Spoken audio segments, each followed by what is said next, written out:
July 19th at 3 p.m. Experience the Army, experience the crew, experience the epic. An interview for the ages. Join co-host Ace and C Frost as we present Voices and Visions featuring Doug the Epic Mallow, only on YouTube. And who is Doug Mallow? Well, he's an independent wrestler, a predator catcher, or to hunt. What would he be? He'd be a predator catcher, yeah. Right, is that what they're labeled as? Yeah, he'd go after PDF files. A lot of people would understand what we're saying there. There you go. And he is a jack of all trades. The guy is built like Hulk Hogan back in the 90s, and he's got the personality of Jesus, like Macho Man Randy Savage. And he's just an all-around awesome guy. If you want to know who he is and how the story of him, became where it is, tune in this Sunday at 3 p.m. and you guys are going to learn that. You're going to hear the story of how we kind of met this guy and all of that stuff there. So I'm super excited. I know Frost is super jazzed on it. And yeah, this is kind of like, how do I say this? Now, I take my YouTube channel professionally, I guess, for a dipshit like myself, but I don't be like, hey, we're reaching for the stars with having this person on and we're trying to ride the coattails to get to this level of YouTube. No. The story of how this happened is so fucking natural and organic that if it didn't happen, we would have been idiots to waste an opportunity to get to talk to somebody like this. So we really do hope a lot or all of everybody that's listening literally will tune in this Sunday, because it's going to be an awesome fucking conversation. Like, for real. It's going to be really cool. And if you want to learn who Doug Mallow is before Sunday, check out C-Frost. Can you share his link?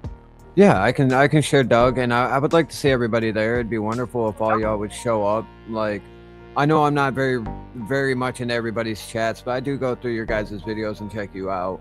I know I'm not in a lot of people's live streams. I've missed so many casuals videos, and I feel like an asshole when I do miss your guys' videos, because everybody does do really good work for what they have.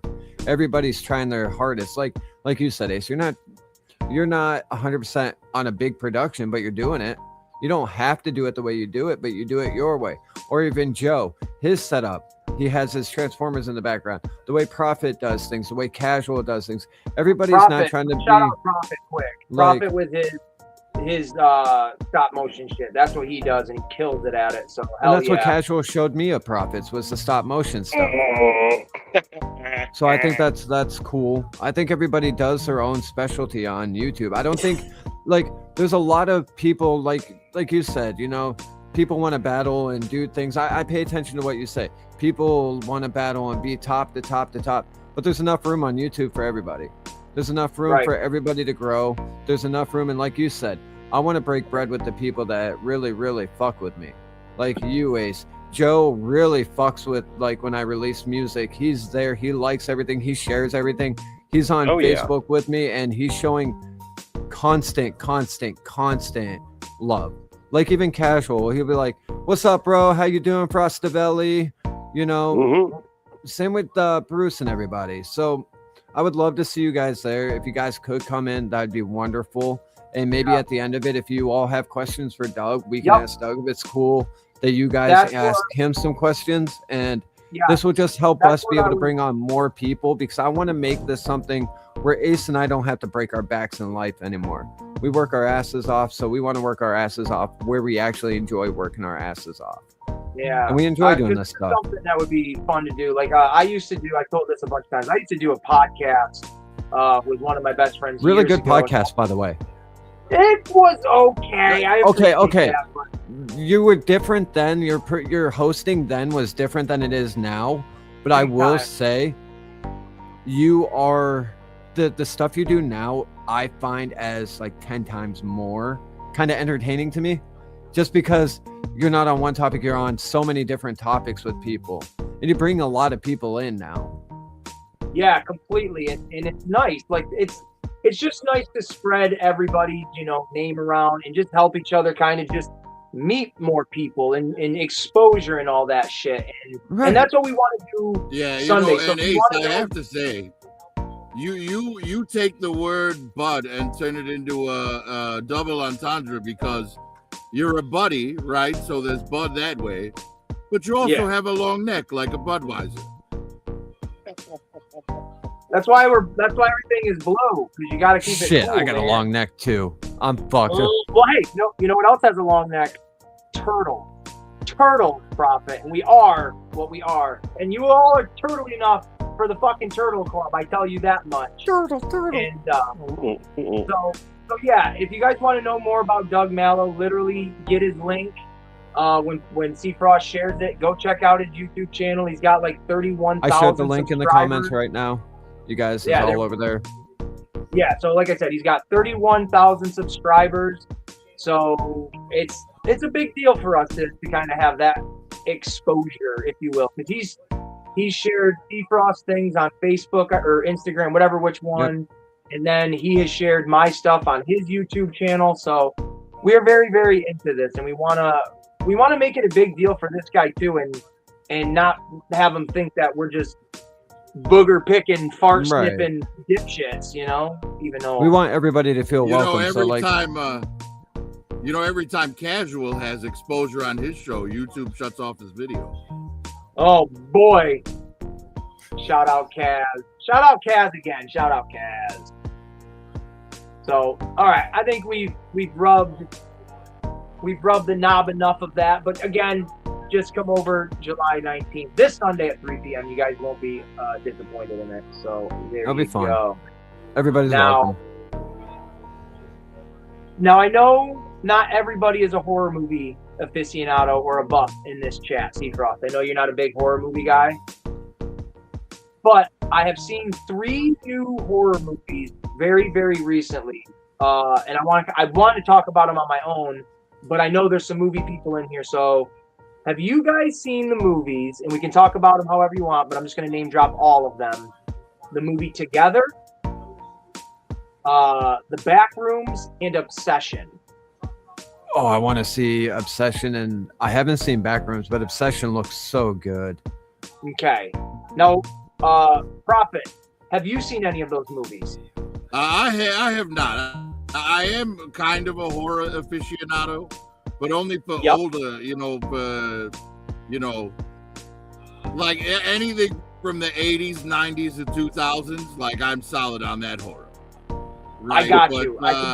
The more current stuff, it kind of all bleeds together for me, like, because they've regurgitated the same plot over and over again so many times that, for a new horror movie to really draw me in, it has to have something unique. I agree with Prophet. I'm same way as Prophet is. I don't like newer horror. So I love older. I will not spoil any of these movies for like people like C-Frost that want to watch it, but I will give Prophet made a beautiful point to 2 of these movies specifically, and then one of these movies stands alone on it. I mean, they're all very individual, but I want to placate into what Prophet just said. Obsession is very good. Oh, I think it has one major plot hole in it that kind of unravels the entire movie, but that's me. That's a me thing. But it's a good movie, right? And the plot is a guy does a thing to make a woman obsessed with him. That's all I'm going to say about it. Now, that's fucking dangerous right there. It's so true. Extreme. So the movie Together is all about 2 people that are already together, something happening to them to where they'll never be apart ever again. Oh. Both movies very opposite of each other. Yeah?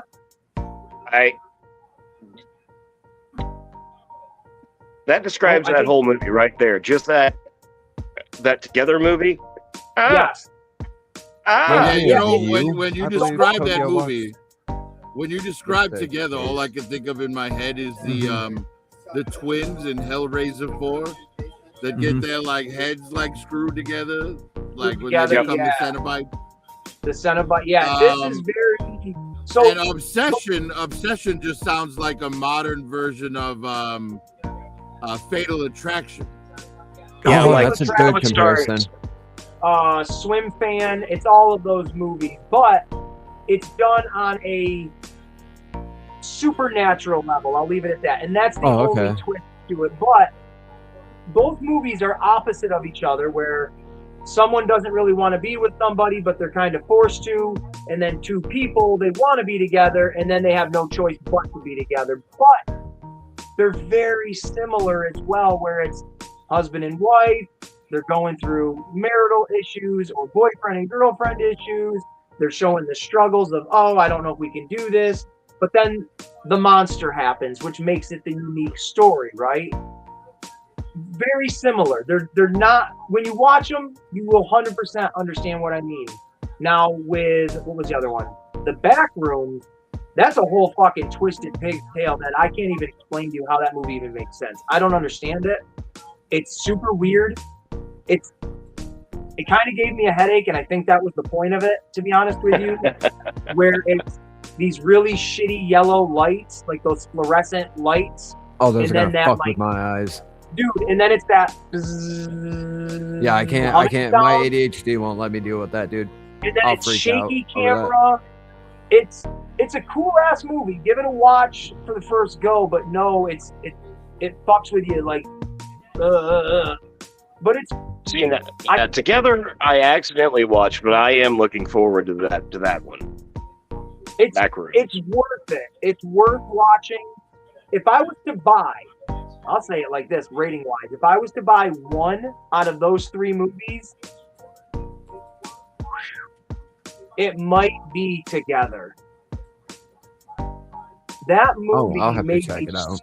That made me so uncomfortable at times to where I'm like, I don't want to watch this. Like, why is this a thing? I don't want to do this. But it's so intriguing that I'm like, I gotta watch it. I like it. Fucking weird.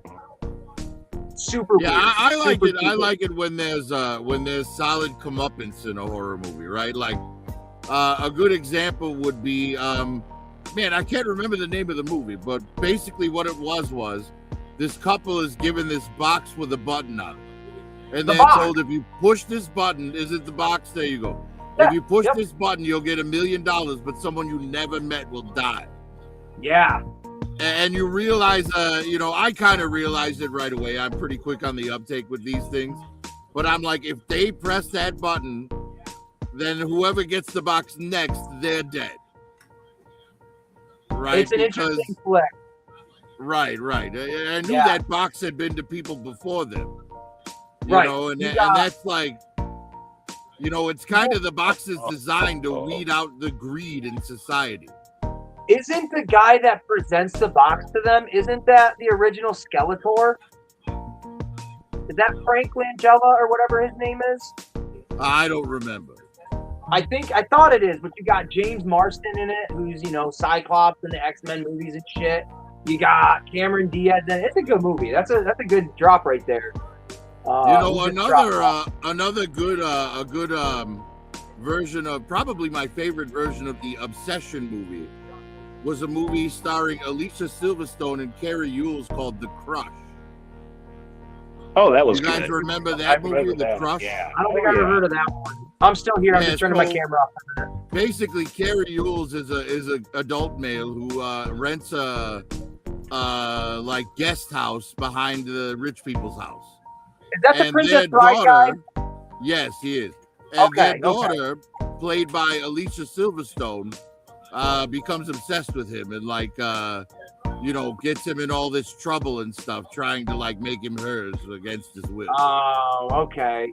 Yeah, there's a lot of movies like that. There was the Keanu Reeves one where the two chicks showed up at his place and fucked with him, and a lot of that type of stuff. And it's hard, in my opinion, that's what music.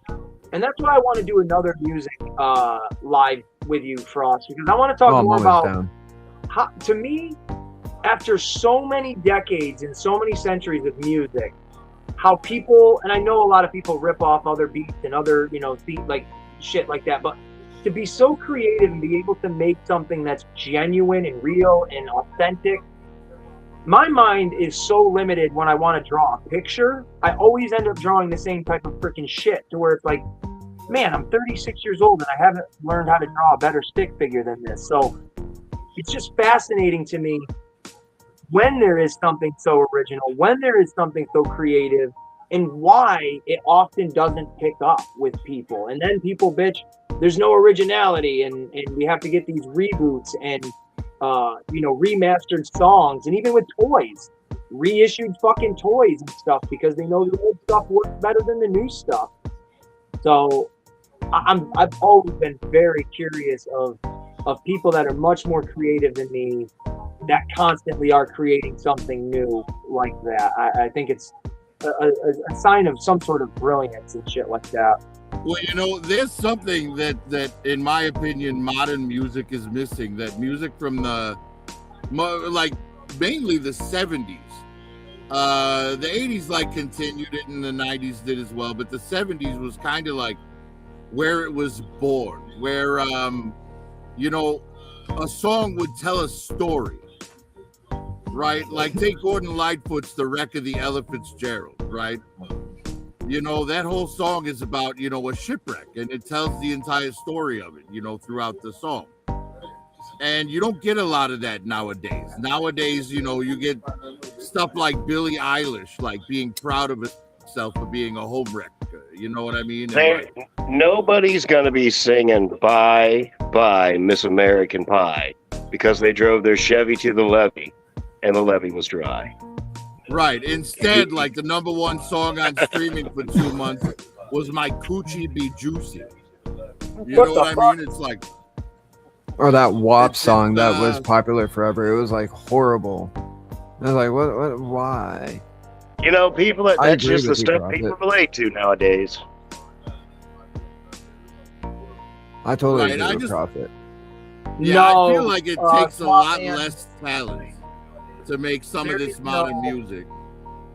There is no Spyro movie. I think you're talking about Spyro the Dragon. Like the Skylanders show that they used to have. Oh, okay. That's what Toke actually meant. She was like, was there a movie? I was like, no, there was a show, Skylanders. But they are remaking it into a little mini series. But they're also, I'm a huge Spyro the Dragon fan. My bearded dragon, his name is Spyro. They're making this is going to sound weird, but they're retconning old Spyro video games, and they're making a new one, and this is going to be, I believe, the 4th official Spyro the Dragon video game that's based on the 3 from the PlayStation 1 that I fucking love those games. So I hope they bring Tom Kenny back to be Spyro, because he voiced him in the reissue. Tom Kenny's coming back. I seen a post online about that. That would be great, because you got to keep the kind of continuity and make me feel like I'm a kid again a little bit. Even though in the original Spyro the Dragon game, what the hell was his name? Oh, he was Garcia in Reno 911. Does anybody know that from that show? Hold on. He was the character Garcia, but he did the voice of Rocco in Rocco's Modern Life, and he was Spyro in Spyro the Dragon. So I did not know that. Carlos Alvarezqua or whatever. I don't know his last name. I'm sorry if I butcher it. I'm not good at it. That's him. But he's those 3 prominent figures in history. Rocco from Rocco's Modern Life, Spyro the Dragon, and Garcia from Reno 911. Yeah, Reno 911, I always had a hard time watching that. The length of their shorts made me uncomfortable. Oh, I love that shit, man. That whole show. If I used to literally think when I would watch Reno 911, I'd be like, man, if I ever got on a TV show, this is the one.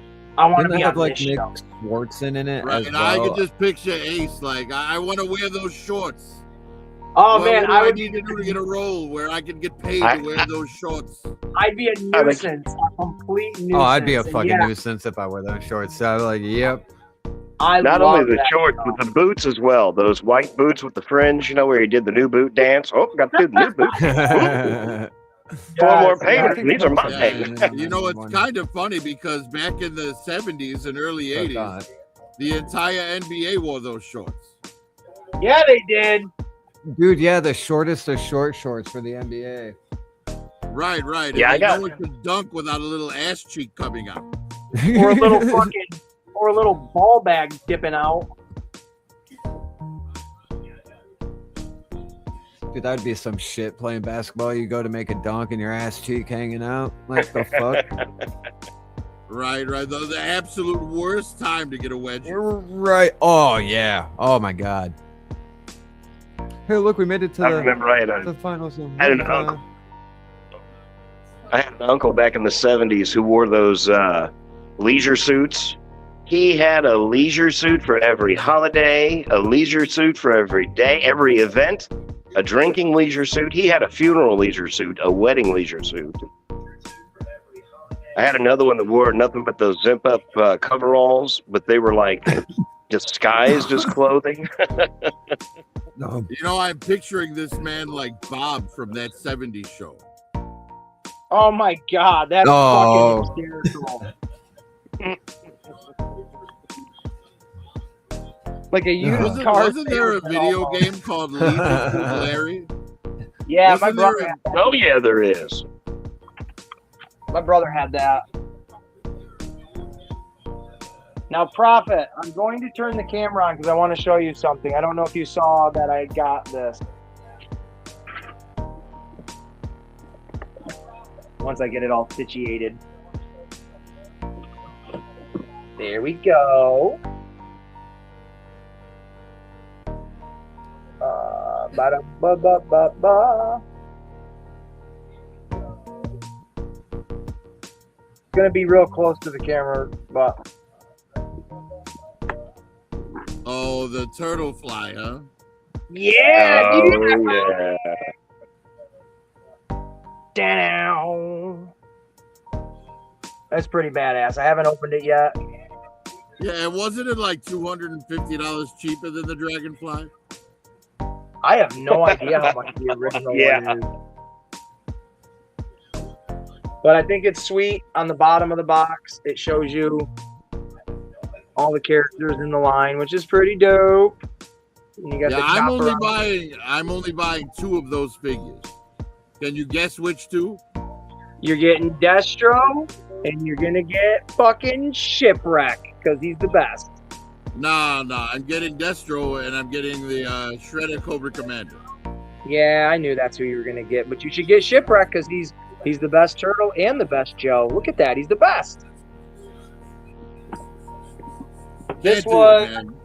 I believe this was, if I can remember, I just threw money at the register and ran out the door. That I think it was $49.99 or some shit like that. But check this out. I have not found this myself. I think I saved it. Yes. These are also being spotted out in Target. I believe this is where it was. I took this screenshot of another YouTuber's little short because I was like, what the fudge?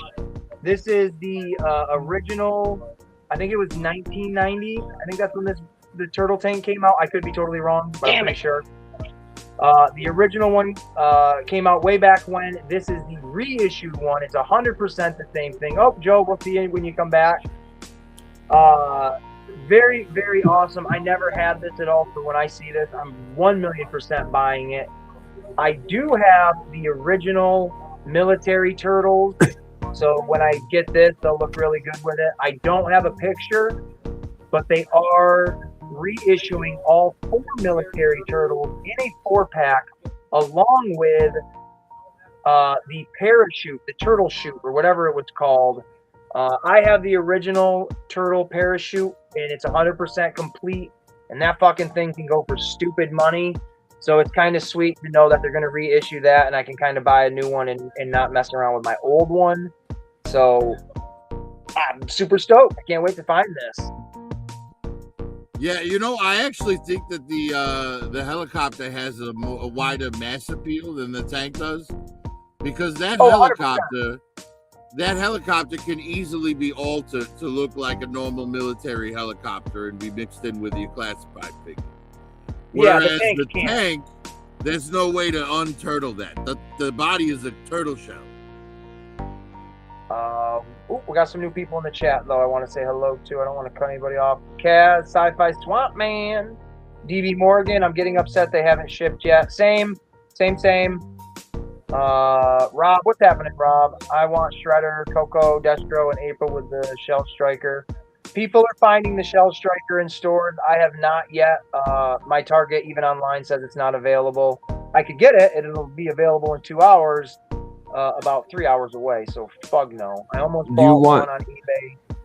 What's that? Do you want me to look at the Target in the city next to me since I'll be out that way? Man, if you're going out that way, I won't say no at all. I'll go look for you to at least see if they have it. I'm new to it, so I'll probably have to like send you a couple pictures and stuff. But hey, man, it's a rabbit hole. Once you start looking at stuff, it becomes addictive. So enjoy it. I almost bought one on eBay for $200 a month ago. God dang! Our messages knocked me off. Oh, okay. All right, that's it for the comments and stuff. But yeah, I picked this bad boy up at Target. They had one on the shelf. It wasn't even in the right spot for one. It definitely was not. So I had it in my head. It's going to be one of those things. I get up to the register and they say it's not in their fucking system and I can't get it. And then I never see it again for like another 3 months. So Joe wants to know if you'll throw the link to him real quick so he can come back in. Yeah. Sorry, I didn't mean to cut you off. That's all right. Shit, I forgot what I'm doing here. Yep. I can't wait to get another laptop so I can because when I do it on my phone, I have to be right behind my phone, and it obviously being so small, I'm constantly need to look at it. So once I get the laptop and I can make my TV screen my computer screen again, that would be great. But we do what we do, and we're good with it.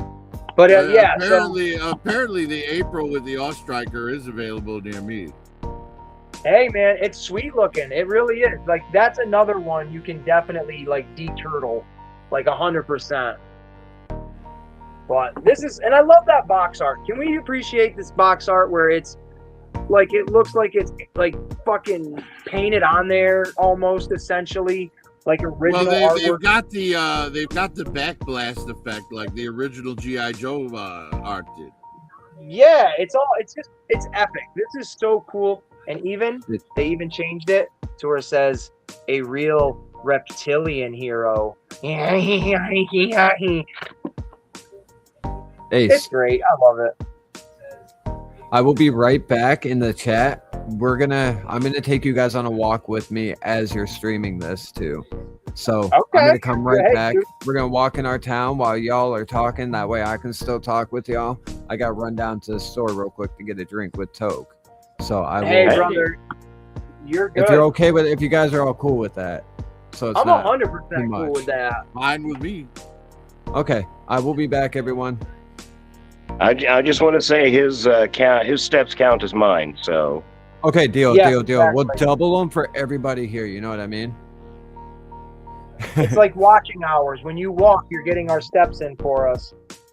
Damn right. If only it worked that way. So if you could hire somebody to put on your little step counter watch and walk around for you, and your body was the one that benefited from it, that would be amazing. That would be nice. Yeah, this is what I picked up on Big Bad Toy Store. Dr. Paranoid. Rah, rah, rah, rah, rah. Pretty awesome. I love it. But I also... Oh, go ahead. Oh, I was going to say, you know how I knew how that's what that was? Because it was the one thing, and I was like, no, yes. It spoke to me. I said, this one's out of the... It was which one of these? It didn't fit in the peg hole. I was like, this is what he's getting right here. Oh, yeah, exactly. The one that you wouldn't think of is the one it was. How big are the figures?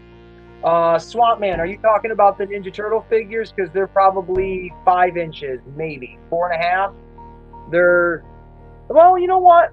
Maybe not, because they got articulation to them. I was thinking they're original Playmate size. But they might be a little bit tall, maybe 5.5 inches. Shredder might be big. Krang might be really big. I don't know. Right, and the good thing is, thanks to the way that the Turtles figures are made, yes, they are an inch shorter than a Marvel Legend or a G.I. Joe Classified, but they're bulky. Oh. So the seats in the vehicles are going to be larger to accommodate the bulkier figure. which Right. means if you bend the knees properly on your classifieds, they will fit inside. Right. And they do show, I mean, like to Prophet's point, Raphael is probably the widest one that they've got with these turtles. And they show him in the cockpit, like right in the front. So you're going to have a good amount of space to get a couple of characters, maybe definitely one. Two, if you want to snug them in there together. But it's cool as shit, man. I love the thing. Can't wait to open it and actually put it together and play around with it. But Target was hitting the money today with clearance items. I picked up, I showed it already, some of these little Super 7 blind box figures. I tried to peel the label off of it for you, Joe, because this one's yours. These were like $4.20, so I picked up 5 of them. I ended up getting all 4 of those ones, plus a double. I did not get those at all. Now, And I'll be the first. you know I'll what? be the first. Those are too Yeah, those are too expensive. I'm glad you found those on clearance. I haven't even bought any of those. Man, same fucking thing. These for $15-16 are not worth it. I will show off Megatron. This is all it is. The blockies, my God, for $5 a blocky is way worse or worth it more than this. All you do. That's it. Yeah, well, they're basically reaction figures. Yeah. But the price is ridiculous. $16 for that. Yeah, but the reaction figures is $16 too, which is ridiculous. Like, so for like $4.20, picking up 5 of them, getting the complete set minus the 2 mystery There you ones, go. that's worth it to me. And plus, Joe Prime, you're going to be getting one, and I'm not telling you which one it is. It's a surprise for you. Ah. Well, you've got But, blue hands coming your way that you have to figure out what those go to.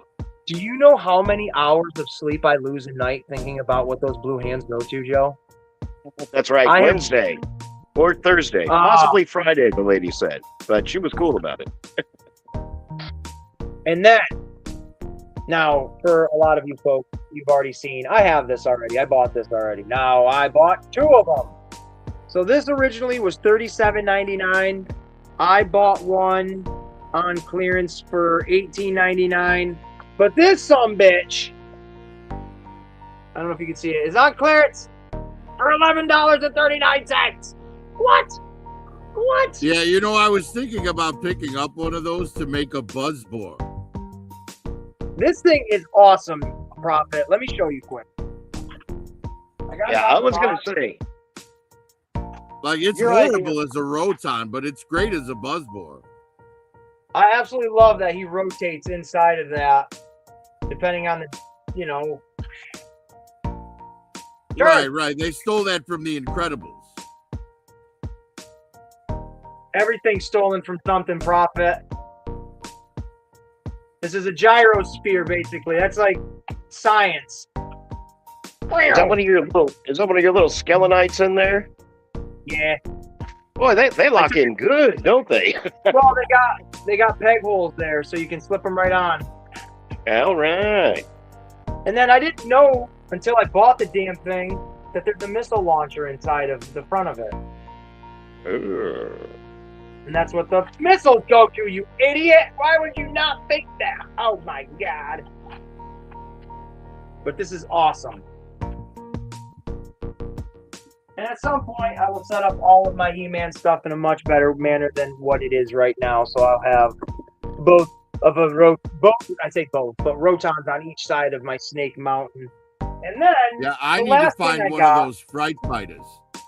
Because I want to turn that Fright Fighter into a Cobra submarine. is that the other new vehicle that's out, or no? Are you talking about an original one? It's from the movie. It's a Fright Fighter. It looks like a dragonfly. Oh yeah. I'm surprised that one's not on clearance. Everything else kind of seems to be right now. Well, I have yet to see that thing on sale anyway. Amazon doesn't even have it. Oh, that sucks. So, I have not seen this Superman movie, Mission of Guilt right there. I have not seen this film, and come at me, internet, for not seeing this film. I don't give a shit. But Come at me, bro. Well, they can come at me for thinking the film was meh. I feel like that's why I haven't seen it. It was pretty good. It's definitely worth a watch. I will watch at some point every superhero movie that exists because I own a lot more than I've never seen. But there's certain ones where I'm just like, I'll get to it when I feel like it. And that's how I feel with a lot of the DC properties. But this, what is it? Like an $8? Yeah, $8.30 for it originally. It went on clearance a couple of times. There's 3 stickers on here. But I got it for $2.48. Now, this is a basic Superman. There is very limited articulation, but to get a figure for $2.50, that's pretty damn cool. I have a pretty nice little Batman collection. So to throw a Superman up on the shelf, hey, why not get, the freaking, the Boy Scout? Is that what they call them or some shit like that? Mm-hmm. Yeah, and for me, the best things about that movie was that Build-A-Figure robot played by Alan Tudyk and the Green Lantern, like Guy Gardner, was hilarious. They had all of these characters except for Hawkgirl and the Engineer. They were all $250, and then they had, I think it was a 5-pack where you could get Superman, Mr. Terrific, Lex Luthor, Metamorpho, you get Baby Brainiac and Crypto, and it was like $13 for all of that. And now, I'll be honest, if I was welcome back, Frost. Oh, maybe not. Let's see if it comes through. Hold on. I gotta close one window out.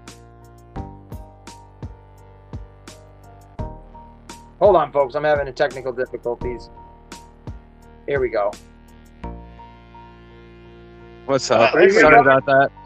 No, you're good. You're good. I fumbled that one. But now, if I was into this movie, I would definitely have bought at least these other 3 characters to kind of round out a little bit of the line here. And I probably would have bought that $13 pack as well to get the Lex Luthor and the babies and shit like that. But me, I only wanted to get just Superman. I kind of wish it was Henry Cavill because I genuinely like him a lot as Superman. But I'll take fucking David Cornfield or whatever his name is as Superman. And we'll call it a day. Now look at this shit, folks. Oh my God, by the power of the Red Suns. Hey, Ace, I gotta say I'm a little bit disappointed, my friend. Why? Well, because here's Seafrost walking, and you didn't have Country Roads Take Me Home from John Denver queued up to be his soundtrack.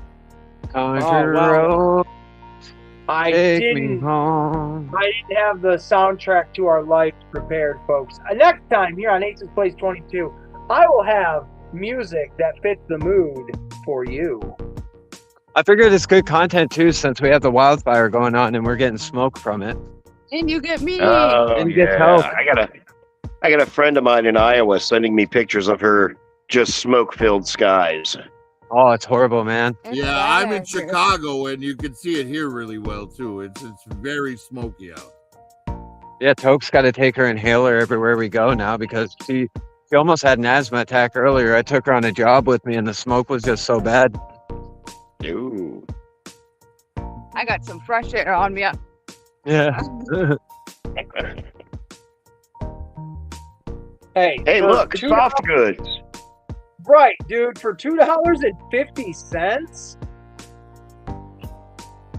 I do wish there was like ankle swivel or thigh swivel at least, or wrist. But hey, for $2.50, if I saw this in a thrift bin for $2, I would absolutely get that. Dude, $2 is a deal. Anything $2. You can't find anything under $2 anymore. So yeah, I think whenever I found him and that pack of those small characters, the like 6 or 8 pack of all of them. Oh yeah, yeah. Yeah, I've seen them at the stores. I've seen them on clearance, but I just have no use for that. But of course, I have the Mezco 112 Collective Christopher Reeve Superman. So, until I get a better Superman than that, I'm not interested. You guys got to see Now- someone drive like a complete idiot. If anybody out there in the YouTube world needs this or wants this, I will make a deal with you some way, somehow, because I have no purpose for this thing. Oh, Superman died. He's dead. Son of Krypton is dead. Oh, I wonder, he's dang I it. wonder what other kind of pieces and parts you can pop into him. Oh, you know what? I didn't think of that. Probably not much. Very, very strange. But you know what? I think I have some weird yeah. accessories. See, that was my problem too. I got him, and that's a fantastic character. The only one that I would really, if I saw them all, that would be the one that I liked the most out of the show. Right, Alan Was Tudyk the as robot. the Superman robot was awesome.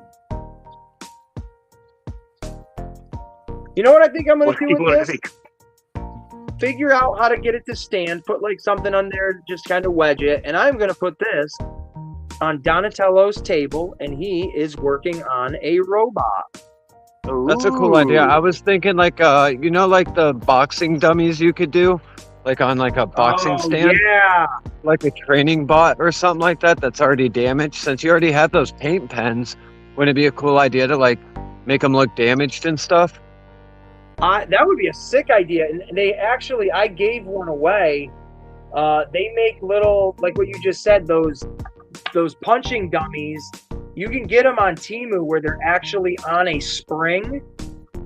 I could pop the regular part off and put this on like a spring with a base on it and have this as like a punching dummy. But Superman! Oh, that's a good idea. I remember you giving that away. I remember the little spring thing, the little boxing thing. And hey, if you guys are interested in Temu, if you have a preference and you like AliExpress, make sure you tune in this Sunday, There we go. 8 p.m. Central Standard Time for the Joe Prime pickup time. I can't remember what the hell he calls his show, so I'm always going to butcher it. Sorry, brother. But tune in this Sunday because, as I'm sure he has confirmed it with me, it is going to be AliExpress versus Temu, where we are going to he's going to pick 10 items from AliExpress. I am going to pick 10 items from Temu, and we are going to compare, contrast, Oh, that's good.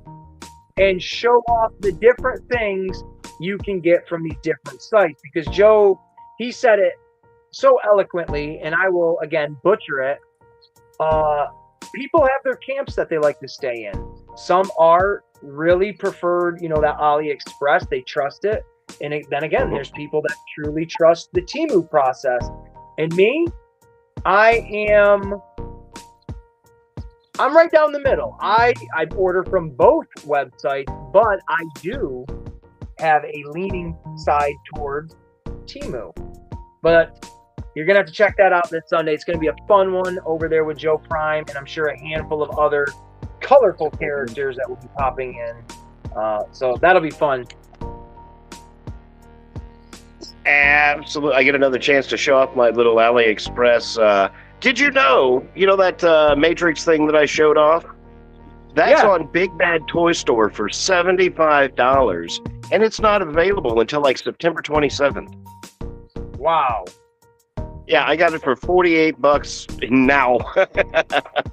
Now, That's is insane. everything on there like licensed, or is it Oh, it's like licensed? Hasbro, Or, like, yeah. oh, okay. I didn't know if like AliExpress and like both Temu and AliExpress do like licensed things and all that. I went in a little No, rabbit hole on shopping. Oh yeah, no, this is an actual Hasbro deal. It's just that's basically the factories pump it. They're already probably for sale in I'm sure in Japan and in China. Oh, okay. So it's just giving you access quicker, kind of Yeah, like what Temu does. AliExpress is my pipeline right to the port. I can see when my package is leaving Bangladesh, or not Bangladesh, but Guizhou, Kang, China is where a lot of the stuff comes from. I mean, yeah, a lot of it is deep in the heart of China. Yeah, Ace had me go through a rabbit hole. I went through a deep rabbit hole that night, Ace, on Temu. Oh man, it's easy. I think I buy $40 worth of stuff maybe a week. Maybe. I might be over exaggerating, but it seems it. I'll just say it that way. It seems it. I'm on But it's there good enough quality to say stuff. I do. Well, and also with customizing shit and Right. I mean, I have a blast with the customizing stuff. Like I said, Joe Prime, the next or the prize package that you won is going to consist of. I had it right here. I don't know. On Blu-ray. Oh, right here. This is one of the items. I'm gonna throw this in there. I don't know if you have it or even want it, but I'm giving it to you. So, Captain Marvel on Blu-ray, not a bad flick. I don't think it deserved the hate that it got, but it definitely doesn't deserve the love that it gets either. It's right in the middle. But, Oh, Samuel Jackson, right? yeah, your Yeah, that's prize a good pack. flick. Your prize pack will have that DVD in it. It'll have a really premium prize in it. It's gonna have the Aces Place 22 throw pillow in it, so you can cuddle with your favorite YouTuber, and there will be a custom pack of 52 playing cards in there from Aces Place 22. So, along with a couple of other things, because you guys know when I do my giveaways, I always put a little extra love in each pack. So, Everybody's honking at us, and we don't know why. I don't know who they It's are. great. like I have I know, this man. made up on Temu. I'm wearing this Check one right that now. Hey, if you get a chance, would you show mine off as well? I don't know if I have the picture anymore. You know what? I have the actual shirt right here. What the fuck am I talking about? I think they look like good quality shirts. Like the one you got me was really good quality. Is it Silky? It is Yeah, the one silky. he It's got like- me is really silky too. Well, Seafrost. This though, these are like polyester, like mesh. These are fucking nice. Like, Oh, it's that's not a right. They're like the t-shirt. jersey shirts, the breathable ones. Yeah, Ooh. that's the back of it. So yeah, I'll show Boy, off. how do you have no idea how much I need something like that? That is cool. The wagon's back. Well, now I gotta remember where I put it.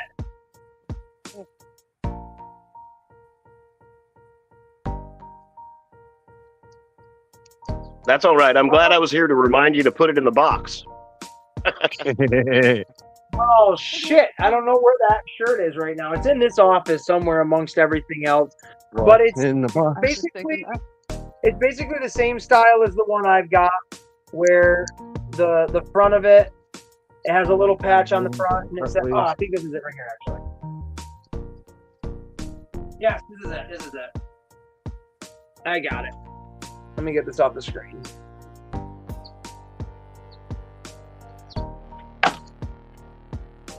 Did you see me destroy Superman? You just knock him straight off. I did. I knocked him right the fuck off. So this is the front of it. Like that's like the little patch underneath the neck part. So when he walks around, he can promote his show. But because I'm a little promotional piggy as well, I got to put my label on there for him. And then again, it's just the same logo on the back side. I'll wait on the side for you. That is so. I'm wearing that to my next Comic-Con or toy show. Now, And I you said know we what? all go to a proved- Comic Con. I have now. You know what? Go ahead. I've dedicated myself to Joe Fest next year. I would really like to try and figure that out. But more so over BotCon is in Chicago. And I mean, you know, it's like going to a family reunion with your family or your in-laws' family. That's exactly what that is. I don't want to do that with either of them. I don't want to go with either of them. Do I go to BotCon where it's my family and I'm like, oh, I know everything about this?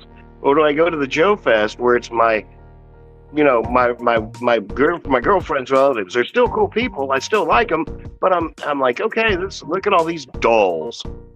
Look at all these just dolls. There's not a robot in sight. Doll after doll after doll. Huh. I'm not saying Joe Fest would be like that, but Yeah, he is, folks. Come and get him. He's shitting on it. I think going to like Comic-Con would be cool.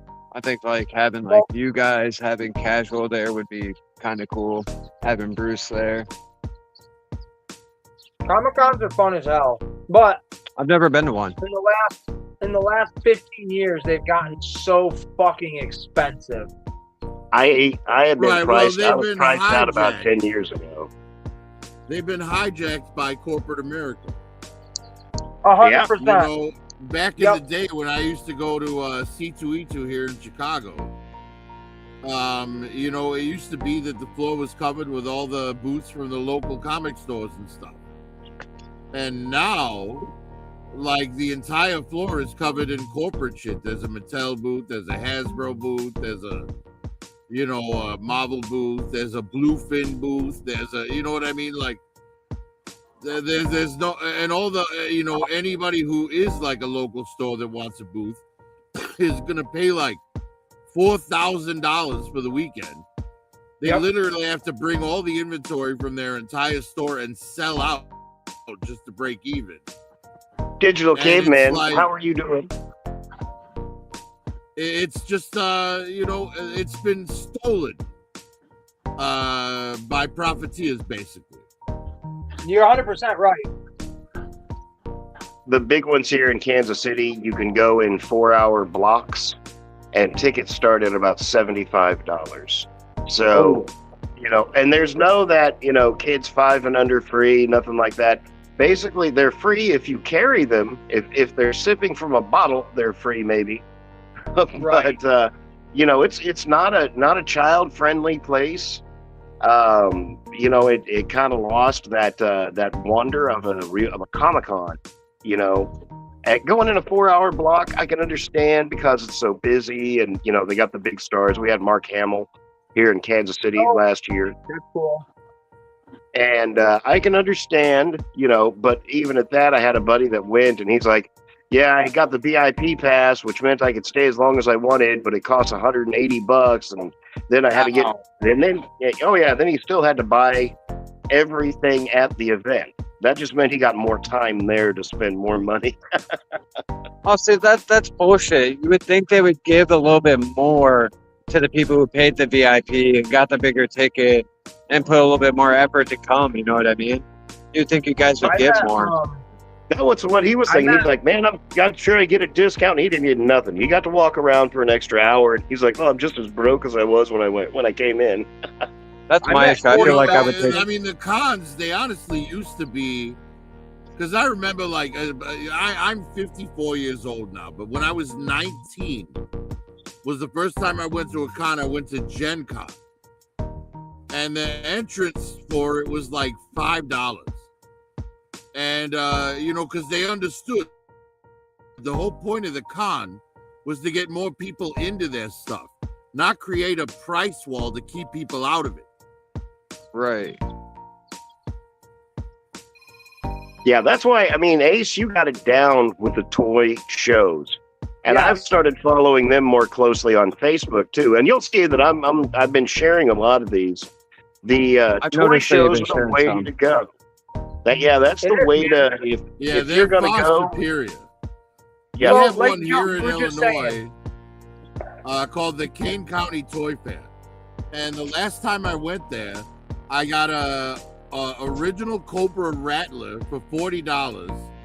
And Wow. I got a Jurassic Park 42-inch Brachiosaurus for $25. Like, those are the places to go to. Forget the cons. Go to your local toy fairs. 100%. Because like Joe said, What about what- pawn what'd you say, shops? like Are pawn 70? shops good too? They can be. They can be. I mean, I wouldn't necessarily go to a pawn shop. I'd kind of find like a. Well, kind of, out where I'm at, they're like a buy, sell, trade, pawn style store, so they sell everything. It Right, could be. right. Well, basically, like the franchise version of that would be Disc Replay. Right, because Well, Disc like- Replay, they have like all the used figures, you know, in plastic bags hanging on pegs.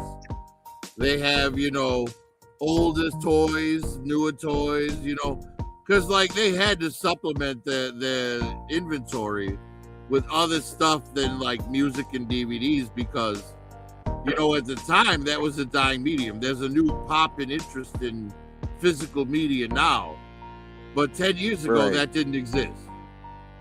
You know, Right, like so with it's the like VHSs and DVD collectors. right. They're like popping up now like crazy, and you can't call it nostalgia because the people who are into it weren't alive for the original stuff. Mm. Do you think it's kind That of makes like sense. whenever, because I'm 54 as well. There was a period in time, and everybody kind of goes through this, where you kind of fall back and rely on the last generation's media. Where, like, you know, we were more VHS, but I had Laserdisc. My dad had a Laserdisc. I wasn't allowed to touch it. But, you know, my younger nieces and nephews, they're going out and finding old GameCubes and old, like, original PS1s and playing those old cartridge games and stuff and just loving the hell out of it. I'm like, don't you have 10 times that, 1,000, 1,000,000 times that in a game on your phone? Yeah, that's something that I don't understand myself. You know, it's kind of like Master Motu Origins collectors. It's like I understand people who want to collect Chronicles or they want to collect Masterverse because those are like the characters from your youth but done better. Whereas the Origins are just like remakes of the originals with slightly better articulation. You know what I mean? Like the worst for it is probably Playmates with their Ninja Turtles. Because they're just releasing the exact same Ninja Turtles, you know, without any updates. Oh, with that 2007 looking line. I'm gonna go visit real quick. Hey, Ace. Ace. I'm gonna, It's I'm gonna- gonna happen because of Iacon files. Skynet is going to happen. hey, I'm gonna show a license plate on your live stream so I can go back and grab it real quick, okay? This dude is like completely fucking sloshed and driving. Dude, Okay. Oh, And if yeah, it has hopefully, to, I think I'm gonna have Jenna possibly call the police if he's swerving. I'm on my way. I'm running right now. Get I him. smelled it on his breath really Yeah, Jenna bad. said he was really, really bad at Hey, who- slurring a yeah, lot. he was. And of course he's fucking driving like an idiot. I just understand, you know, it's safe at least. Yeah, I'm gonna walk up this I was way. going to say, Digital Caveman jumped in and was talking about he saw robots at Joe Fest. So, okay. I saw that. And that too. was I my thought- original. That was my original thought too. Is hey, I'm gonna because Ace, was that still your plan? Are you tentatively thinking No, about we're it? good. Thank you. I would Yeah, very yeah. much like to be there, yeah,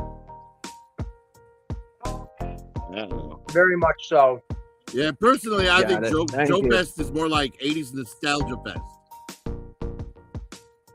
I would be. You know, because I Joe would be- Fest that has guy's everything totally you remember flawed. from the 80s.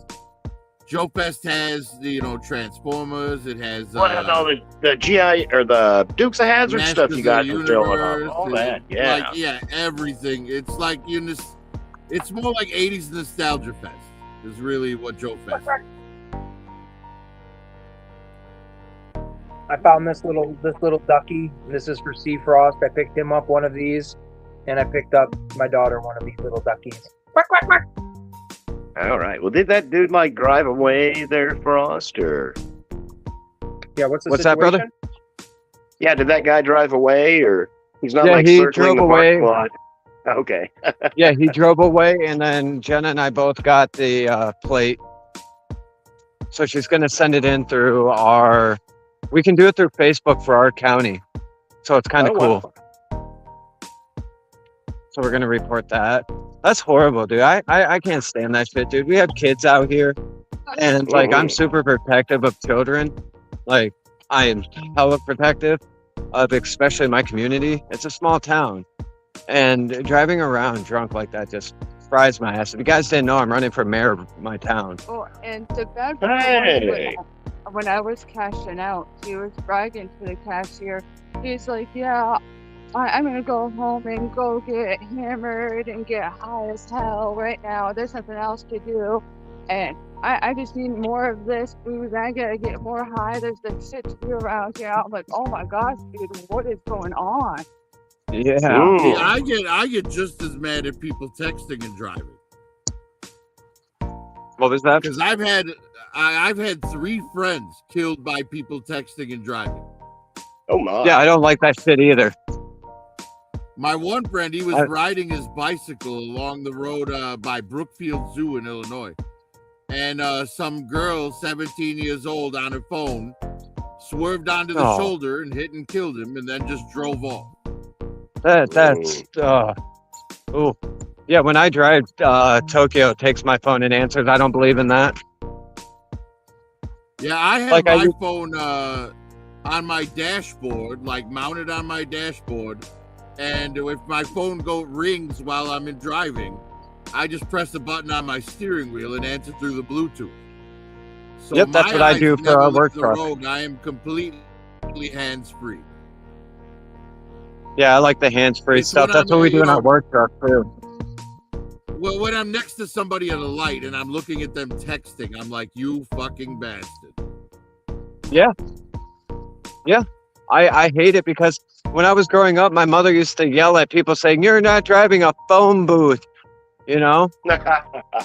Right. And the thing is, you can like talk on your phone while you're driving, as long as it's Right. not in your hands. Right, That's put it not on a your lap, problem, put it on a dash. right? But if you're texting, you're not looking at the road, you're looking at your phone. And every time I see it, I sit there and I say to myself in my head, I hope that when the inevitable happens, the only one that gets hurt is this guy driving and not some innocent Yeah. person, I agree. made victim by them. Or a kid get hurt or something like that, and they don't think of that. They really don't think of that. The people who drive like that, especially Oh, with those well- big ass touchscreens in cars nowadays. You know They're, that play they're the movies. kind of people that don't think about anything outside themselves, right? There's That's what zero Ace and I talked about the altruism one in day. their body. There's zero, what's the word I'm looking for? Empathy. They have no empathy, because Yep. they don't think about anything but themselves. And it's Well, unfortunate exactly. that represents a large percentage of Americans today.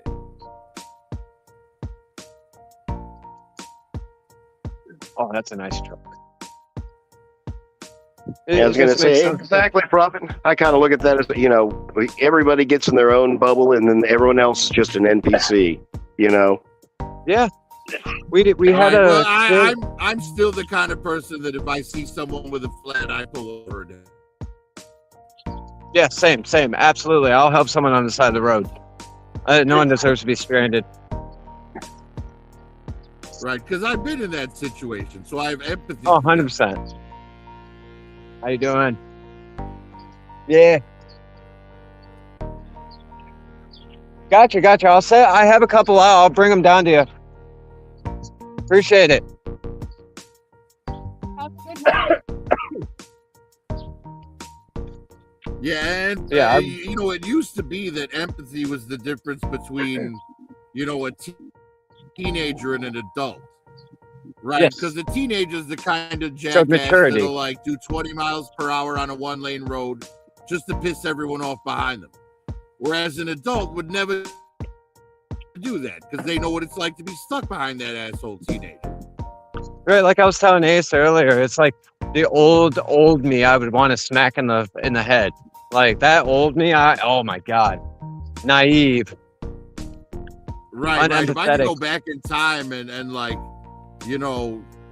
have a conversation with my younger self.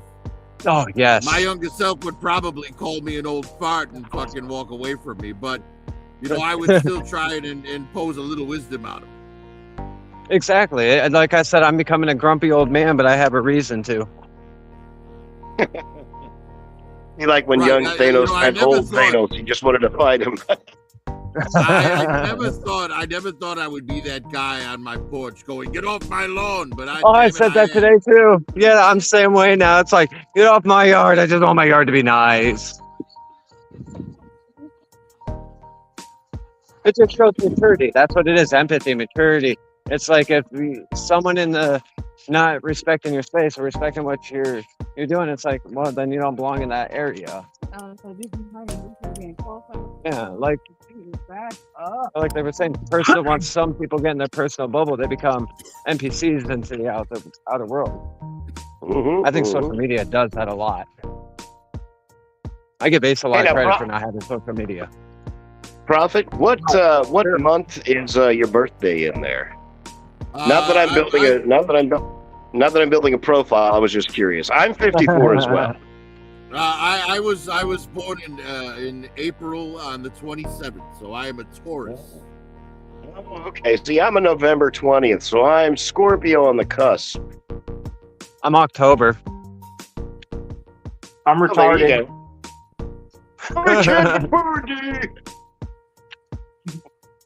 I'm June. Sergeant Ace, reporting for duty. Dude, I just watched The Ringer the other day. That reminded me of The Ringer. I fucking love that all movie. the time, but nobody gets It's it. When so the fuck good. did we get ice cream? Yeah, dude, that shit's funny as hell. When the fuck did we get ice cream? And that was pretty much an ad lib too. I've got a toy-related question for the panel here. What would you say is your favorite accessory that came with a figure this year? This year? Yeah, this year. Your favorite That's accessory. a good question. Favorite accessory? All right, so I just want to be specific. You're talking about a toy that came out this year, not a toy that's older that we bought for the first time this year, right? No, a toy that came out this year. Okay. I have a toy that that had a really cool accessory. Like I'll give you an example with mine. I'll give you an example with my choice. A very strong second place is the shield that came with Destro and the spoiler. But first place are the Hulk fists that came with the movie Deadpool. Okay. Oh, that's cool. God dang, that's a great question. I genuinely don't know. I don't own the toy, but I want to get the toy. They have a Goku figure for Dragon Ball Z that comes with a life-size power pole from Dragon Ball. So I want to get that. It's an accessory with it. Nice. I know it's totally out of the like Power Ranger, not Power, G.I. Joe's, TMNT, and like everything you guys collect. But no, I enjoy anime too. Dragon Ball's not one of them, but I do enjoy anime. oh, okay, cool. Yeah, I like a lot of anime stuff, like Inuyasha and all that Can you answer stuff. that question? I don't know Yeah, how I to just answer that finished question. actually the second season of my my current favorite anime just ended. It's called Farming Life in Another World. Oh, I seen that on Crunchyroll. It's so good. I fucking love that anime. The first and second seasons are both great. gonna However, check that out. the manga is very different because the anime itself, you know, the guy's, you know, he's got a wife and that's it. She's the only one he's with. But in the manga, the guy has like 50 wives. Oh, shit, geez. here's my guy. Yeah, it's crazy. The harem aspect. In the Oh, manga you didn't is know? insane. But it doesn't exist in the regular anime, so it kind of makes the regular anime a little more wholesome and a little less, you know, creepy. Okay, yeah, because I like the kind of wholesome ones. I was big into like Cowboy Bebop, Trigun, Gundam, all that type of stuff. Even like Ghost in the Shell from the 80s when they came out with that. Oh, I like I the don't know crazy about that. raunchy stuff too. There's one that came out a few years ago. It's probably the funniest anime I've ever seen. And believe it or not, it's not a hentai, but it's called Interspecies Reviewers. And it's about these guys that go to brothels that are run by different like species, like the Minotaur brothel, the fairy brothel, the succubus brothel. And basically they all go in and like try the wares, and then they go back to the guild hall and write a review of the brothel on the wall, and it That's is great. hilarious. They went That to the seems kinda funny. succubus. Does. Yeah, they went to the succubus brothel, and they go in there, and if it wasn't for an orc army showing up, they would have died. They would have been like sexed to death by Snoo Snoo. Death by Death by Snoo Snoo. Snoo. Someone else uses that too. I use it too. Death by Snoo Snoo. I would love to die from death from Snoo Snoo. Honestly, if that's the you've best gotta way to go out. If you've got to That's the only way. There's really probably no better way. I mean, There like, is no better way. it's not my problem after I'm gone. So after that, that's Toke's problem. I don't have to say a damn word because I'll be gone. Like, that's on Right. her. The Snoo Snoo that is Snoo Snooing me, that's going to be traumatic for that person, not for me. I'll be dead. Right, exactly. I'll be dead because I had my final forever fun time. Then and now it's forever nap. I feel like Right, yeah, that's like, you know, that's They something find all that's the gotta bones be, with. that's something that's got to be completely unexpected unless you're Anna Nicole Smith. Do you guys remember? Oh my Anna God, Nicole Doug, Smith? yeah. She I was do. like in her 20s and she married like an 89-year-old man for his money. Oh Yeah, my and they God, tried to no say different. it wasn't for the inheritance, but we all know it was for the inheritance of the money. Right. And then the irony was she died after marrying like a 20-year-old guy when she was in his 60s. Yeah, it's like, what is it, karmatic justice or whatever? Right. I was going to say, Prophet, last year I got this KO of the 86 movie Optimus, the one that came with the Starscream wings and the Starscream head and the Megatron arm. Would that all count as accessories? Yeah, I believe that counts. If it's anything that's like outside of the figure itself, you know, anything you could switch out counts as accessories. The Megatron arm kind of reminds me of the Energon universe because there's a bit in there where Optimus has Megatron's arm. Oh yeah. That was probably my favorite one last year, this year so far. Oh, where did it go? There we go. Yeah, anyone who's not reading the Energon universe, you're missing out. Because whether you're a Transformers fan or a G.I. Joe fan or a Mask fan or a Micronauts fan, there's something in there for everybody. There you go. I've got the Leonardo figure from the movie, and he's got the fire pit with the translucent fire in the actual pit. I haven't opened that out of the box, but it's just a really cool little stationary piece. That might be my favorite accessory. There's so many things I have. I don't want to say doubles of, but I have different variations of like, oh, I have this, but I also have another version of it. The fire pit. I don't. I believe that I believe that fire pit initially came with the translucent splinter that was part of the Loot Crate thing. Yeah. So when they re-released these movie ones, these are the ones from that 5-pack because you would have got the 4 turtles plus the translucent shredder. Or not Shredder, I'm sorry, Splinter. So with these turtles, the appeal of them is if you didn't get the movie ones your first time around, here's your chance. But they all come with the accessories that were in that 5-pack. So you get the pizza boxes, you get Mikey's little panda bear stuffed animal, you get the fire pit, or not pit, but yeah, fire pit. So that's the appeal there. I didn't get the movie ones. I bought knockoff ones off of Temu. So, AliExpress I got them. So, Joe, when we talk this weekend on Sunday, I will show hands-on my AliExpress Teenage Mutant Ninja Turtle movie figures.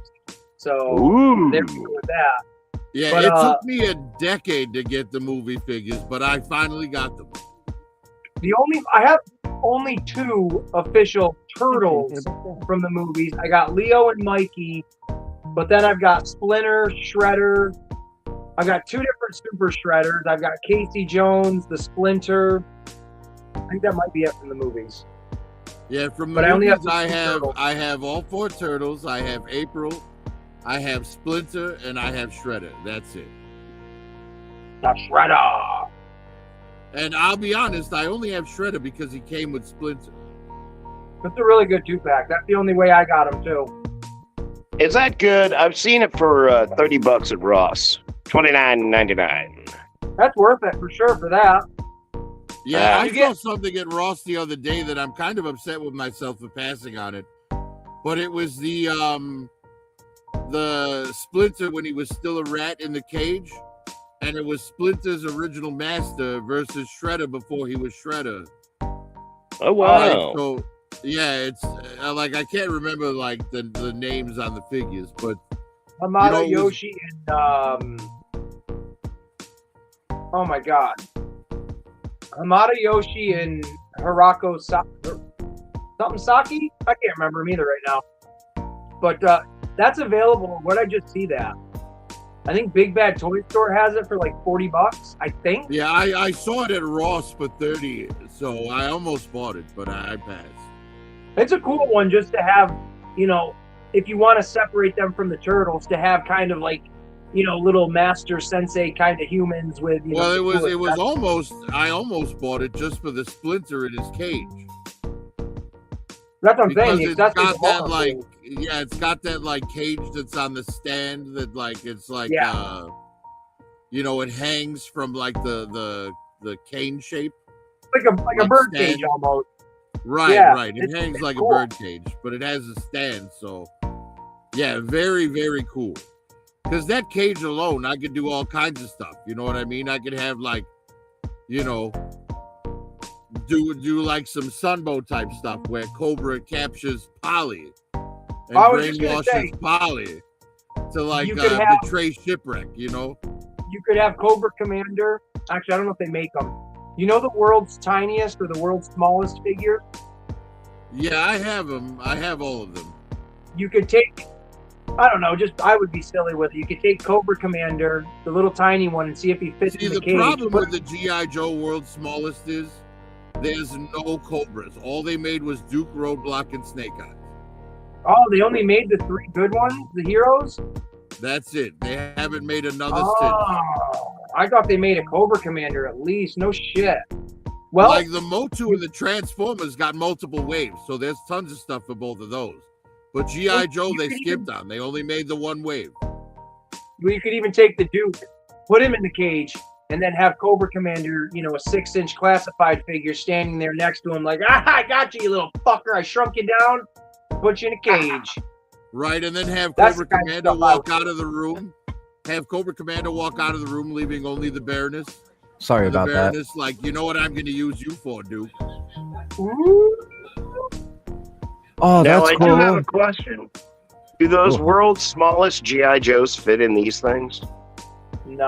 All right. Now here's the thing. I don't know about Hot the G.I. Joe Wheels. ones, but the Masters of the Universe Hot Wheels, like the Battle Ram and the Land Shark, they Mhm. fit the world's smallest Motu figures in them perfectly. Would you What mind kind if of I Pringles open are this you up, eating? Ace? In I've been fact- staring in at this, fact- and it's killing me. In fact, I can show you a display I made of those figures, and I will do that. Give me just a second. Here's Also the cool. Duke, Joe. Huh? Here's the Duke.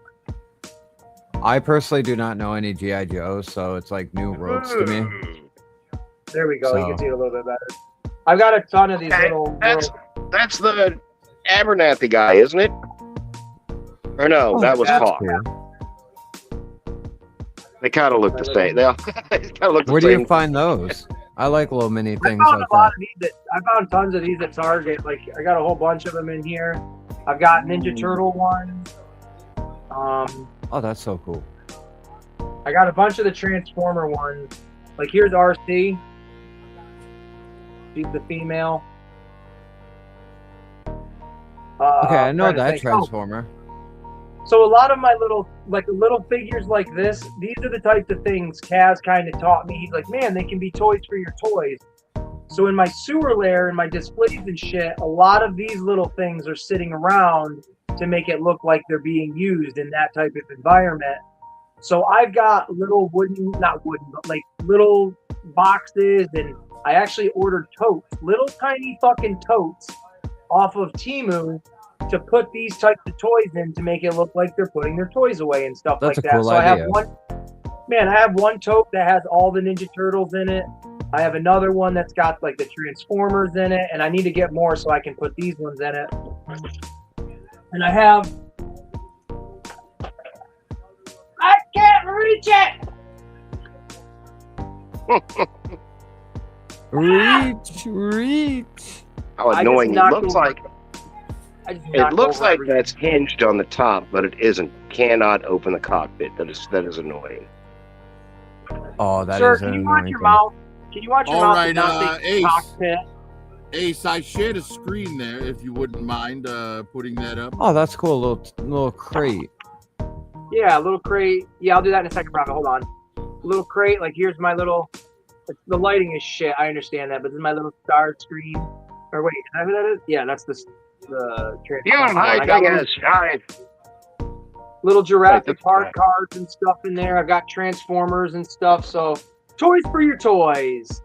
Hinderer, Yeah, stop saying and actually, I'm taking credit for that because you said Kaz told you, but Kaz and Bruce Yeah. are constantly blaming me for their miniatures addiction. So I'm the one that turned Kaz and Bruce onto Toys for Your Toys. So There you this go. right here, Oh, my drink this is is gone. one of the miniature detouts that I put together. It's the world's smallest. Now the Snake Mountain in the back there. This was from Mini Eternia. They had little cartoony He-Man and Skeletor in them and stuff, but I painted them up so they wouldn't be just purple. But this is the Hot Wheels Land Shark, and you can see it scales perfectly with Skeletor here, right? And then this is my good guy display. I've got the Castle Grayskull there that I painted. This thing was just plain flat green. You can see the Battle Ram. He-Man could sit in this Battle Ram, no problem. He could sit in the Sky Raider, no problem. You know, they're fantastic. And here's my Transformers one. This is the world's smallest Transformers. There's the 6 of them there. And then the car modes are the Micro Machine ones. The Grimlock and these were like blind box. They're just like rubber static figures. And the only actual transforming figure in here is Slaghead. Yeah, the car forms. Those are the Jada toy ones, right? Yeah. Right. Yeah, they're sweet. And then, so there's my G.I. Joe one. It's not as, but I got the little His Tanks in there. And the little Vamps and Snowcats and the figures and whatnot. That's the whole wave of World's Smallest, though. And then here's my Green Lantern display. Now, what I did here was I broke a bunch of Hero Clicks off their bases. And hot glued them in here, and they're perfectly to scale. Man, I used to have like And, hundreds of those back in the day. Right. So these things like work out great as like a detail for your figures, right? Yeah, to they were scale. so cool. Those figures were super. Those little teeny figurines Because were so you can see detailed. there I am standing next to it, so you can see the scale of it. This is a 6-inch me here, standing next to the case, so you can see how big it is. Wow. And there's Curtis on the other side there. And then that's like all 4 of them in view. And then Yeah, they're there's right there's the Harry Potter display. Harry Potter. Yeah, I've got the miniature books. I've got the miniature castle, the so mini pops, Patronuses. and then the That's cool. Patronuses from the McFarlane figures. Dobby likes And then his here's sock, my master. turtle one. I like There's my socks. turtle display. It's got the world's smallest turtles, a Hot Wheels turtle van, and then the Jada Toys miniatures on the Technodrome, the van, and the blimp, and then the miniature Funko Pops. And that's kind of the whole stage, what the backstage looks like for my I've added some stuff to the top here, like Profit Director logo and whatnot, but this will be what's behind the desk while I'm talking, basically. So That's yeah, cool. Like this your is own little thing. yeah. So because I wanted to, you look at all the toy channels and stuff, and when they're talking, usually their collection is behind them. So I thought this would be cool to have like a collection that's scaled with me as a 6-inch figure. That's a cool idea. I like that. So your figure not only has Well, his yeah. own toys, he has his own collection. Right. That's what I was thinking too. It's like his own Right. collection within a figure collection as well, of the mini collection. Right. Exactly. Like if you watch my very first video, the like stage in the background is that. You know what I mean? It's just a simpler Yeah. version of this. But yeah, this is what it's going to be going forward. And there's Curtis and M3 on the side there. You can see them. But yeah, this is pretty much where I'm taking things with my show. It's a pretty impressive setup, to say the least. It has evolved quite a bit over the years. As it should, as a collector should. Like, and not just evolve, but like look the part too. Like that's the one thing. What, Frost, was it you and I that were talking the other day where we were saying like how I was telling you how like the idea of how I have my setup is like a store, and then like we talked Yeah. about a museum. Yeah. And when you're setting up your stuff, no matter how big or small your display is, take some sense of pride in it. Even if you're not showing it off to somebody, you as a collector should be proud not only to say you have something, but to be able to look at it and be like, yes, not only did I have to spend the money that it took forever to get, but I can actually look at this thing, touch it, whatever you do with it, whether it's a in-box, out-of-box, but you get to truly, truly appreciate it. Like up here in the corner, I have my autographed Jim Lawson Ninja Turtle figure. Now, it could get lost in the mix amongst all my other turtle figures, but I set that one up right there specifically with a tiny little light that shines right at that box and illuminates all of it. Because when I turn that light on, if someone's coming into the room for the first time and it's, the tone is like this, I want their eyes to see the thing that I am like singularly like the most proud of in my collection, or at least when they're looking at stuff that catches their eye maybe the most. Because I'm proud of that fucking thing. Like that whole moment, Well, getting to meet that guy. If I wanted to shine a light on the thing I'm most proud of, I'd have to hang the light from my belt. Oh my God, you're gonna shine a light on your kneecap? Right, yeah, that's exactly right, Ace. My kneecaps. That's right. In case there's any children watching, which hey, wrong side, you idiot. Right here is a little warning. There's grown-ups here sometimes. I'm not sure where they are, but sometimes there's grown-ups. Was it Rouse says, Right, well, I'm in danger. That's why I said it. That's why I said it cryptically and not, directly. Did you say Krypton? Sure. Oh, you said cryptic. I got it. Sorry. Oh, wait. Cryptic. See? No, sorry. See, now you guys don't know this, but I'm taking all kinds of notes. I have my shed that I bought. It's a beautiful shed, $8,000. It's full of exercise equipment that's never going to be used. I am taking over my shed, and I got to do a couple of, and I have until like next Thursday off, and I've just been dragging my feet because my God, moving my collection, ugh, I don't even want to think about it. But it's going to be fun. I want to.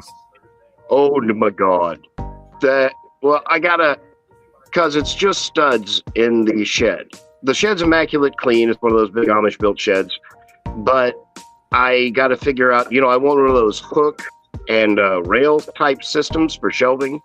Okay, yeah, those are cool. So I can like move stuff all around, and I'm going to try and set up the back wall and then have a desk in the middle and do something. It's a good size, like I think probably 15 by 17 foot shed. So, I mean, it's good size. Yeah. Oh, yeah. Nice size shed. And like that, I'm like this, because my collection is in my garage. When it rains, it all comes down the wall where my Optimus Primes are. And I don't like that.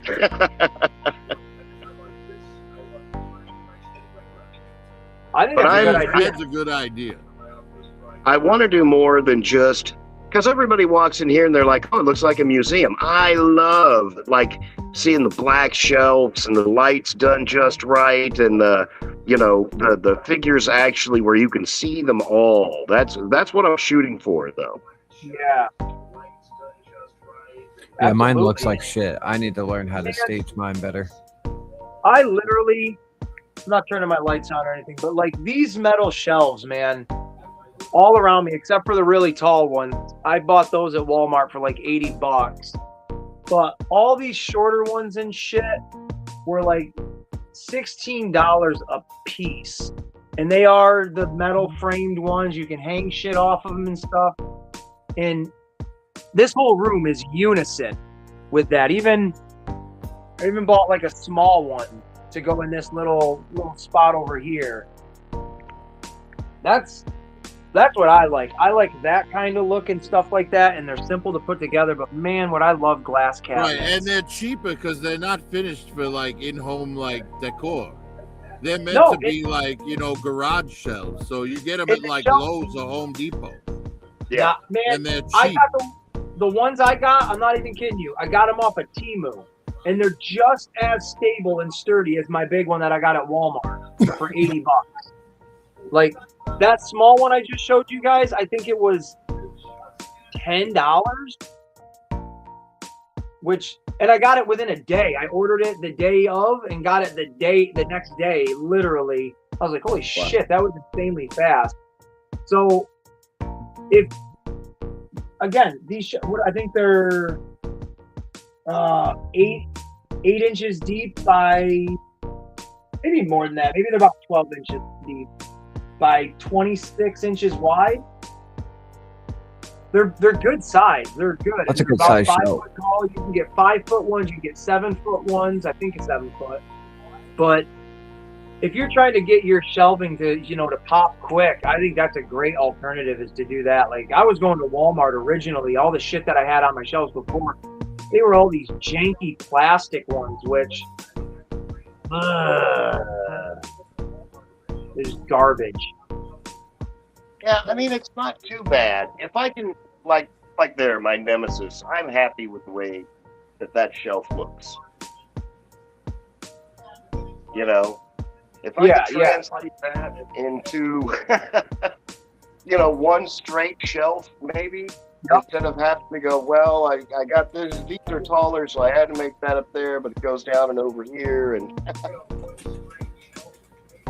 I think it'll be cool. And plus, I think once you get into rearranging it, you're going to really enjoy the piss out of doing it, because it gives you a reason to kind of play around with your toys. But I know for you Transformer guys, it's a sketchy move with Transformers, because, man, once they fall, or geez Louise, it's a party.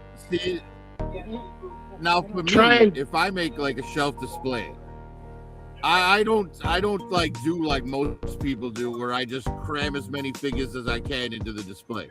What I do is I set a backdrop in the display, so you've got an environment to set your figures in. And I don't mind leaving figures in the bin, because none of my displays are permanent. They're gonna last a month or two and get switched out to something new. okay. So it's I always. see you fluid, constantly what I mean? rotate. Right. Like right now, I have a display for my Empire for Star Wars, and because I've army built quite a bit of the Empire, so basically I have them all like lined up like an assembly, like they're there to greet, a dignitary or whatever. So they're all lined up in uniform, and in front of them, walking along the front of the shelf, is Vader and Palpatine. Just like as if they were walking past them all. See, that's going to be cool. My thought is to put something like that into the shelves with the bots displayed all over. Like have one section as just a kick-ass diorama. Because if I don't put together that arc scene, with the butt of the arc and the mountain and all the Transformers around it, I'm just going to go crazy. That's the one thing that I have to incorporate in this setup. Joe, I have I picked up from Extreme Sets. I have the arc, like Ooh. in backdrops. Oh, Yeah, Joe, Like, you like never because they checked made out the arc and they made the yeah, because it's the orange metal with the rock formations in it and stuff, and it's literally like extreme sets. If you go there, use Skydro's code yeah, to get 15% off your SKYDR. order. Yeah, SKYDRO, Skydro, and it literally works. I've ordered from that site like 3 Right. times. Yeah, That's you'll what this- get 15% off your order. That's what Now, that how big big But card is they, it? they sell the arc in a couple different versions. You can either get the big playset version that covers like 3.5, 4 feet of your table, or you can get the individual like detail shelf displays where it's like 18 by 18 by 12. So there's a 12-inch floor piece, and then the backdrop covers 18 by 18. So you could just stick it into a detail and like put your Transformers in front of it. But Yeah. it's fantastic looking. See, that's I've got to have in my shelves. I want to like have it. I have the vision, and then just built-in dioramas, and pull in the best of what I think from the best Optimus, the best Jazz, Bumblebee, whatever. Set up the best combiners that I have, something like that. But try and showcase instead of just having them all on the shelves, which I like anyway. That's my fun bit right there, is just having them all thrown around. But yeah, like what you guys have set up, But if you're and gonna do a those. diorama shelf, you want if you're gonna do a diorama shelf, you want all the figures in it to make sense in the scene you're creating. Yeah. Well, yeah, that's what I'm.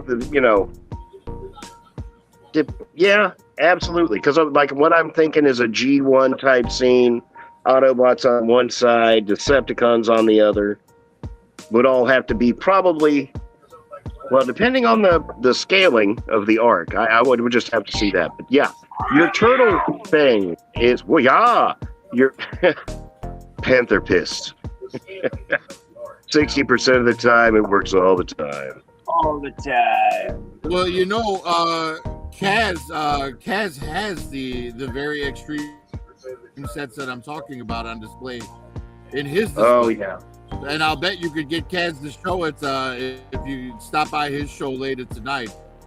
Hey, Because Well, he that's has what- that arc display up there, and he has a bunch of different scale Transformers in front of it, so you'd be able to see very easily like how it scales.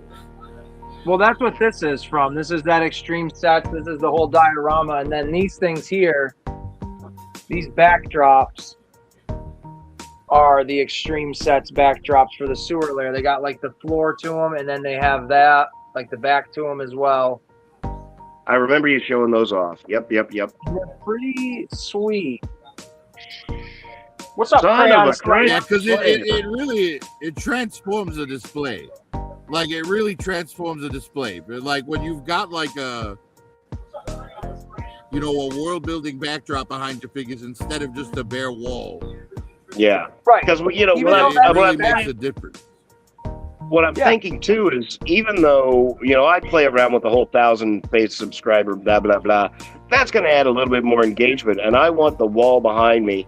M3, love the boy. His like backdrop is phenomenal. I love his big moon and all the way he sets stuff up.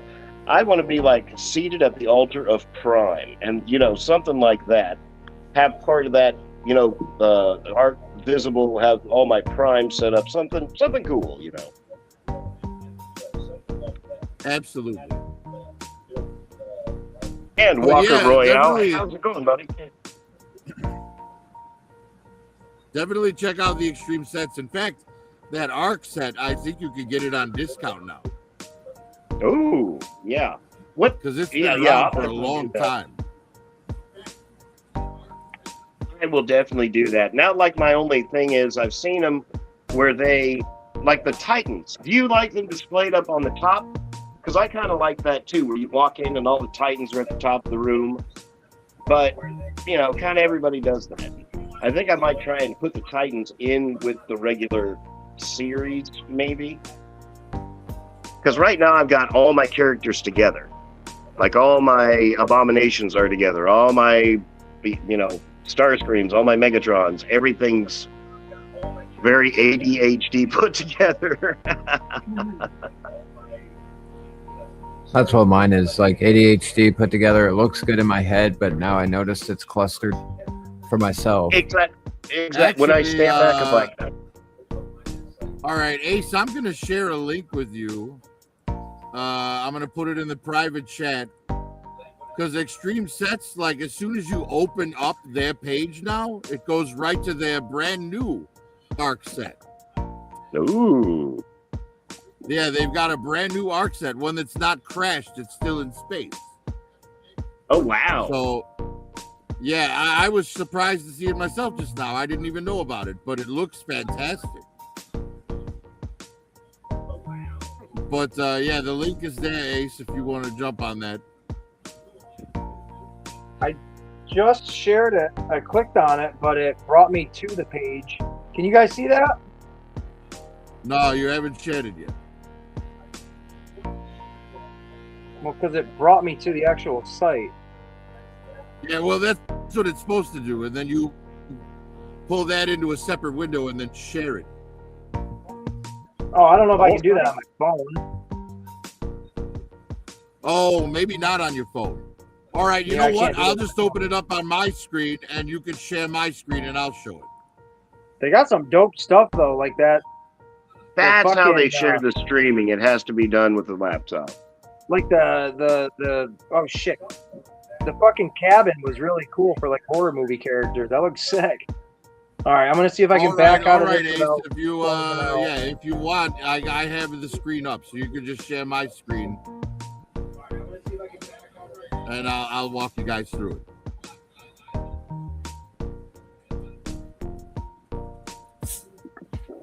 No, the other screen. Don't put me on blast.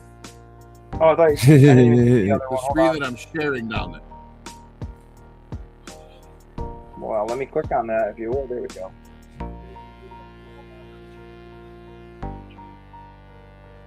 Boing, boing, There. boing, boing, boing, boing, boing. There you go. All right, so hang on, let me get it back to the. There it is. See, they've got a brand new arc set, and the artwork on it is fantastic, and those are real Transformers in front of it. Ooh. And these are all going to be like separate boxes that you can assemble however you want. Right, the big one in the back here is probably just a flat board, but the rest of these are like boxes. Right, so you fold them up and then they stand on their own. But all right, so let's look at the dioramas. So there's that new arc set. That's pretty awesome. Yeah, I mean, with that- old church. Like, slow me down if you want to check anything out. Right, abandoned building is cool. The chapel got is my cool. Like readers if you on. want to do like a Daredevil display, the chapel would be fun. If you're a wrestling fan, you could buy an audience. Yeah, there's little streets and newspaper boxes. There's crate sets if you want to just buy some crates.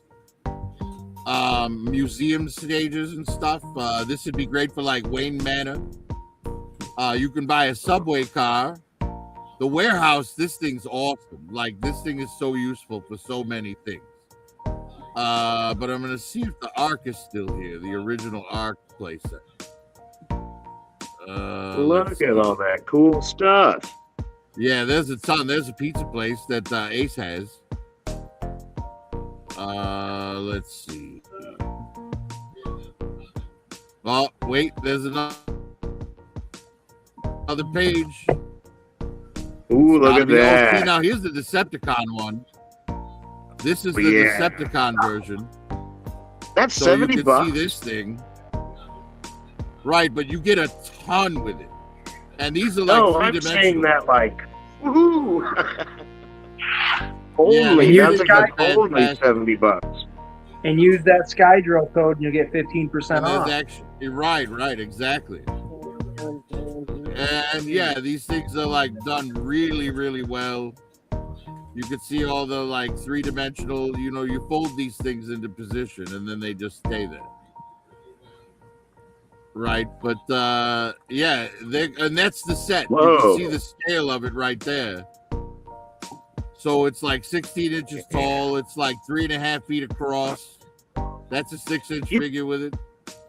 You could put MPs in that. You could put wow. You could put a 12-inch figure in there. Yeah, it's really well done. Let me see if I can find the Ark one though. Oh, I guess that's sold out of the Ark because the Ark It'll come isn't here anymore. But there's other things too, because there's the display stands. There they go, display packs. See, now these are just like you get a set of 4, like where it's about. Here it is, the Ark.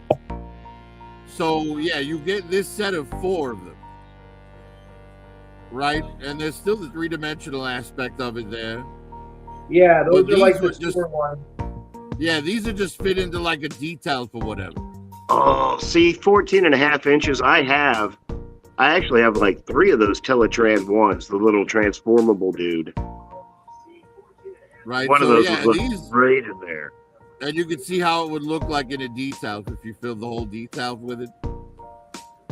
But or you could just, link them all together into like one long scene, and it all works really well. I have this and the regular one, the one that they're sold out of.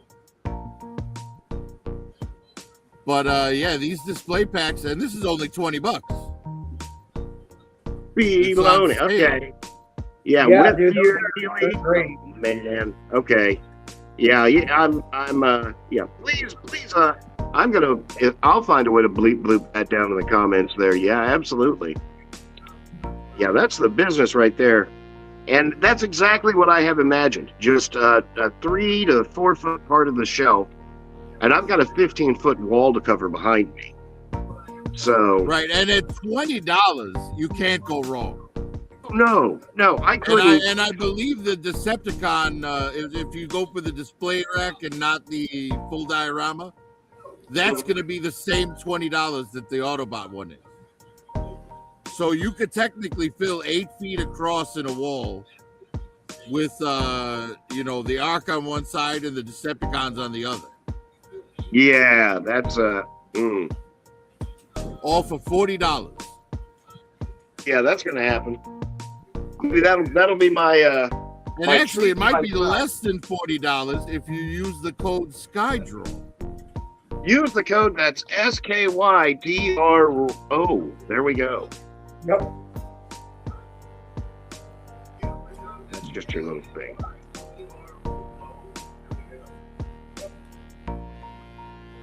Oh, we lost Joe Prime. He went to go buy some extreme sets. Damn, he got that excited. He's like, I'm going right now to buy that shit. Right? Damn. Grab it while it's on sale. That's what I did when I bought those backdrops. The four of them there. They all came in one set. They were $14.99 on sale. So then when I used the promo code there, it basically just saves you a little bit on the shipping, essentially. So I mean, even $15 for that, I was like, hell yeah. Right, but even getting Put that shit in my hand. every penny matters. You know what I mean? It's like this is not a cheap hobby to have. No, it's not. And you want Hey, the guys. bulk of what you're spending to be on your actual figure. I like how it says Joe Prime to back out. Okay, what the? My stupid phone, the back button is right next to the little minimize button, and I'm gonna hit it, and it'll back me out of everything. I've done that I do that on everything.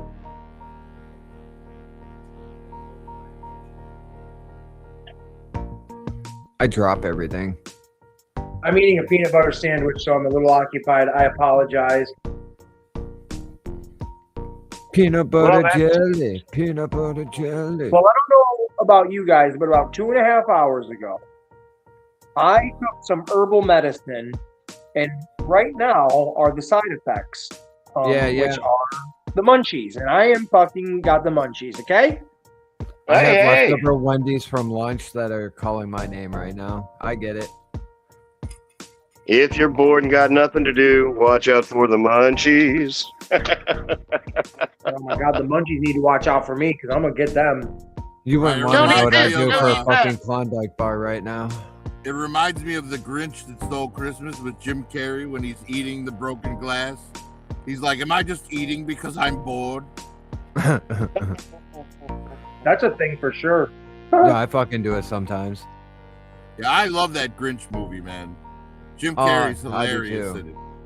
What do you I think love it about when them? he's the like, second one? I love it Yeah, when what do you he's think about talking them making the second one? If Jim Carrey's back, I'm in. Oh, I agree. Uh, But I yeah, don't- my I don't- favorite scene is that one where he's like trying to talk himself into going down to Whoville. He's like, how dare those Who's inviting me down there? And on such short notice, even if I wanted to, I couldn't attend. My schedule wouldn't allow it. Then he Let's wears see, the 3 leader o'clock, hose. wallow in self-pity. 4 o'clock, jazzercise. 5 o'clock, dinner with me. I can't cancel that again. It's like just such good stuff. Jim Carrey's hilarious. That's when older comedy was really good. Yeah, I mean, they don't have, Hollywood doesn't have the balls to make Right. really good comedy anymore. Right? Like, we're never going to get another Airplane. No. Oh, God. never. We'll never get another Blazing Saddles. A Cheech and Chong.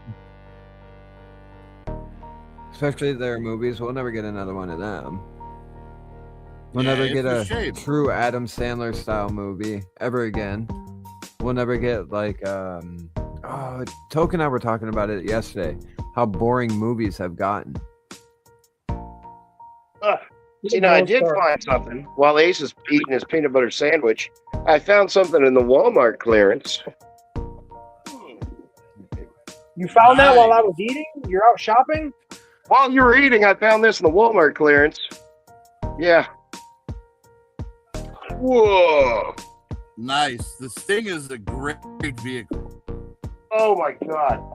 I tell you what, the bad thing is I found it in the clearance area, and this is the third time I picked this box up in the clearance area. And now, mind you, in a month, in 4 weeks, I take it up to the counter, lady rings it up, $75. I said, no, thank you. No, this is in your clearance area. That's $75 retail. She goes, no, it's like 86. And I'm like, I don't care. I don't want it. And she's like, well, you know, the box is torn up. Go up to customer service. So I went up to customer service. They gave me 15% off. So it was 52 or $62. So I took it. I'm like, okay, I'm done playing with it. It's got to come home with me. I mean, now. considering the original retail on that was 100, that's pretty good. Yeah. Well, that, you know, just right at about a little over half price, but I'd handled it so many times. I'm like, it feels like I should just take this home now. I'm done fighting it. But that is another conundrum. I've Now been, I have to work I've been- that shit I've in been my eyeing shelf. Good luck. Well, put your Transformers in it. Have a couple of them driving it. You know, I do have all the G.I. Joe Transformer crossovers, so I can do a whole mishmash of those guys. Hey, I have a genuine Transformer question. If Optimus Prime is driving a truck, is that like a form of like bestiality or something? No. Well, I mean, Is Optimus there a Prime, weird? maybe. Okay.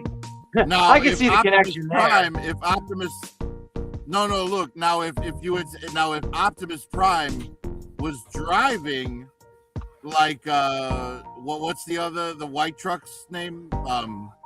Ultra Magnus. Ultra Magnus. Like if Optimus Prime was driving Ultra Magnus, well then you could say there's some gay robot stuff going on because Optimus is literally inside Ultra Magnus. Well, I mean, that's Exactly. basically what I said without using another Transformer because they're all fucking machines. Well, man. but that's the thing. That's the thing. If he's in a regular truck, that truck is just a vehicle. It's not sentient. Okay, now we're just overthinking. Just never mind. That's Nobody too thinks much. about a it. regular You don't truck want the anyway. answers That's what to I that. want to know. Yeah, why wouldn't he just Questions turn to into a answers. truck and drive himself? It was just a fucking joke of an idea. Jesus Christ. If I wanted science behind it, I would have said, hey, scientist, I got a joke here. Can you break it down for me and make it not make sense? This Thanks. is why a musician's a part of the toy community. It's fun. This is why like quote unquote missing contest and trying to be like funnier than everybody else is like, get over it. So that's my fucking thought on it. It was a dumb joke, made even dumber by the panel. Thank you very much for that. Sorry, I thought Here you were to asking lower a the bar. genuine question. Well, no. Why would a genuine question be? Come on, that who would genuinely ask that without being retarded on a scale of an idiot? Clearly, M3. Well, the M3 for sure. But Technically, I mean, the Decepticons are inside themselves all the time. How many people have been inside Astro Train? Inside Astro Train. You know what I'm saying? I've said this a million times. If we put science to what the Transformers are, we can literally say it is the most stupidest property I've ever seen in my life. You've got Megatron. And I'm going to say this so people can see my face when I say it. You've got Megatron, who is a fucking bad guy, the leader of the bad guys, the guy you're supposed to fear, the guy you're supposed to say is just the ultimate bad guy. But he transforms into a gun that his asswipe of a sidekick who hates him has to pick up and use. Does that make sense? No. Because if Starscream really hated Megatron, he would just be like, fuck you, I'm not using you as a gun. You can sit there and not be used. Yeah, But- and it defies all the laws of mass. It's just dumb. Megatron Like, how has does that cannons. giant robot turn into a handgun that fits in someone's hand? There Now- you go. Now, this comes from the Diaclone, and in the Diaclone, he is a sergeant, and like his specialty is he turns into like this super sniper rifle. So that's how they had to fit Megatron as the leader in that, because the Diaclone guys that they stole all that property from, he was a sniper rifle. So they had to kind of keep that was his deal. He's great, but somebody's got to use him. But and that's the part that loses all why would a Transformer be a gun? That's why, honestly, I love the G1 gun, everything about that, but a tank always makes more sense. Or like, 100%. what was it? And since they can like change their size by scanning like a new thing to transform into, I can't wait for the episode where Cliff Jumper transforms into a vibrator and hides in Alita 1's drawer.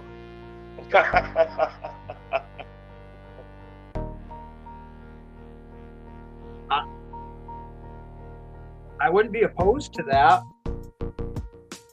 Right? He just transforms into the vibrator, jumps in the drawer, and says, "Now we play the waiting game." Uh-huh.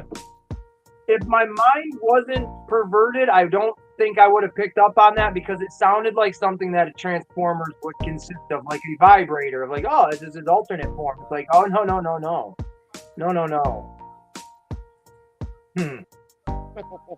It's even a good name, Vibration. And now That's right, the Vibrate conversation is officially not safe for children.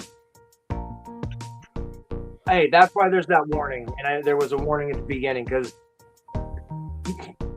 Yeah, what is safe? This is a general question. What on YouTube or social media is safe for fucking children? Like, I hear Absolutely nothing. Right, Nothing in total. nothing. I agree. Like even Nothing. Minecraft, I guarantee you on Minecraft, there's predators out there talking up your Oh, children. absolutely. yup. Oh yeah. I I tell didn't- people all the time, don't play Roblox. Don't let your children That play was the one I was Roblox. just gonna say. Yep. There's a YouTube guy, I've mentioned him a million times, Papa Meat. He does a bunch of satirical videos and stuff like that of like real shit. And he did a Roblox like video and he talks about like the weirdness of it. And I was like, man, growing up when I did, you didn't think that shit. So my brain isn't wired to just instantly go there. But living in our society now, it's disgusting because like that's the gateway to that shit is like kid stuff. Like it's so messed up. It's horrible. It really is. It really, really, really is. There's a YouTuber named Schlepp that got a lawsuit against him for catching Preds on there and actually getting them arrested.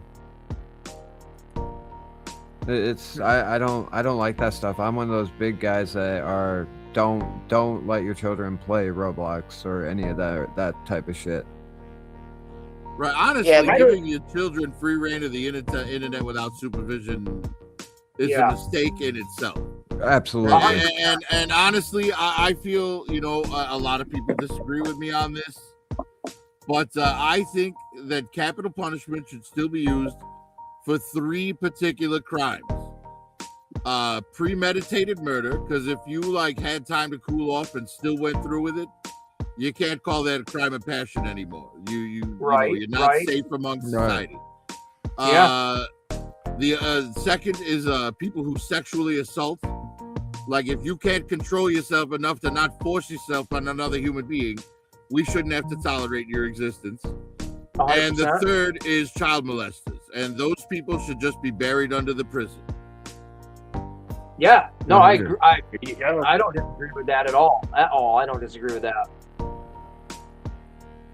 And that's why it's not doing what we're doing. There you go. That's going to be such a cool deal. Sunday the 19th at what time? 3 p.m. for us, but I'm not sure how that works for. Okay, it's 8 o'clock here now. It'll be 2 p.m. Central Time. Mess you up. Yeah.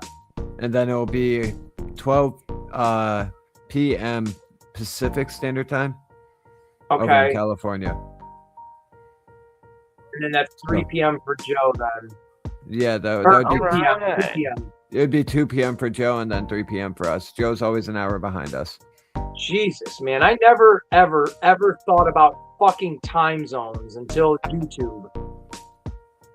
I never did either. No, now we're screwed, though, because they got rid of daylight savings time. That's not a thing anymore.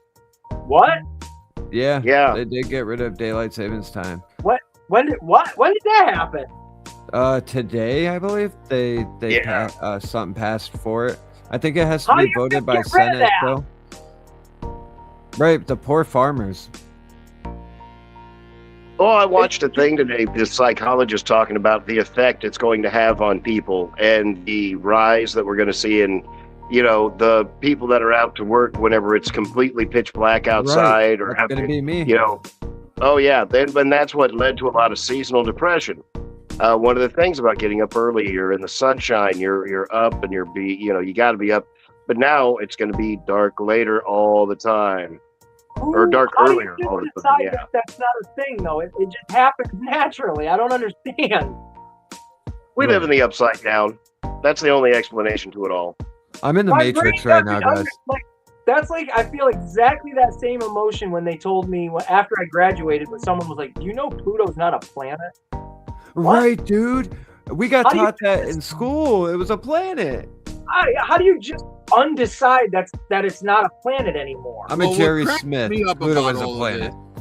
What cracks me up about all of this is, we've got a war in the Middle East, a war in Ukraine, a war in South America, and all these people starving everywhere, and we're worried about passing laws for daylight savings time, and it's really that's what you're focused on. You had a congressional hearing for that.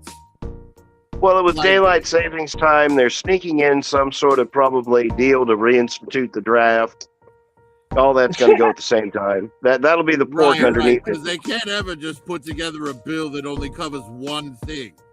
That's right. We're going to get rid of daylight savings time. Yay! Their garbage into it, we need LGBT friendly coloring books for Palestine. What? Why do you need that? Palestine's not asking for it. What the hell are you doing? Premeditated. man, sometimes I don't know if I should scratch the top of my head or the bottom of my ass because I don't know which way to think out of, because so much does not make sense at all. Like, well, if you looked at some of the laws that are on the books, like it would blow your mind, right? Like, I'm for sure example, in Texas, it is illegal to have coitus with an armadillo. Now, what's crazy about that is, in order for that law to exist, somebody had to have gotten caught doing it. in the first place. That poor fucking armadillo. There has to be a specific law for the armadillo because of that. Right, and in Illinois, they have one that you can't have intercourse with roadkill. I'm like, somebody was actually like, saw a dead deer on the side of the road and thought, I'm gonna get lucky. Like, what kind of sick bastard like has to exist in order for that law to be on the books? I don't like that one. I don't like that one at all. I'm going to refill my beverage.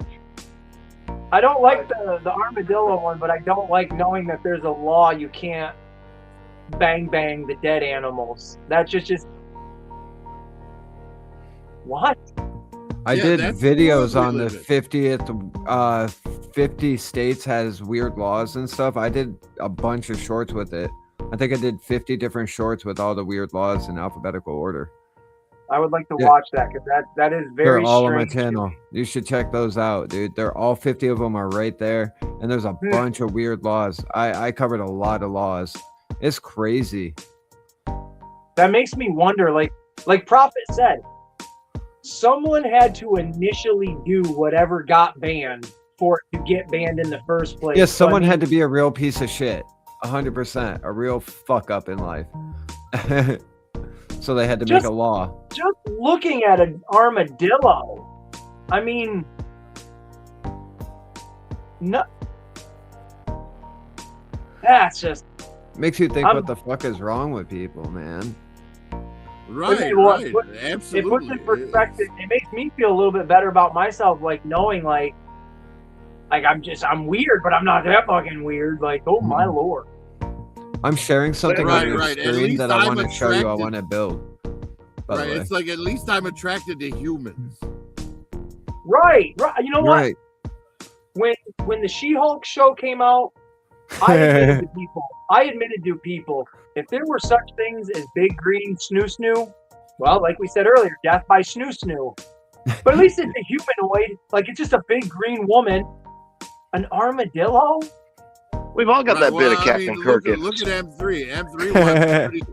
M3 wants Judy Hopps from I love Zootopia. Star Trek, by the way, Joe. He did say that, I didn't love he, it all the Prophet? He time. did say that. Yeah, he did. He said Judy Hopps is his furry weakness. My furry weakness would be Jessica Rabbit by name only, and that's it. Oh, I totally agree. I call man, Tokyo the my best- Jessica Rabbit when she dyes her hair red. The best character in that movie was the baby. He's like, I got a 50-year-old husband and a 3-year-old dinky. Yeah. Hilarious. Oh my gosh, that kid's the best. That's the best. Man, that's when movies were good. Like that was a new way to shoot a movie back in the day too. Just like how Mary Poppins with the animation in it. And Such a new where way. else are you ever going to see Daffy Duck and Donald Duck in a Correct. piano duel? Correct. Like, you're never going to see them on screen together ever again. Nope. No, because of you're all not. the rights and all the licensing bullshit nowadays. And that's a good fucking movie. Like, it's not just a Dude, novelty yes. of, like, it's a good movie, man. That's my top Lloyd, 3.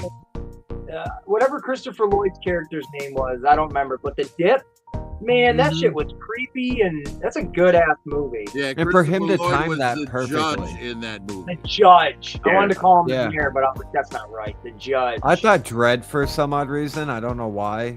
I thought Dread. Now, would that be a movie we would accept if they made a sequel to for No. Who Framed Roger Rabbit? No. I would never. Oh. Yeah, Hell it doesn't no. need one, because why would Roger be getting That's framed perfect again? already. I agree. I don't think there should be one, but since they just keep What if they put turtles in it? What if there was Turtles and GI Joes and Transformers in it? Well, then you might as well just make a toy movie at that point. Yeah, Just like say, a Toy Story 6.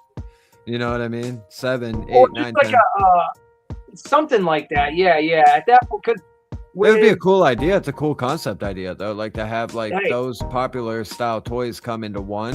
That's a cool Because idea. they had the Looney Tunes and stuff like that in the first one. The characters from the 40s and the 50s. So they can put the, Yeah, the 60s, 70s, 80s, 90s. That Well, you was know, cool. that's kind of what I tried to do with my channel. I tried to like do action figure reviews, but with the sensibilities of like a sitcom. Yes. Especially, yeah, you can see it with the intros and stuff like that and all that, 100%. And that would be a cool idea. Like, I understand they have to take a risk and spend money on a movie, and hopefully it does good, and if whatever, then you get sequels and all that shit. But man, it would be fucking fun as hell, like Prophet, to see. We'll just take Transformers, a Transformers animated sitcom that wasn't about war. It was literally Like about family life. yeah, like fuck, Oh, that's we're a cool stuck on idea. Earth. Well, might as well make the best of it. Got to Well, work you it know, out to 5. I've had similar things about like Harry Potter and Star Wars, right? Dude, yes. Harry like, Potter uh, another way. You could do a sitcom about Harry Potter that's just called Muggles, and it's about a wizard family trying to keep their magic secret. Oh, from their yeah, that's a Muggle good neighbors. idea. You could do a cop show called Auras, where it's just wizard police, but it's done like NYPD Blue, but with wizards. You know what I mean? Oh, that's good. That's good. I mean, Or like a Patronus show. thing. Right. You could do the same thing with Star Wars, right? You could do like a buddy cop show about stormtroopers. Yeah, the I would love Stormtrooper that life shit. after. Right. You could do like a mockumentary type show, like Dog the Bounty Hunter, but with Boba Fett and Dengar. Oh, that's That cool. That's right fun. there Right? would be so fun. Or just two random stormtroopers that are like buddies, and it's like you said, two buddy cop things. it's That'd be a like good two- idea. Right. Two I don't stormtroopers. understand why like they can't you own the IP. You're unlimited with what you can do with it, but yet you insist on staying in this tiny wheelhouse. 100%. Like wrestling, when the WWE came out with their WWE network like a decade plus ago, they had all sorts of bullshit, crazy shows that they were throwing at the wall to see what would stick. And they did it was based like the Real World that was on MTV, but it was called Legends House. And they had like, I don't know, 6, 7 different old school wrestlers from the 80s all living in one house together where it was uncensored and unscripted and shit. It's like, yeah, I don't need to see these guys out in the ring for the nostalgia of it. Put their old asses in a house, let their crazy self be their crazy self, and let's see what happens. Like, that's fun. So with Star Wars, you got the Star Wars one in my head for sure. Like, I would love to see just the side quest stories of like the stormtroopers or Tusken Raiders going to the market or some stupid Yeah, shit I think like that's a that. really good idea. I think that's honestly a really cool idea. I would watch it all day Right, long. well, like, Or like solar opposites style comedy, like comedy in it. Yep. Well, And there are a couple of IPs who've already kind of gone down that road a slight little bit. Like, for example, Star Trek has the Lower Decks. Yeah, that the second Oh yeah, part? that was really good. that's good. That's really good. Yeah, it's a cartoon, Um, Mace. And then DC Oh. in the comics, they had a I can't remember the name of it, but basically it was about the team of people who go and clean up after the superhero fights. Oh, don't tell me that. I'll look into that. I love DC. Oh, don't tell me that. Oh, DC's my addiction. I heard of that show. What is that? That's gonna Powerless? No, that's not the one. Yeah? No, it was something crew, but it wasn't a show. It was a comic book. Was it the Cleanup Crew? It's something like that. I'll But look it up real quick. it was about the guys who go and clean up the mess after the superheroes trash the city fighting in it. See, Marvel has that too with their damage control. But there was a show where it was in the Batman universe, but it focused on like the tech crew and stupid shit like that in Wayne Enterprises. There's something. It was If somebody called can Google Damage that, Control. The DC yeah, Damage comic. Control. is Yeah, the that one. was Yeah, there you go. Damage Control. There you go. But yeah, it was a really, really good comic, you know, that gave you like an alternate like view. And it's kind of why I like Andor, right? Because unlike all other Star Wars, Andor gave you a window into how the Empire operates better than anything that's come before it. You know, you got to see the inside of an Imperial prison. You got to see, you know, the hierarchy of Imperial rank and like how it works and like, you know, all the backstabbing and shit, you know, between officers and whatnot. You know, you got that that one commander at the end of season 2 who like, you know, commits herikari and you know, basically because he failed and he knew the consequences with the Emperor would be way worse, so he just finished himself. You know, and you don't get that in a lot of Star Wars. Andor is very unique in that respect. I know they have a show called Alfred for Batman to show the life before he started taking care of Batman, well, Bruce Wayne. I've seen they have that out. Right, because Alfred was part of MI6, I believe. Like, Yeah. you know, the same organization that James Bond comes from. So I'm gonna watch that. I know that's supposed to be real. It's actually supposed to be pretty good. Gotham was phenomenal. Oh, Yeah, I love absolutely. Same with I love Titans. I love Titans. It wasn't received very well, but I loved it. There was some casting choices in Titans I would have made different, but you know. Right. For the And most Gotham part, it Knights was was really alright. good. Yeah, I thought Gotham was a lot of fun. And that's another one of those, hey, let's just do what we can do without Batman. We know where our strengths and our weaknesses are because it's a corny show. It's very harkened back to like the John Wesley Shipp Flash TV show from the 90s. Like it feels very much like that, but yet polished and clean and a little bit, you know, Modernish. up to date and shit like that. I love Gotham. Well, you I know, thought it yes. as far as Titans was concerned, I thought Raven was horribly miscast. Yeah, I think Raven's character could have been way better. Yeah, because Raven, you know, she was like way too emotional to be Raven. Raven grew up with like a devil for a father. Like she Right, is not going to Trigon. be as phased as she was throughout that show. And Right. I wouldn't have made like here you've got Dick Grayson. You know, he's like he worked with the world's greatest detective for his entire youth. And the one doing all the detective work on the team is Starfire, the one who's Correct. supposed I to thought be, about like, that out of too. her element. Yes. She's supposed to be an alien from a different planet, not knowing what to do. Where Dick Grayson, that's the one thing that bothered me about the series as well. And I think they should have went into Jason Todd a little bit more than what they did. Yeah, that's Right, where kind of I got taken out of it was when they did the Jason Todd stuff. 'Cause I thought it was all right, but I don't know. The show just had a weird vibe to me that I couldn't. It was get after that, right yeah. into. Weird. I feel like they didn't go into much of the life of Jason Todd. They just they're like, here's Jason Todd. Oh, here's Red Hood now. That was it. Yeah, Yeah. he's the Red Hood. Yeah, and Yeah, he honestly, if Dick Grayson's already Nightwing, then Tim Drake should have been the one that was on the Titans. Yeah, You for know, the newer Dick Grayson- series. Oh, yeah. yeah. Dick Grayson should have been like Yep. already doing his own thing. Yep, Right, I totally Dick agree. Tim Grayson Drake should should've- have been in there because he would have been Dick a Grayson newer. should have been the Batman of that series. And not only instead of that, but having- Tim Yes. Drake is Tim Drake, because each Robin is known for having a different aspect of like amazingness, right? Right. Tim Drake is the one that's known for being the best detective. Yep. Right. Damian is the best fighter.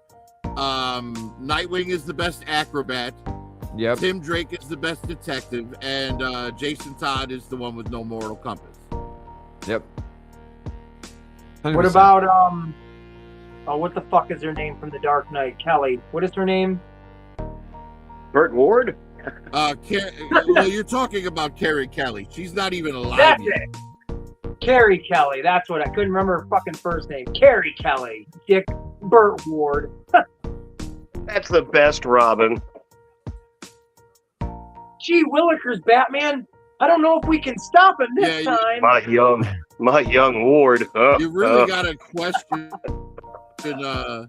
You really got to question Bruce Wayne though. Like, it's like, all right, I understand you took in this war. His parents died.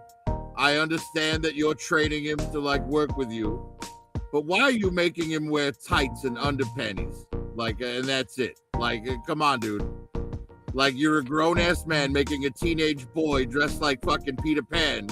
Why? Because they never showed this, but Robin's outfit is not his acrobat outfit. It is Bruce Wayne's pajamas from when he was little, and he repurposed them for Robin. See, I didn't know that. I learned something new today. I shared it with you right here. Real safe to go fight crime in your pajamas. Hey, sometimes you do what you gotta do. Yeah, I never knew that. That's something actually pretty damn cool to know. That's not true. That's not true. I wouldn't tell you. I was about to say, how dare you? You fucking Don't. got me. I was gonna go. Don't Hey, take you know what I that to the know? bank. You guys, I look at for the knowledge right there. You know what I mean? You guys fuck Sorry. with me. It's okay. That's all right. Yeah, I Thanks. swear to God, that original Robin's like lower body is Peter Pan, like exactly. Everybody You know, the tights, knows the Robin's scaled costume. underwear, the little booty. Yeah, his mom had a fetish for the bird, and that was Robin's costume. That's where that came from. Was Martha Wayne's bird fetish. That's exactly right. See, we figured it out. That R, it used to be a B for Bruce, but they got rid of the bottom and they turned it into an R. So wait a minute. That brings up another question then.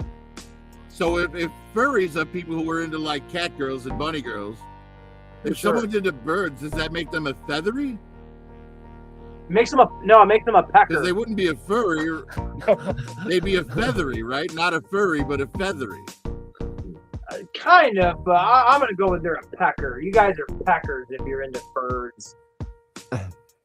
Watching little, It's kind of like the choice of word, right? Like, all right, let me ask the panel question. What do you care? What do you call that little area between your nuts and your ass? The sweet Like Wonderland. most people call it a taint. Most people Yes. call it a taint, right? Yeah. I call it a sneether because it's neither your ass or your balls. There you go. I think sneether just rolls off the tongue better than taint. Taint. Plus, it sounds like something that would be in a Dr. Seuss book. And Yeah, he looked exactly. upon his roly-poly teether. It wasn't this and it wasn't sneether. Yeah, it works. It works. Because it ain't the taint, right? Can we say it like that? Stand up, Homer It's Simpson. all just preferences in language, I guess. I call that little spot my safe spot because when I get nervous, I take my toothpaste. Well, you know what? We can't say no more. Never mind, folks. That warning label, it won't help what I was about to say. No, but I think the two fingers gave us enough of a clue. I have an idea. Has anybody, I know, Joe, you're going to wait probably and show off some stuff Sunday, but has anybody picked up anything new within the last couple of days? You know, I showed off The my only big thing GI new that Joe I've bag. gotten is, the only thing new I've gotten was Airtight and the Iron Grenadier Destro. You were going to call him the Prophet Destro or something like that, weren't you? Well, he's got my gold head. I love it. Refer to it as that because that's brilliant. Yeah, Because shut I'm a up. weak, Go I'm a ahead. weak little pig boy. I went back Oh, yeah. and Shockwave was still there, so I did get Shockwave. Now, how much was this one? Is this another like $42 one? Yes, $43. Yeah. Ah, Now, are you I gonna just wait- hate it. Are you waiting till Sunday to open this bad boy up, or are you waiting? Yeah, till I'm gonna wait till Sunday. I'm gonna open this. You know what's one thing I did get, and these were in the clearance aisle for $2.50. I thought these were so Cannot cute. beat it. Cannot beat it, baby. I don't know if you can. And let's open this up like we should. There we go. Ah, I've been looking at little Transformers. dioramas for Hot Wheels. The little Let me see if I can transformer put it on guys that you roll and they bonk into each other and they form into one vehicle. I What got do they the call Optimus. Swappers or something? These are the Swapticons. Swapticon, that's what it is. Yeah, but it's kind of cool. They're two different vehicles. They bump together and they turn into a little Optimus Prime truck, and you can switch out the body parts and this and that. But for $2.50, it's an Optimus Prime. What the heck? I tried to put your screen on blast, but I hate doing this on my phone because when I touch the screen, I totally feel you. Yeah. You know what I'm saying? Like, it gives you the option of the arrow, but then it also puts another window up, and when you try to close the window, it gets rid of the fucking arrow. Yep. So it's like, whoa! That's kind of a cool little front end of an Optimus Prime truck, though. That's not too bad. That is cool. But it's got his little head up there. Oh, that's neat. And, you can actually move the little arms.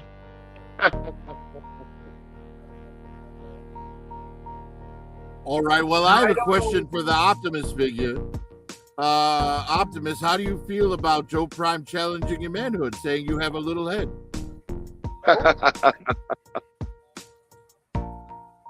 I don't Well, like it. Autobots, I'm sad. Now, did you? I don't remember if you just said it. Were these on clearance, or did you buy these at full price? These were clearance for $2.50. These are the $2.50 one. Okay, I didn't know. If I Yeah. said that. You can't go wrong with spending a couple bucks on something. No, and then you man, clink like, them together. that Superman was $2.50. So something like this, hell yeah! Like Hot Wheels, man. $1.35 for a Hot Wheel. You spend $1, get a cool car, be happy. Man, I remember being a little kid though when they were fucking literally like 98 cents. I remember when they were buy two get two for $1 at Toys I R love Us I miss that shit. and KB Toys. Oh my god, I miss KB.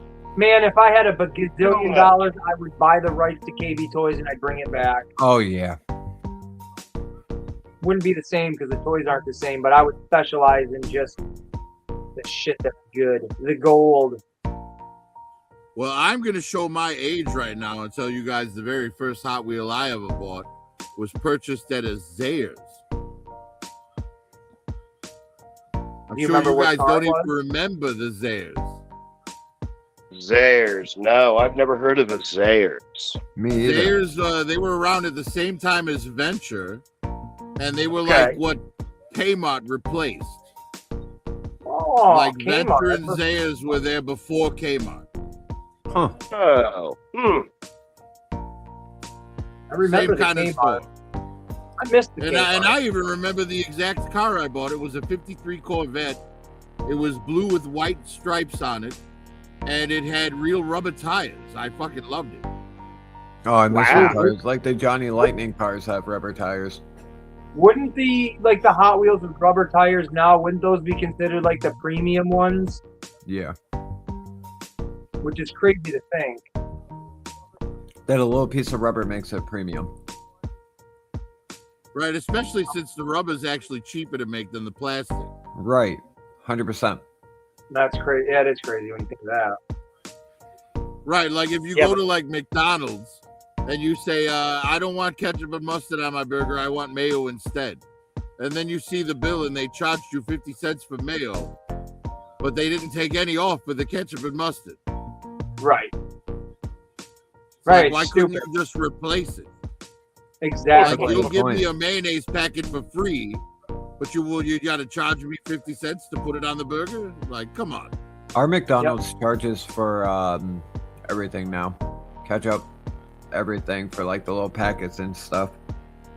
Yeah, it's crazy how greedy That they is got. crazy. Like honey know mustard what? is $1.29 for the packet at our McDonald's. For one I packet shipped- of $1.29? Yeah. I shipped a horrible. package today. UPS is starting to charge $1 per strip past the first strip on your package that they have to put tape on it. Wow. And the lady, I looked at this sign, and the lady's put the thing of tape on my box, and I was like, hey, are you gonna? And she's like, no, we have people that come in that abuse our help. And I'm like, oh, okay. I was like, these people walk in with like rags, and here, tape this up, send it out for me.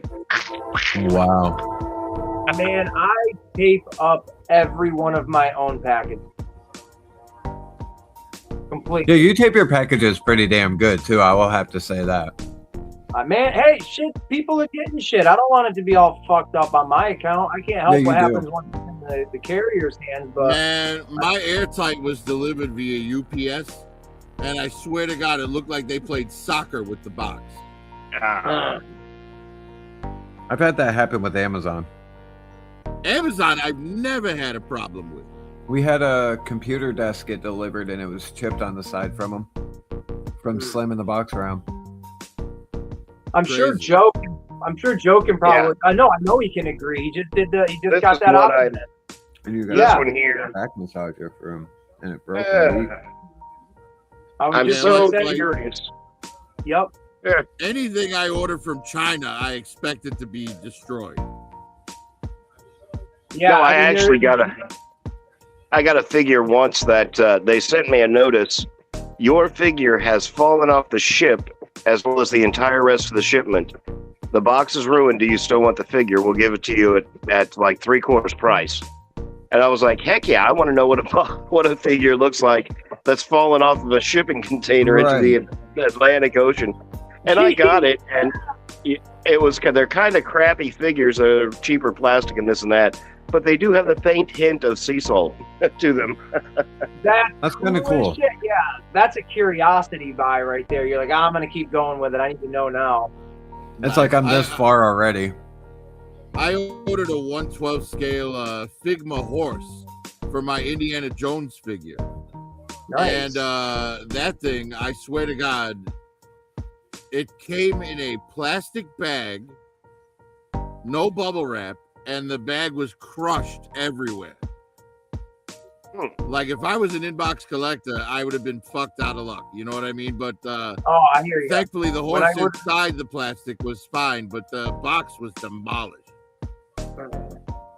That's how it was with those knockoff turtles that I got. Like the boxes, and that's the thing when you order from Temu or any of these Chinese websites and shit. Like, sure, you could get the box, but the box is going to come in that white envelope, and the carrier is just going to toss that shit around.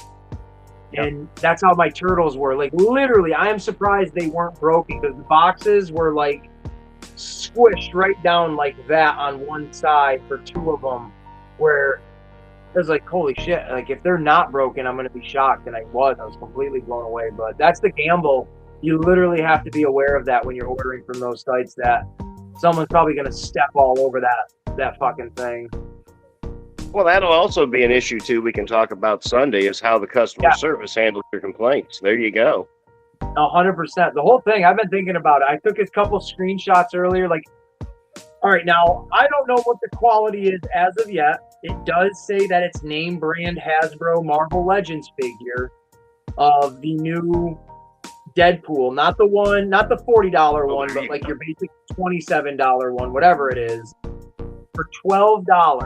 So I was like, fuck you, let me see. I'm going to have to, let me see. And, you know, I got to say, Ace, the deluxe one is worth it. Oh, I'm sure it is. But because I got personally the am not movie gonna Deluxe spend- Deadpool, and it came with Dogpool, it came with Wolverine's skeleton, and it came with the Hulk fists. yeah, but I don't want to spend $40. I mean, not that I wouldn't. I totally would. I mean, But the I Hulk always fists find alone are something- worth $40.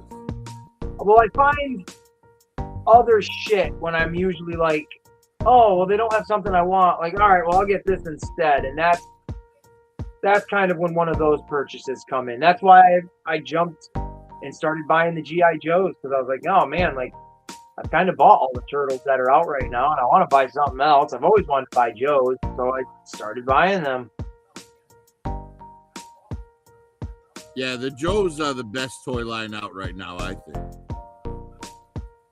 They're not bad. I do have my bugaboos about just the detailing. That's all it is on guns. I feel like they could be a little bit better, but I mean, who the fuck really cares? Probably besides me. But other than that, they are phenomenal figures, without a doubt.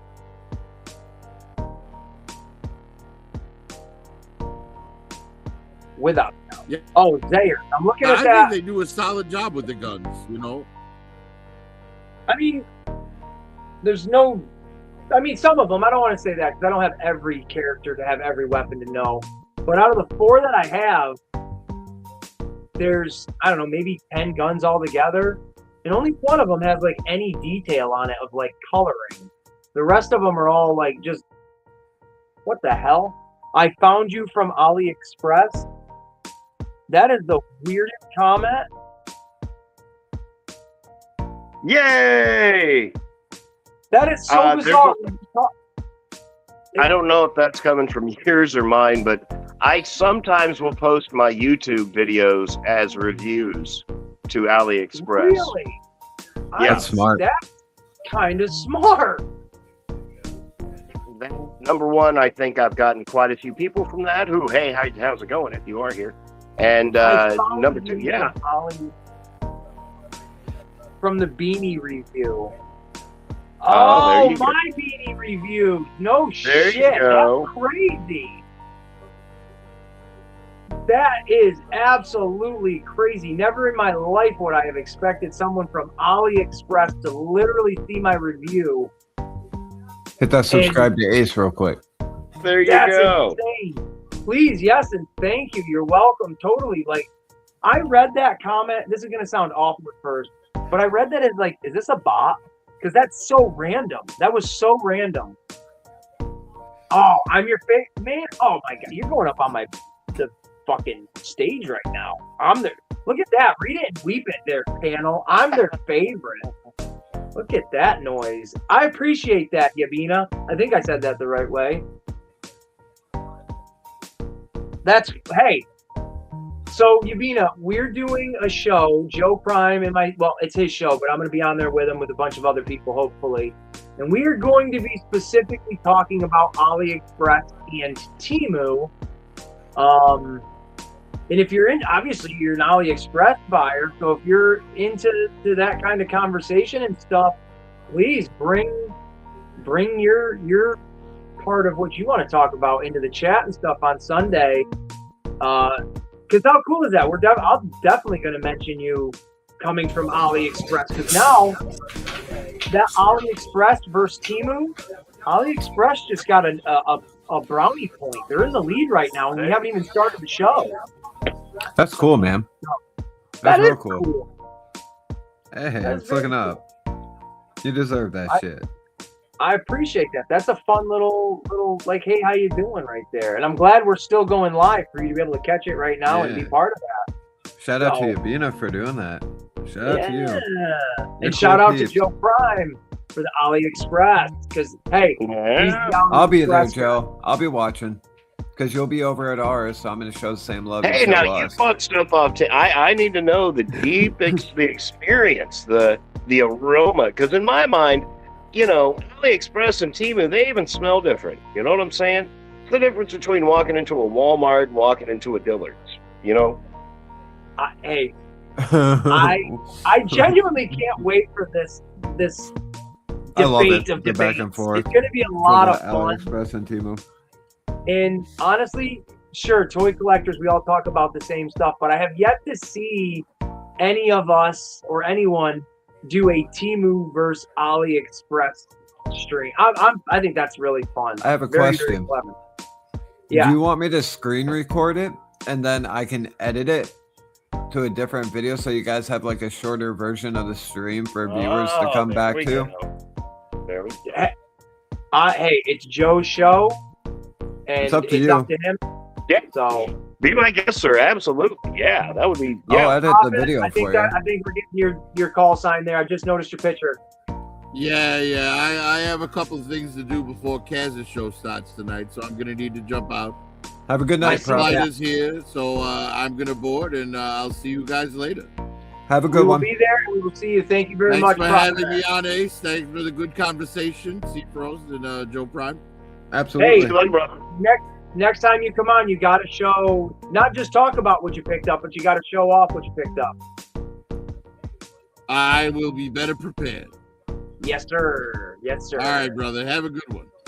Later. Now, Yabina, I don't know if you're staying by because you got to go too, but if you do, we'll see you next time. Thank you for popping in here. I am going to roll this stream right close to 10 o'clock because why? I don't give a damn why. I just want to. I'm eating a that's it. Baconator while talking to you guys, so it's all Dude, good. I could tell you were eating something. Ooh. I could tell you were eating something. Baconator sounds mad good right now. Hey, since we talk about everything on this channel, see Frost, you're eating a Baconator. I had a peanut butter sandwich. Joe Prime, what have you eaten or what will you be eating? See, I started off the afternoon. I got home late, and I had this Reuben in the refrigerator that I've had since yesterday. And oh man, I just love me a good Reuben. So I got home and I scarfed that up, and I've had some chicken breasts in the Thank you. slow cooker with barbecue sauce going on all day. And they got done. We had our chicken breast, mac and cheese, and some mashed potatoes. That was my little break. I was like, oh, I got to go get me some of that. Oh, that sounds so good right there, man. Jeez Louise. Damn. Y'all are eating like food. I had a peanut butter sandwich and I thought that hit the spot. But what I would give right now for a burger or some kind of barbecue or just chicken. Oh my God, yeah. Chicken. Some Oh, fresh barbecue chicken. You That keep, was the man, thing whenever I pulled it out of You the keep slow going cooker. on. Been in there about 8 hours. yes. Oh, We that used sounds to- num num. When I was a kid, Oh, pulled. my grandparents, we grew up on a farm, and when we would do like family reunions, they would be that typical like there's 100 people there and you're only related to like 10 of them kind of family reunion. You know what I mean? Like it just was everybody that was in the town that knew each other. They would all show up. Dude, my grandparents knew everybody in that fucking town, and there was so they'd have these huge pig roasts, giant Oh, pig roasts. yum. Oh, so And- yum. Every year it seemed like my grandfather and they would be my great uncles since they're his brothers, but I just call them my uncles, that they would build every year. It seemed like they'd build a bigger and bigger and bigger fucking rotisserie for the pigs. Oh, sounds so And- nice. Man, these things, they would start roasting them at like, oh my gosh, early in the morning. So by like 1 o'clock, 2 o'clock, 3 o'clock in the afternoon, you'd be like just salivating, waiting to pluck it Oh, off they were of getting the up at pig. like 4 o'clock in the morning Yeah. just to get up to get that rolling. Dude, that's what it was. It was masterclass barbecuing. sounds so good. For New York, it was top tier barbecuing because, like I said, we were from a small farm country. When I say farm country, those pigs that were roasted were literally killed the day before and butchered and then hung up to dry out, or not dry out, but to fucking age and shit for the night, and they were seasoned. Everything Oh, that was. sounds so good. We grew up farm to table, like legit farm to table. I love And- that shit. It was just epic. Oh, Joe Prime popped out. He'll be back. I'm guarantee it. I don't and- remember if I've asked you. Do you like deer? Oh man, I love it all. I Okay, love cool. every meat I've ever had. Well, no.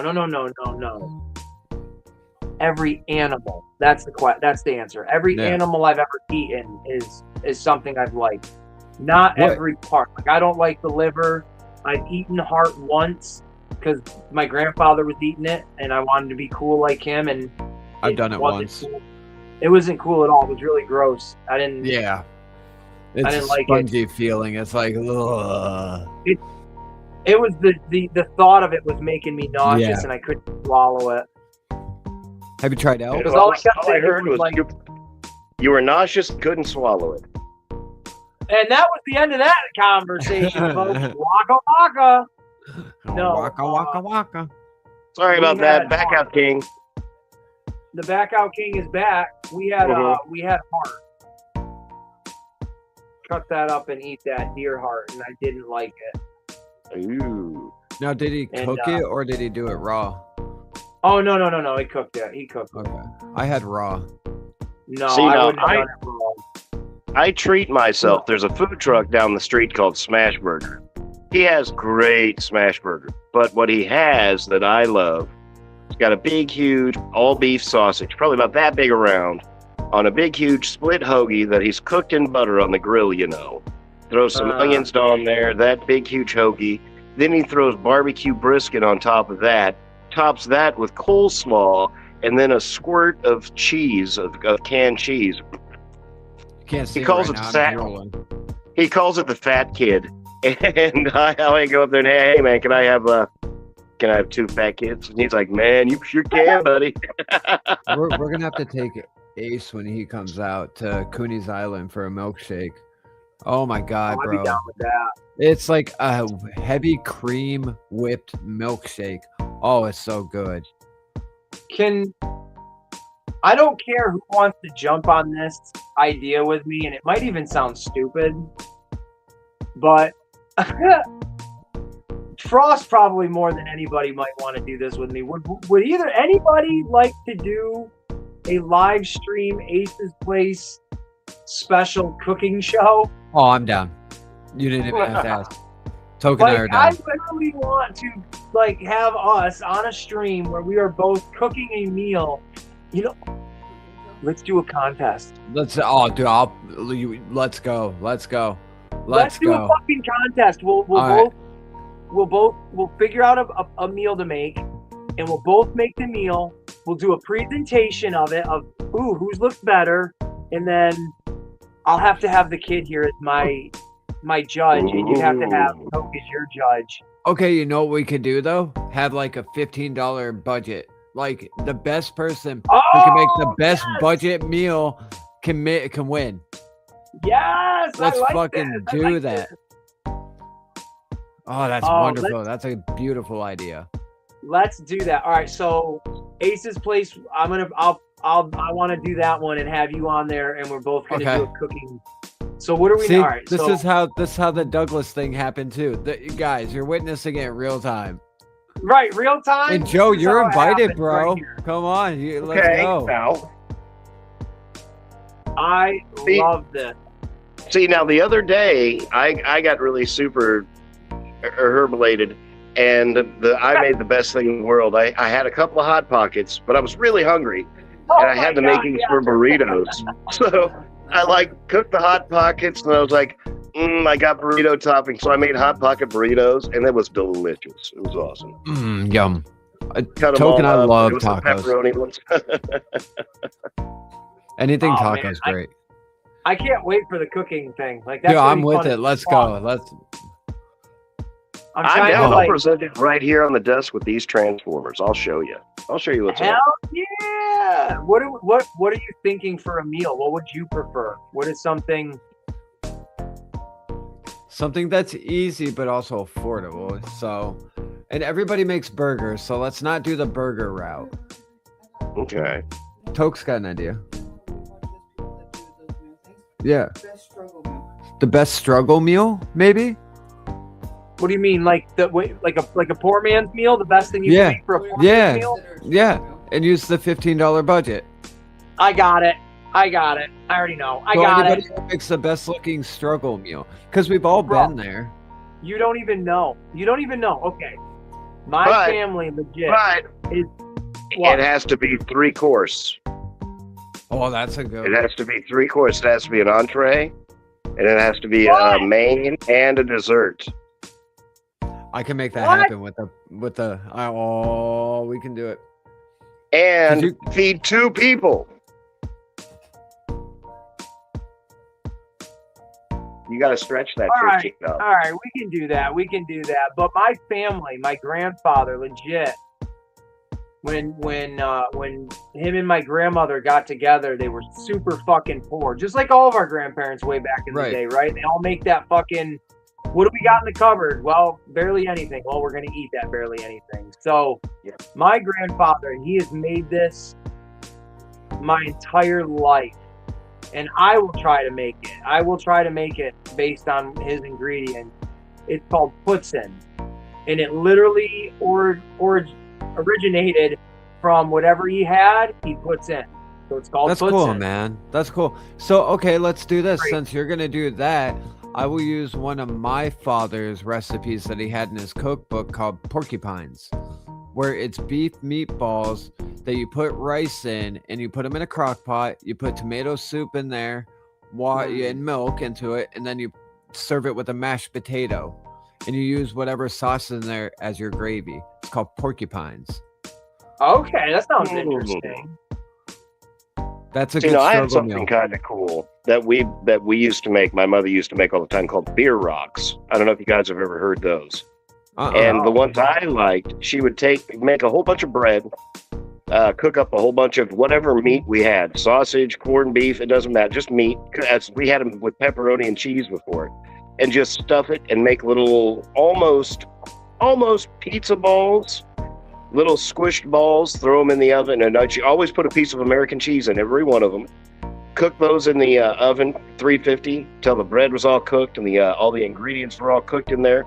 We would eat on those for days. You know what's great?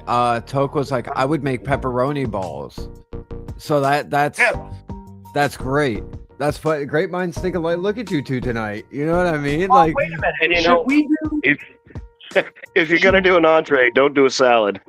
no salads for entrees. No salads. Should we? Now that I'm thinking of it, should we all make the same meal? I think Mm. no, or And then we that could would, write like- down Well, the like Frost, recipes that we use. well, your porcupine thing. Should that be like we all make that, or we all make something like each other's? That way we can. Because I know what my food's gonna taste like, so I could be biased to it and say, "Oh yeah, this Right. tastes just Okay. like I see what you're remembered." saying. You want to try everybody. Ah. Okay. No, that's a great idea. That's an actual really good idea, because then the So- person that will taste it will be like, oh, okay, so this is what he was talking about. Yeah, Yeah. and then That's a that way wonderful there's idea. new experience for all of us to have something. Oh, and dude, that's way, wonderful. Like, so, like Frost, I could do yours, you could do Joe, Joe could do mine, right? Like that would work. Oh, something like yes. that. That sounds that'd kind be of cool. Yeah, And you- because the more I was thinking of it, I'm like, well, fuck, dude, I know what my food is gonna taste like. Like And on top of So- it, we could write down our recipes and put it in the description too, so people can follow our recipes and then try them for themselves. yes, There you man, go. yeah, absolutely. That sounds like a fun ass idea. Dude, it just doesn't sound fun. We all get to be fat asses and eat. Yo, I love being a fat ass. And Oh, eating, fuck bro. me too, dude. You know those all dressed Lay's chips? Have you guys tried them? No, are they good I though? saw him. I was Oh gonna my get 'em, God. but They're so good. Toke and I finished the bag in 2 days. Let me tell you, that's how good they are. And I don't like chips because of my I teeth love- and shit. So Oh, too true. it's like, okay, if I eat a whole bag of chips, yeah. Then they're Oh. legit. Yeah. Oh, they're fucking legit. Like the Munchies chips. Oh my God. Oh, wait, like the really salty munchie chips? Yes, man. Oh, Yes. Jesus.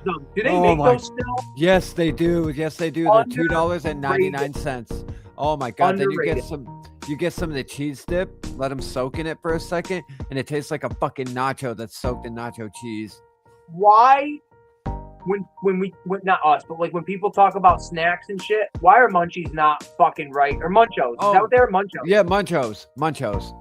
Why are they not at like the top of the list of like I totally agree. bangers of a snack? Oh my God, they're top tier. They're top tier. Dude.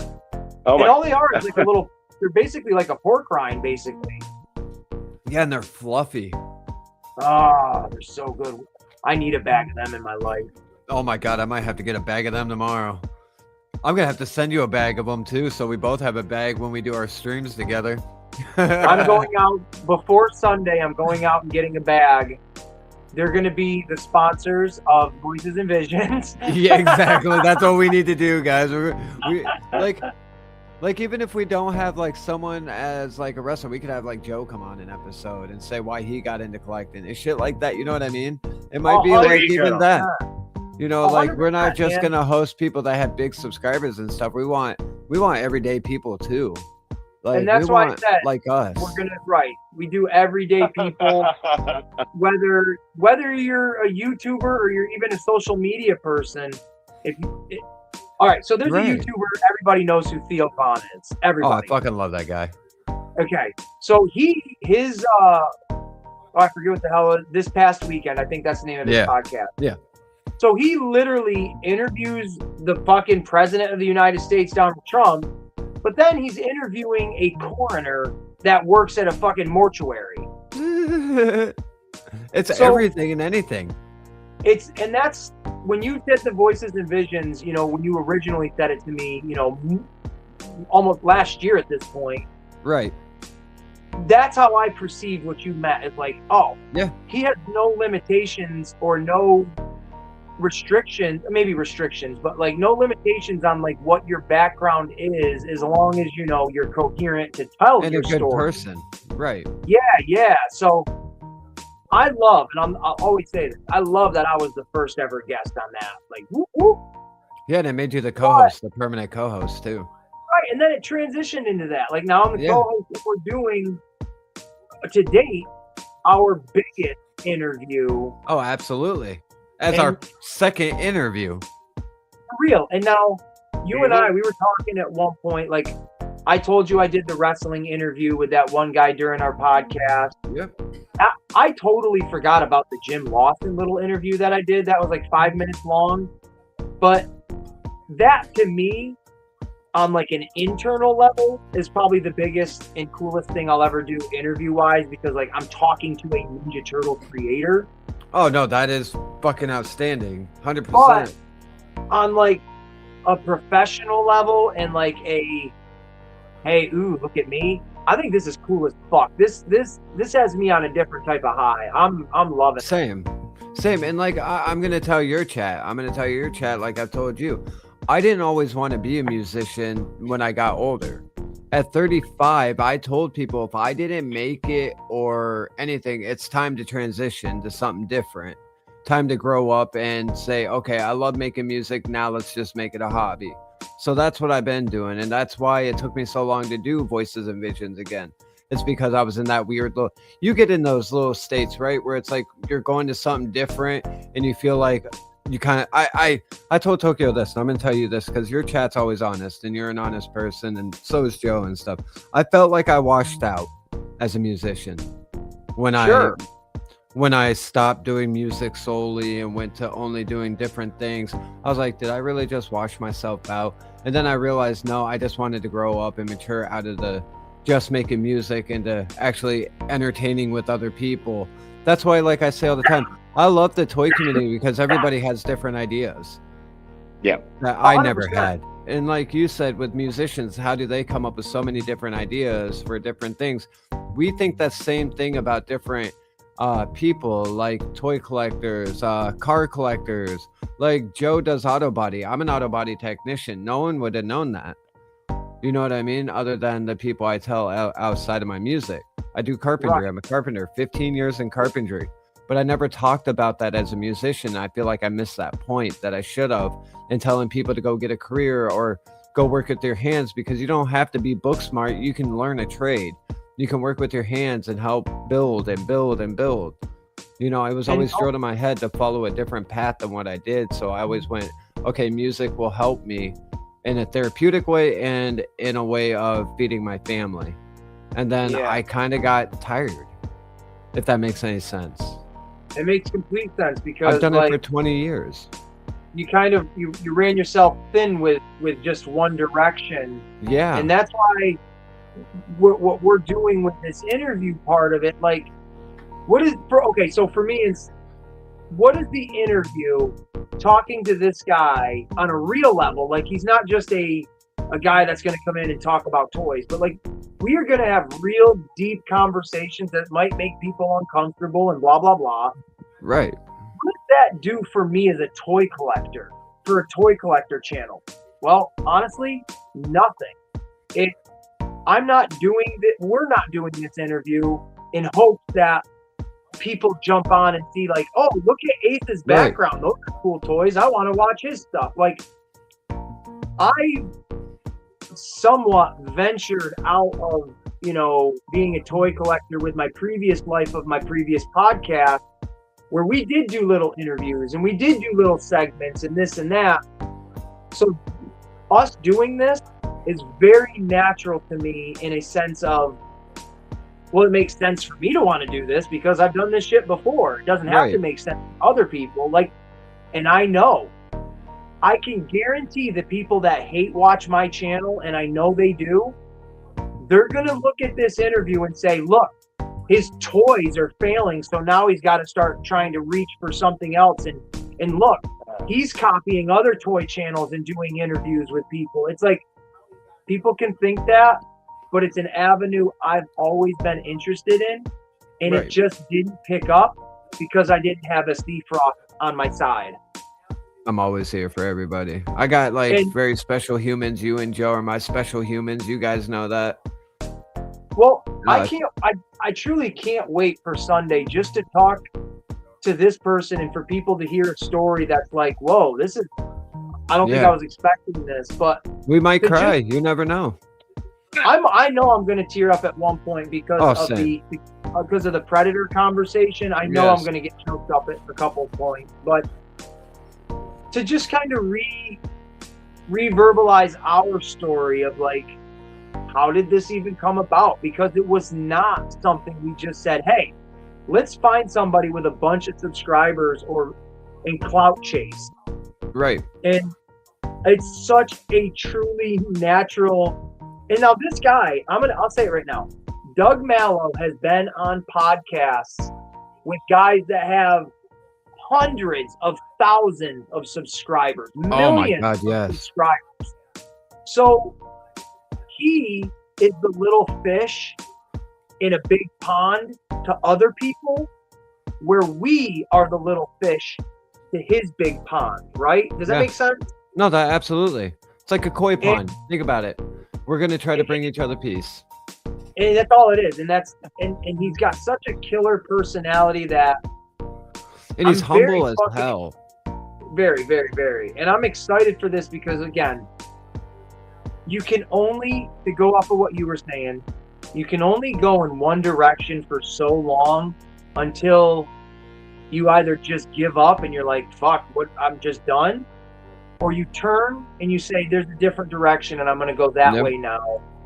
And what you said to me earlier, and I don't want to say anything in case you want to say it on your own streams and stuff, but about a certain music you do, certain songs you do. You made a decision on that. At least you told me you did. No, and you can say what you want to say. Yeah. No, go ahead. Okay. So, see, do you want to play that song, actually, by the way, at all? Yeah, I can play it. Okay, so let me say what I'm going to say first. And then C Frost has a brand new song that he just did that came out today.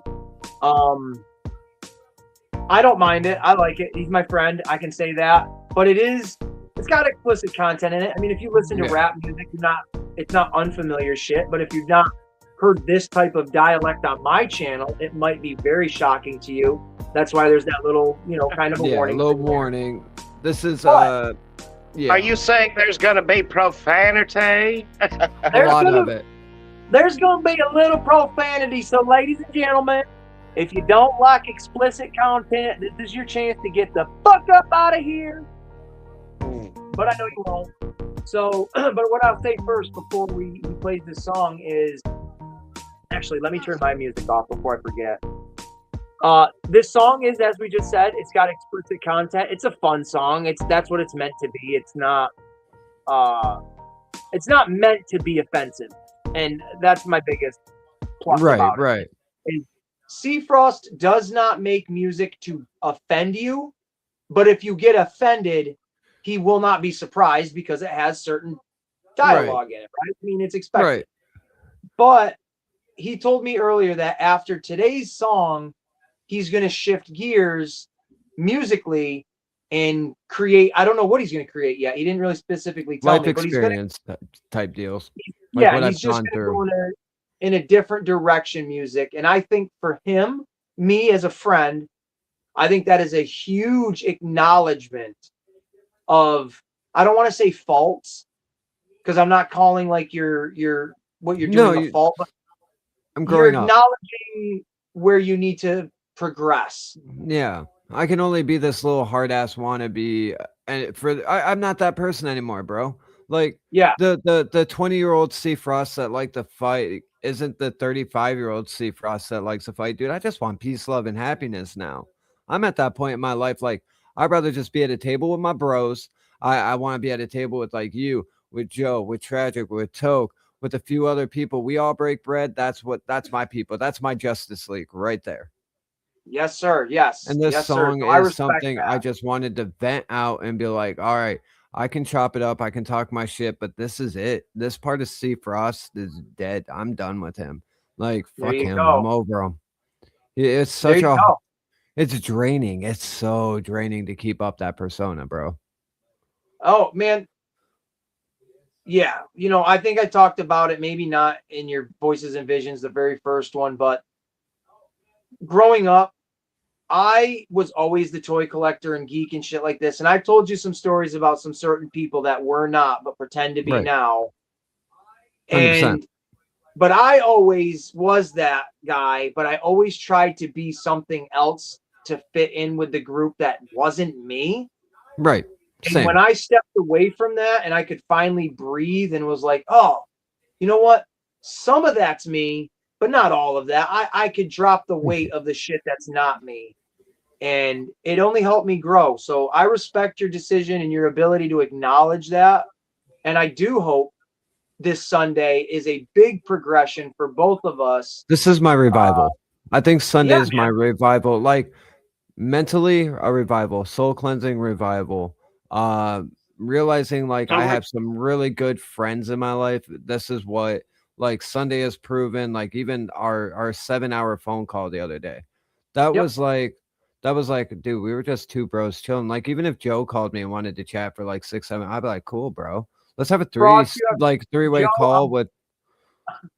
I'm putting Joe on blast real quick because, bro, Joe and I accumulatively, we probably send each other in one day voice messages that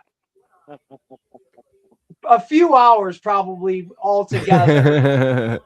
So we essentially do have like a couple of hour phone conversations throughout the day. They're just broken up into little mini ones. So, and it's easy.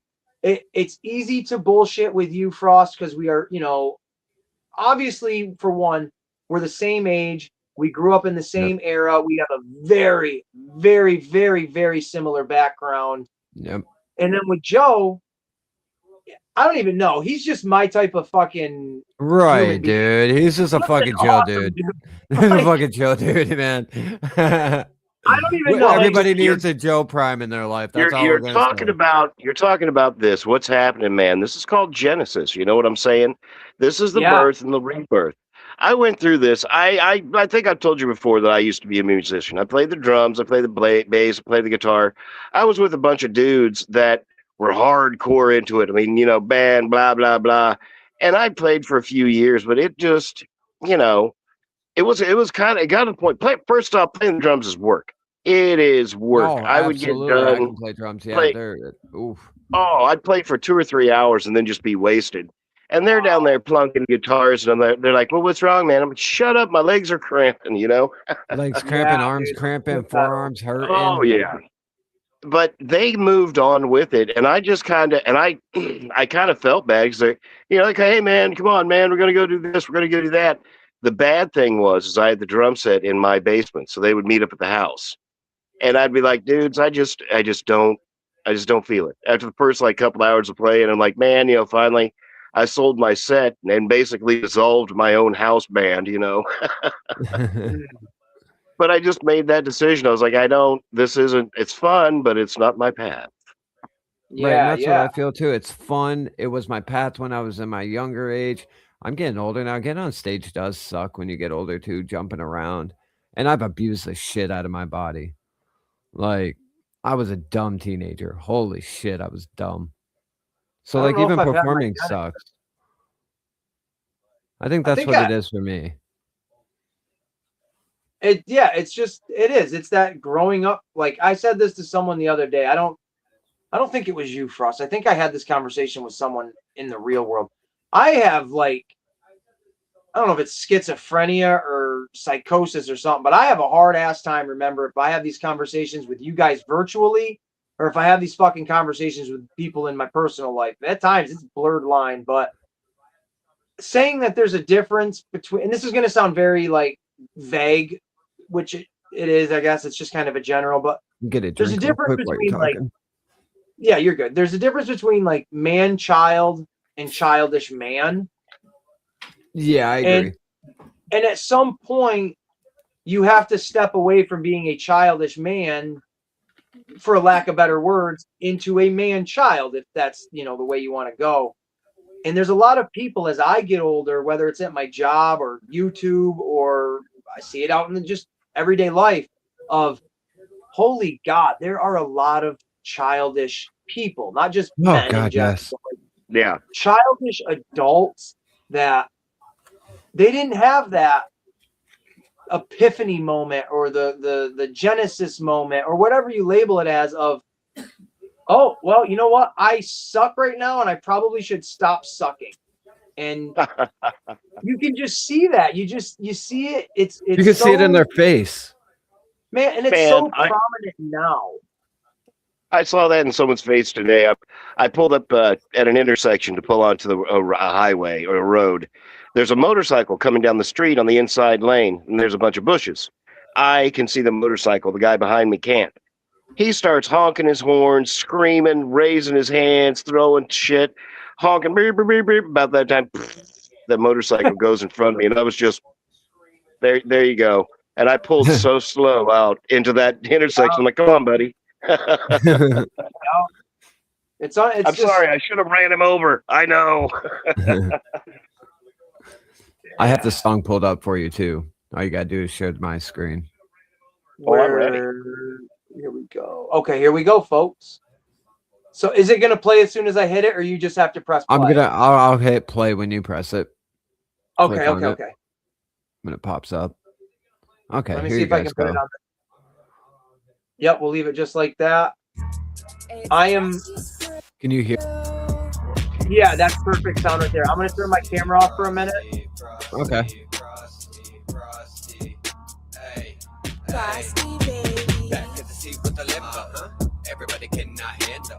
There's a lot of profanity. Some newer stuff I won't be swearing quite a bit. It's gonna be radio friendly. What's it really matter? Yeah, everybody got a little hatter. Everybody got a mad hatter. Everybody really matters. So I flip the beat and I flip the shit like I flip the sheets and I flip my bitch and I fuck my bitch and I suck her tit. Everybody can go and suck my dick. How about you suck Oh her my tit word. when I'm just rubbing on that shit? How about everybody quit on running all them fucking lips? So flipping this shit is what I do. Little motherfucker and I kept it true and I kept it real on the beat that I do. These little motherfuckers looking at me all I screwed like the orange and new black. Everybody on that take back. Now I gotta get real wired on the shit these little motherfuckers about to take back. Get that tape with the cross line outline. Put the bodies on the ground none. Everybody wants. I just want to say I'm glad I paid for the premium for this StreamYard. Everybody get that back.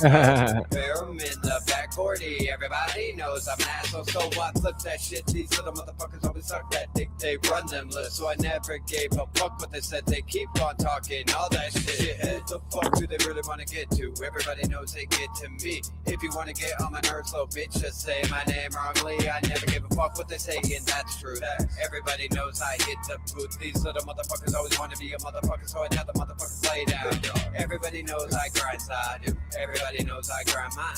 Now I'm gonna put them in Detroit and smoke it like I do everything like window lace. I do that shit like escapades. Everybody knows I don't even play, so I slowed the beat and I wrote the beat. These little motherfuckers. I'll have to do a lyric breakdown one day for a video. Talk about the God inside their time. Open mind. Who the fuck do they really want, ho?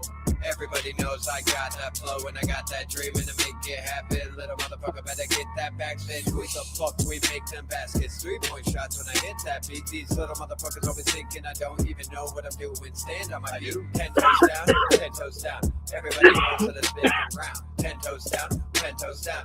Everybody knows I blow the round. I'll beat your ass in a boxing ring. I'll beat your ass up in the streets. I'll beat your ass any day that anybody wants to play that beat. So fuck around and fuck around. I'll beat your ass. I'll beat these rounds. I'll beat the shit. I'll beat this hit. I'll beat the hit like I beat my dick. So fuck around and fuck around. I'll blow these rounds. So fuck around. This is me talking my shit.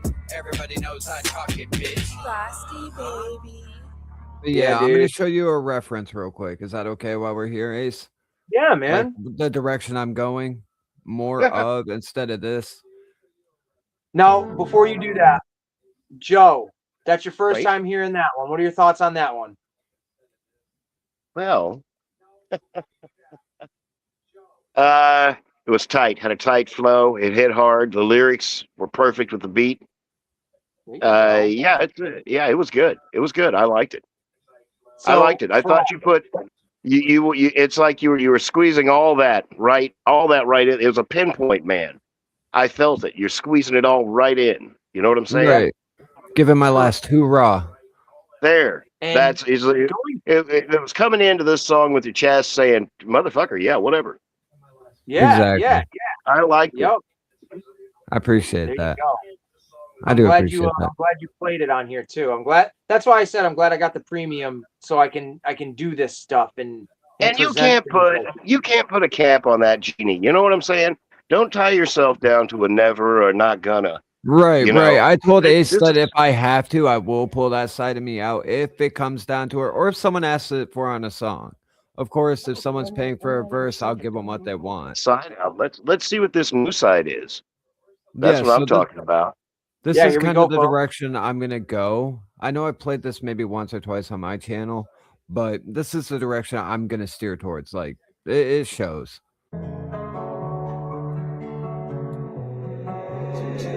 Angel on the track.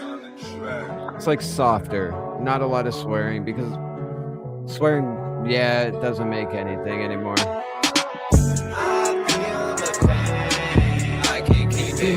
Doing more of the storytelling. I just wanna die. Everyone just going over. It's like to hate your life. You know what it's like to keep on trucking, keep on grinding. I like that cut of your voice back like that. I appreciate that. Yeah. Everybody knows my path. I got a big old heart and I wear it on my sleeve. So anybody doubting, fuck you too. I brace myself with no guidance, with no help, with no people having my back. So I did it all by myself. I never gave a fuck what anybody had to think of me. I kept my promises and I kept it going, kept everyone protected. Now where am I going? This is my word. I'll be doing a lot more singing style stuff too. I like it, man. I dig it a lot. You know, I hate to admit it, I'm a house and a techno fan. I'm like, I just hear so many beats in that should be, you know. Oh, I totally agree. I like it. I appreciate it, bro. Yeah. For sure. What do I do when I did everything that I could do? And I kept my promise, kept my word as a man, and I did everything that I had to do, and I had to do it all by myself. Raise myself through real hell.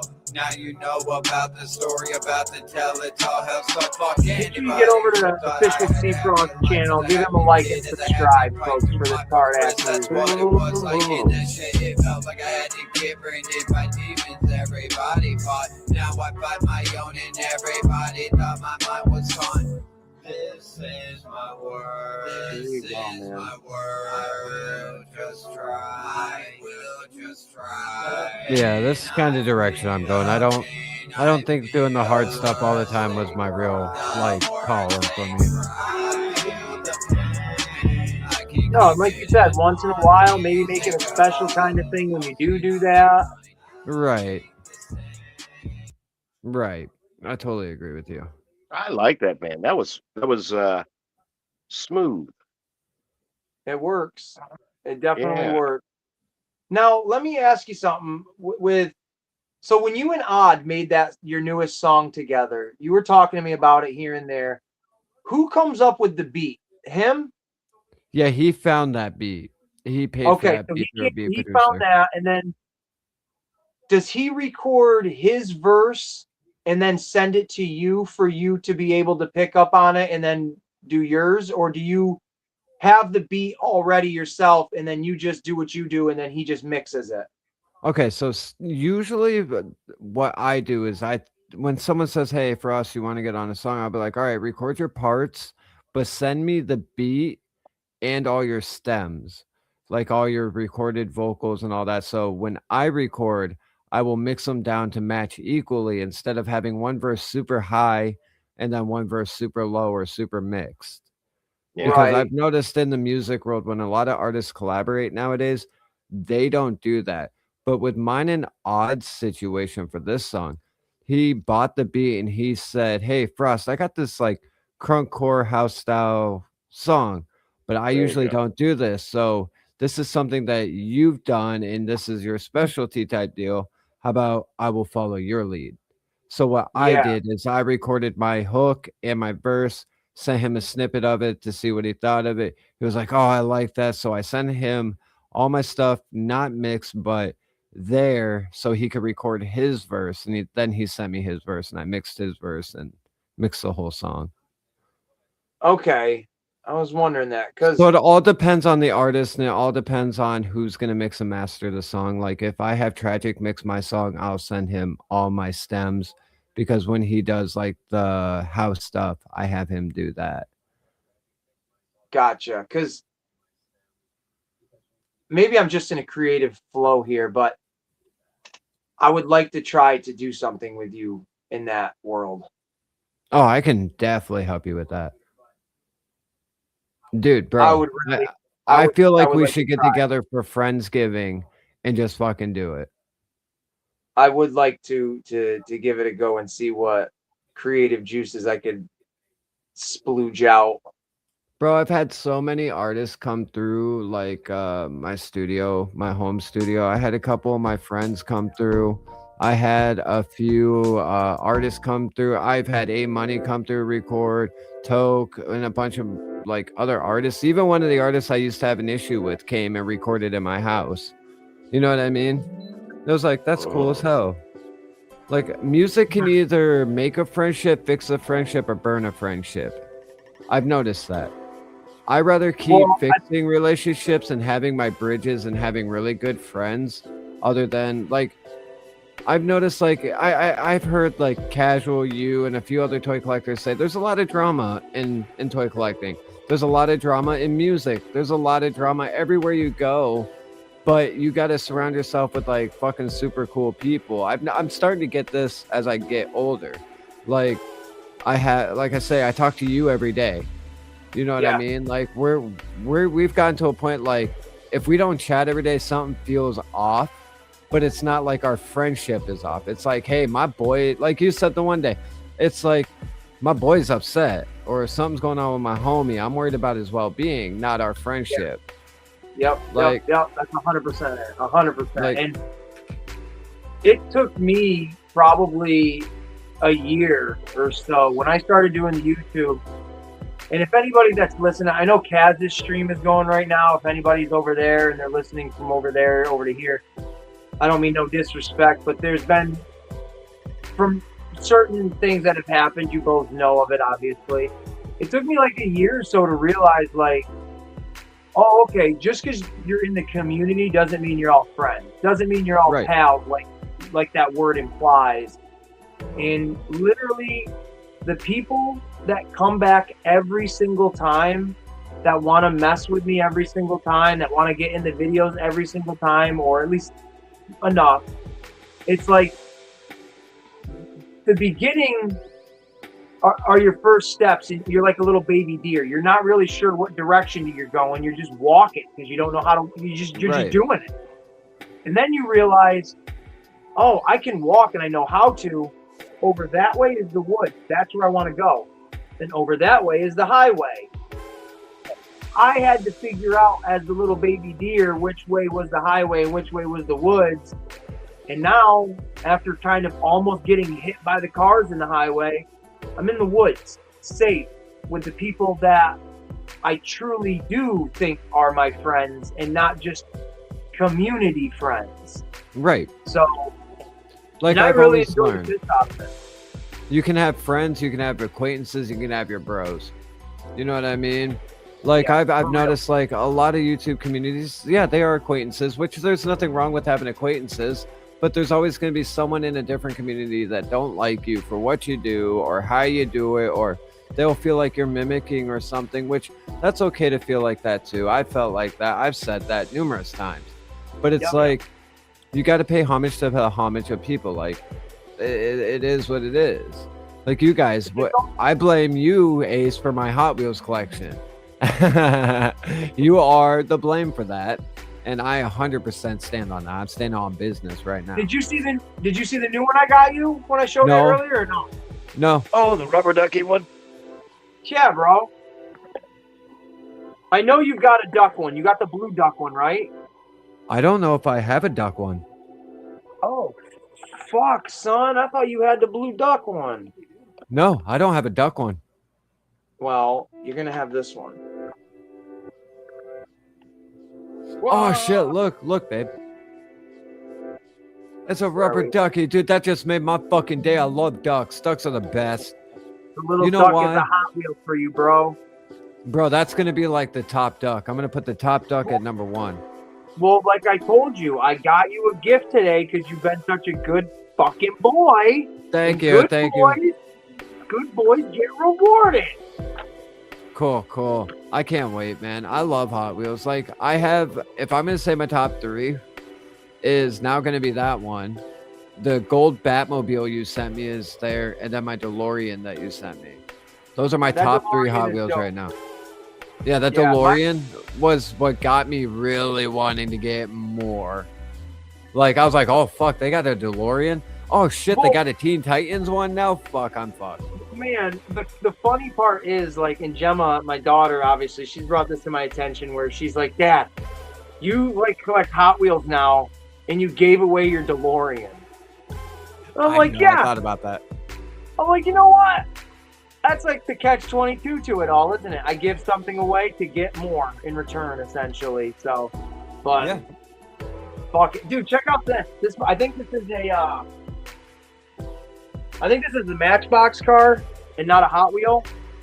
But, dude, it's sick. Oh, don't mind Matchbox. I'm thinking about getting some Matchboxes myself too. Oh, dude, that's clean. Rhino. It reminds Oh, me of that is something off cool. like Spider-Man. You know, the Rhino-mobile. You know what I mean? Dude, That's that Well- shit. there is a Beast Wars character named Rhinox, and honestly, this made me think of, like, wow, if Rhinox wasn't like just a rhino, but he was like a transformer in a car as well, this would be him. So, but I love this little fucking thing. I think it's sick looking. And then I have this is definitely a Matchbox. I had this guy when I was a kid. Oh, dude, yeah. I remember that. I love it. I do love the actually, I don't think I showed you this one. My lighting is weird, so you guys have to tolerate it. Oh no, I did show you this, didn't I, Cross? The Ninja Turtle one? Yeah, you showed me that one the other day. Yeah. Alright, we're good then. I showed it all off.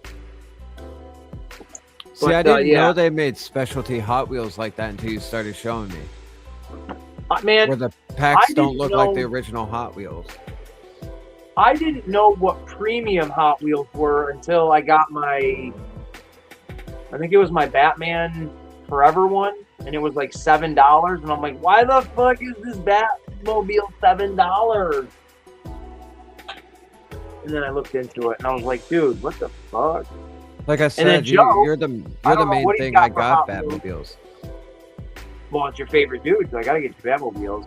And with Joe, I know he's got a handful of little Hot Wheels, right? Or at least one. Yeah, He's got more than that.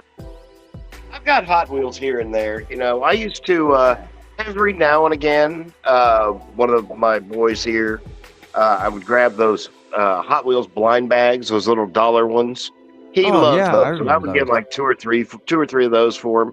So of course, once he moved out, I've got a pile of them somewhere. But oh yeah, I'll still stop and scan the Hot Wheels looking for something cool.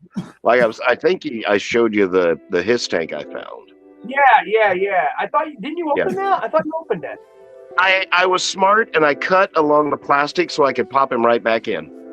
Oh, dude, that's so smart. Yeah. That is smart. But this thing, I've been griping for months looking for this thing. Same. It's a sweet little one, and I got the Sky Striker, and I'm like, all right, I guess that's fine. Can you keep a lookout for the Teen Titan ones for me? No, or I mean, yes. Sorry. They have a Beast Boy, a Robin, and Cyborg. Okay. So that's what I'm looking for. Those I feel like those are going to be like my holy grails. You know what I mean? Sure. Are they just regular, like the themed Hot Wheels ones, like how that Simpson one was? No, that's like your Ninja Turtle one. Or that's what I meant. I have a Simpson Yeah. one like that. Okay. Yeah. All right. I'll keep my eyes open for it. You keep your eyes open. Let me know, and I'll, either Cash App or send you however we can send it to you. Sure. Well, that's Payments what I are not want. required. Those would be something I'm solely searching for, so I'd only feel right paying for those types. I got of things. you. Like how you give me my little Hot Wheel toys, like my little presents. That's what I call them, my little presents. I appreciate that because they're not only just going into my collection. Now they've gained a sentimental thing for when I have kids. I could be like, hey, you know that guy. I say, hey, Uncle Ace is bringing over. He got me these, or. Like with Tragic, I could say Uncle Tragic gave me these, so you can play with these, or look at these, or these are yours when you're older. So it's like a sentimental and a generational sentimental value. Absolutely, man. It's just, and that's the fun of collecting. You get the dopamine hit of like when you buy a toy or like when I saw the G.I. Joe turtle thing on the shelf, I instantly got like rager for it because I'm like, oh, there's the thing I want. There it is. Right. Jenna says I look like a little kid picking out Hot Wheels. Well, then that emotion, that thought leaves, that high leaves your brain, at least for not an impulsive, but like a collector.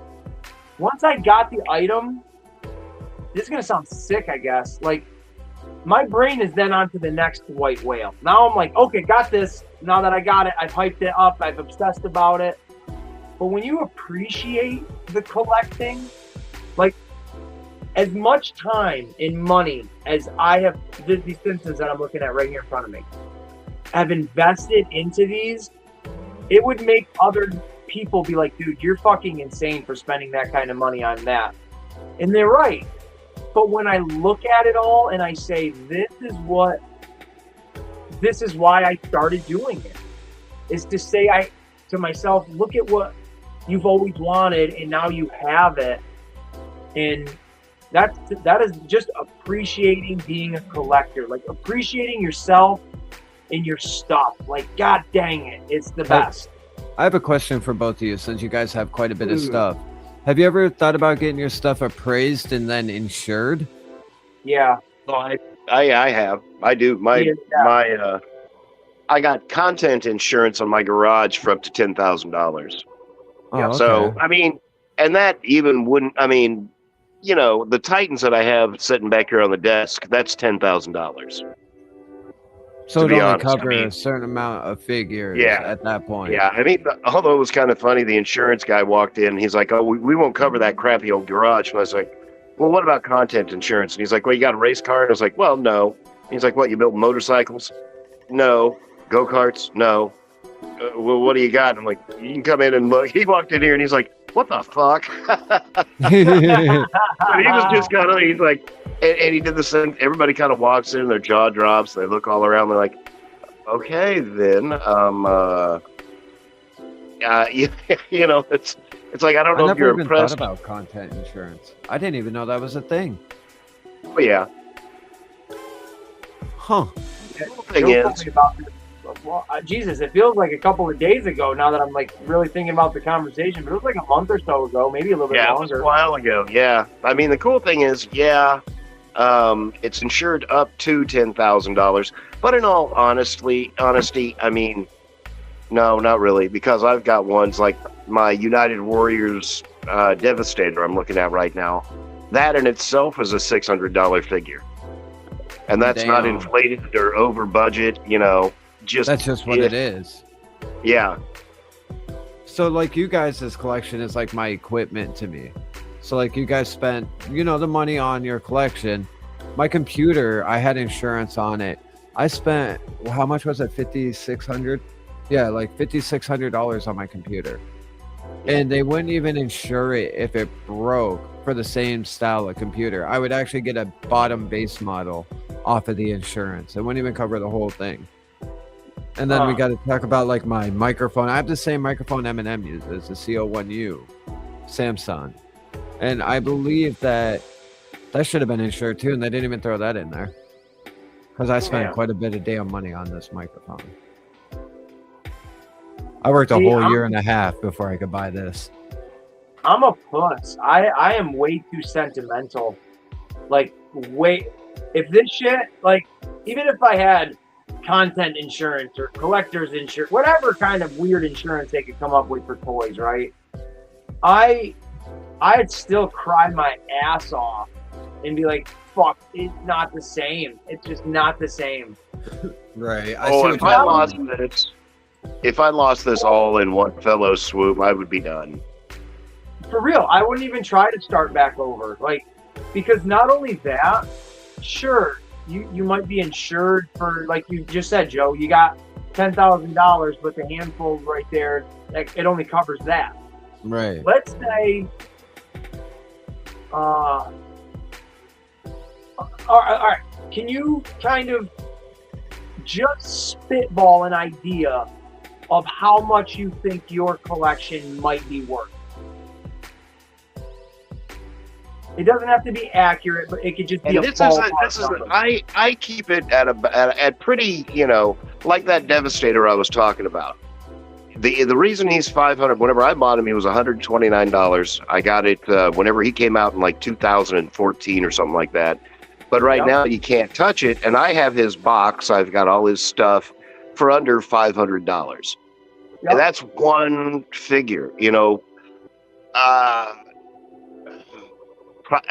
probably at least 150,000, at least 150. Okay. Yeah. All right, so let's take that number and use that as a base, and just say, let's say your insurance guy came back and said, hey, we got this new plan. We can give you a base minimum of what you think this collection realistically is.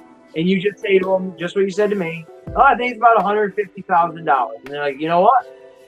You did the research, you got paperwork or receipts, maybe whatever to back it up, to clarify it. And then they give you that, okay? And then let's say you're insured for like 10 years. I don't know how that really works, but let's just say that. Well, in that 10 years, let's say year 5, you went from this shed, or this garage, I'm sorry, to your new shed. And that new shed had electrical problems, and one day it, whatever, just caught on fire, rainstorm. Okay. Now, you said 2014 for that Devastator, and it's 500 now. We are 12 years removed. In another 5 years, we're going to be that far removed, and it's going to be that much more. So your collection that was appraised at $150,000 5 years ago isn't going to get you your collection back, because now that collection has doubled or what have you in value on the secondhand market, to where You know what I mean? Damn, Like, that's a good way to think about that, man. That's a good It's a- damn way. Holy shit. it's a bitch. You never can get ahead, and you can barely get back. I like the way you it's a- guys think with the collection. No, that's fucking really good. I never thought about that. Like, mind fucking blown on that, dude. Like, on some real shit. You'd just be playing catch up to hopefully get what you got again. Like, because instantly, right now, okay, this is true to God. This Simpson, a handful of these Simpson fucking playsets. Where am I? Right there. The Cafeteria Lady one. I got that for like $23 with free shipping because the plastic on it is cracked, right? Whoopty freaking do. And I don't mean Right. plastic as in the toy, but the packaging plastic. Oh, okay. Okay, so the box. Yeah, the box, not the actual toy. That playset is was on the lower end when I bought it last year. It's, I don't want to say impossible. You can find it, but it is 9 times out of 10 harder to find that playset for less than $40 now.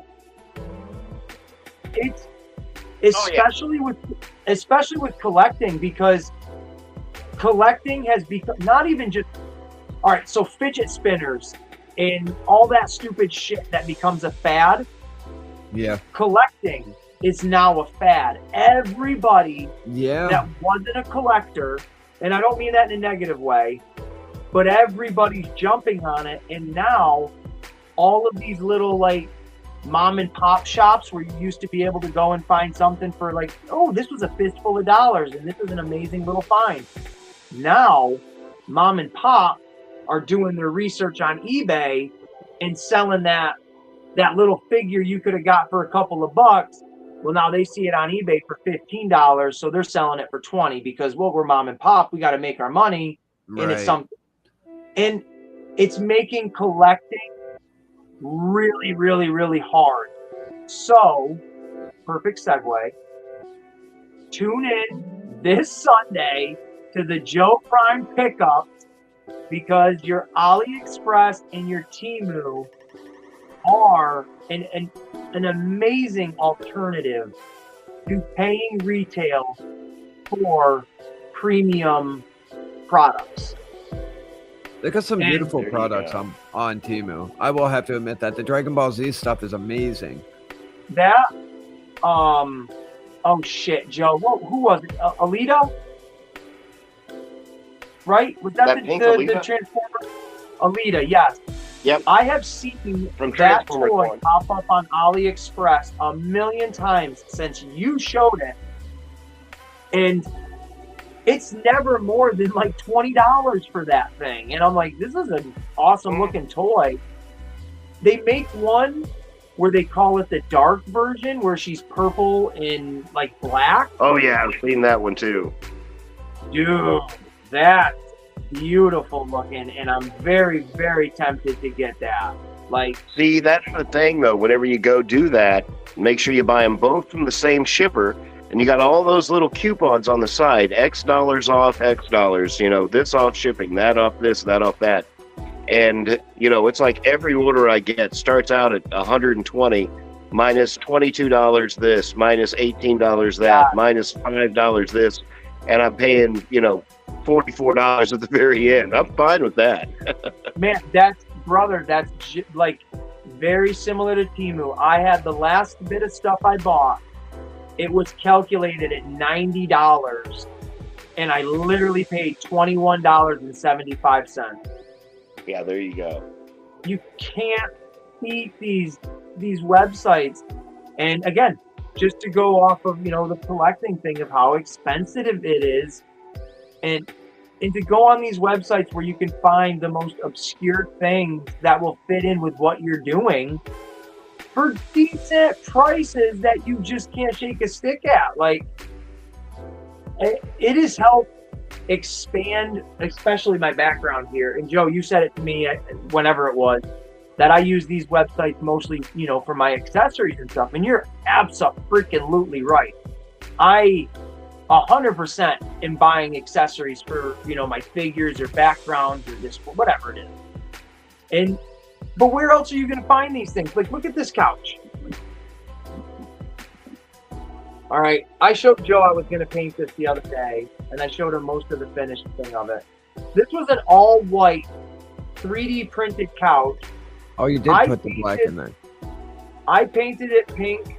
Oh, I was painting it on call with you, Frost. That's right. Right. Oh. And I used paint markers to paint it pink, and then I took black paint, regular black paint with a paintbrush, got into the seams of it to give it that comic booky highlighted look. And I just think it looks fucking phenomenal. And this is a 3D printed little couch. And it looks great with my Ninja Turtles inside their little turtle lair. But there you go. Where else am I going to find this freaking couch like that I need? I have no idea. Like, I literally have no freaking clue where you could find that shit. So these websites, and I know there's more. There's what? Mercari. Oh, I tell you what, during COVID, Macari and I were best friends. Right. There's Macari. There was, I think, Wish was like the original. Wish was, yeah, man. I got some funky stuff off Wish. I didn't like Wish. I got like 2 or 3 phones off Wish that were like huge, oversized phones that had great big, like 7-inch screens, but you know, they were dual SIM, blah, blah, blah, probably tied right into the Chinese, you know, directories, but they worked. That's cool. I never fucked around with, I never messed around with any of these websites until the beginning of 2025, when I was like, oh shoot, like that's a cool item, that's neat. And it was very small, minimal stuff I was getting because I didn't know much about it. And then when I met Kaz and Bruce, and these guys were like literally flexing their shit, and I'm like, what? You can get that on that website? What in the hell? And since then, I think Frost, you've mentioned it, and about custom grinders. Kaz went and had a custom grinder made on Temu for like $5 or $6, and I'm like, well, shit, dog, that's dope. You can get Wakey and Bakey grinders. Hell yeah, dude, coming soon. Oh, what I just bought, by the way, that's what I bought today, Frost. I bought you and me full scale. I think they are. I gotta wait till they come in actually to say anything. But I bought us full scale blank Monopoly boards that have all of the spaces on it already, but nothing is filled in. They're all blank spaces, but it's all laid out the way it needs to be. And I I ordered Ace's Place because I want to try to put them on one of them at least and see how they size up. But Ace's Place 22 stickers. Oh, okay. So I kind of want to see how. I'm not going to stick them to it. I want to lay them on it and see what they'll look like. You're going to lay it out and see how it looks. Yes, but I bought 2 of them, 2 of these big giant boards, so you can have one, and then I'll have one, and we can figure it out. And then when we have an idea, well, fuck, I'll just order another one, and that'll be the giveaway one or whatever. Yeah, that way we can bond it together and make it into the Frosted Place or whatever I think we were going to call it that, weren't we? The Frosted Place. The Frosted Place. Yep. So, Joe, if you didn't hear about this, this Frost man and I, we're two crazy guys. We came up with an idea to make a custom Monopoly board based all around like our YouTube channels and calling it the Frosty Place Monopoly game or whatever it is. And having the 2 main themes be Ace's Place and, Frost, his channel. Mm-hmm. But also, obviously you play Monopoly and you know how you can buy like Sunset Boulevard or whatever the fuck it's called? Oh, yeah. We would have it as, instead of Sunset Boulevard, you would get Joe Prime Avenue or something like that. Because we want to incorporate our closest YouTube friend in the game board itself because we want to give it away at some point. So if somebody wins it, say you win it, you then can have something, of us featuring you in there as well. And we can get QR code stickers made for everybody's YouTube channel to put on there too. Yeah, exactly. Now, if you guys want to get real crazy, whenever you'd have to go to Kaz and have him print out the little figures, where we could get like a little Optimus head and a little Seafrost thing. Oh, we've already been. Oh, we've been brainstorming everything lately. Yeah, for real. Like you said, we had a 7-hour conversation the other day that probably touched every topic that him and I, could think of. So it's exciting stuff because everything, again, just feels like it's moving in the right direction. Now, nothing is happening immediately overnight, but right when I'm about to say something that's gonna, to me, just puts everything in perspective. It was 2 weeks ago we contacted Doug for this interview. 2 weeks ago already. And it's literally in less than, 48 hours or something like that. Right, and let me tell you what, I'm nervous as shit. Oh man, you guys are going to do great. I am so looking forward to this. This is going to be good. I'm nervous for just talking to somebody new. I always get a little bit of that pregame jitters, but after 10 minutes, I'll be okay. Yeah, it's just gonna be fun. It's gonna be awesome. And like you said, I would really love it if throughout the interview, if we say at the very beginning, hey, sorry, I thought I was gonna sneeze. If one of us says, hey, when we're done, with the official interview on our behalf, we are going to take questions from people that are in the chat that want to know more. So if you guys have questions throughout the interview, go ahead and put them in the chat. You or I, we will write them down and we'll take note that those questions, are there. And then right at the very end, or not at the very, very end, but right at the tail end of our part, we can then be like, look, now we're going to turn it. We've got, 20 questions from people in the chat. Yeah. And Doug, if you don't mind, we're going to, just sit here and just throw some random questions at you. And because I think that's a really cool idea too, to be able to have people from both that communities want to get involved. Yeah, they can get involved. I think that's a really good idea. The Aces Army and the Frosties crew, both sides are all involved. And then we're bringing both of our channels together to work together. So it's not even just that, it's a friendship. I don't consider it work. I just consider it hanging out. It doesn't consider, I'm hanging out with my homie and we have a dope person coming on. It's just a hangout session. We're all adults to hang out. And I just feel it's organic as shit. And it doesn't feel like, oh, we have to do it, because we don't have to do anything. We like to do it. Exactly. Like the Monopoly thing. We thought of it. We've been brainstorming. You've been looking up things. I've been looking up things. I've been looking up how to make things, because I told you I did get the shirt press out. There we go. So I'm going to get the printer out tomorrow and hook that back up and do a couple dry runs. So maybe Sunday I might have a Voices and Visions t-shirt on. So folks, right there. Is that the logo you're doing? Mm-hmm. Okay, absolutely. So folks, right here, all right, so first of all, let me just say this. When I talk about myself being involved with somebody else's creativity, I get very uncomfortable because I don't like to throw myself in there as a co-partner or whatever, because it just feels weird to me, but I understand I kind of am a little. So I get a little apprehensive when I say, we did this. I put all credit to Seafrost with this. It is his Voices and Visions. It's 100% his. But he did come to me with hey, I want you to be part of this with me. And I love that. I love first and foremost that someone wants me to be doing something with them on a public level of I want to share this with you. That means the world to me.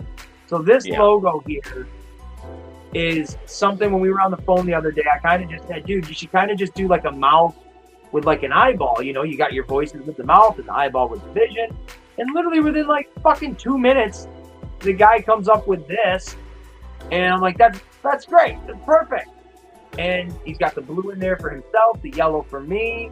And it's a throwback to Tony Hawk's Neversoft, or not his specific thing, but the people that helped create those games. And it's just fucking sweet. I love it. And I can't wait to wear that on a shirt. And we have even a t-shirts hat. out as well Yeah, for man. it. We do have So- t-shirts out. Let's say the Voices and Visions has the logo on the like chest, like a chest emblem, and then the logo on the back. It's absolutely sick. So check I can those. share it to you. It's sweet, man. I did, since we're talking about creative stuff, Kaz last week when I opened up one of his packages, he had new business cards in them. So it lit a fire under my butt of like, I want to make a new one too. I want new ones. So I think I showed a couple of people, but these are going to be my new business cards. Yeah, I like that. This 100%. is the front, where it's got the like, subscribe, share, and become a member of the Aces Army. And then obviously I like the name. neon pizza. I think that neon pizza really makes it pop. Yeah, baby, absolutely. And then here is the back of it. Yeah. Like I said, that fits you way better.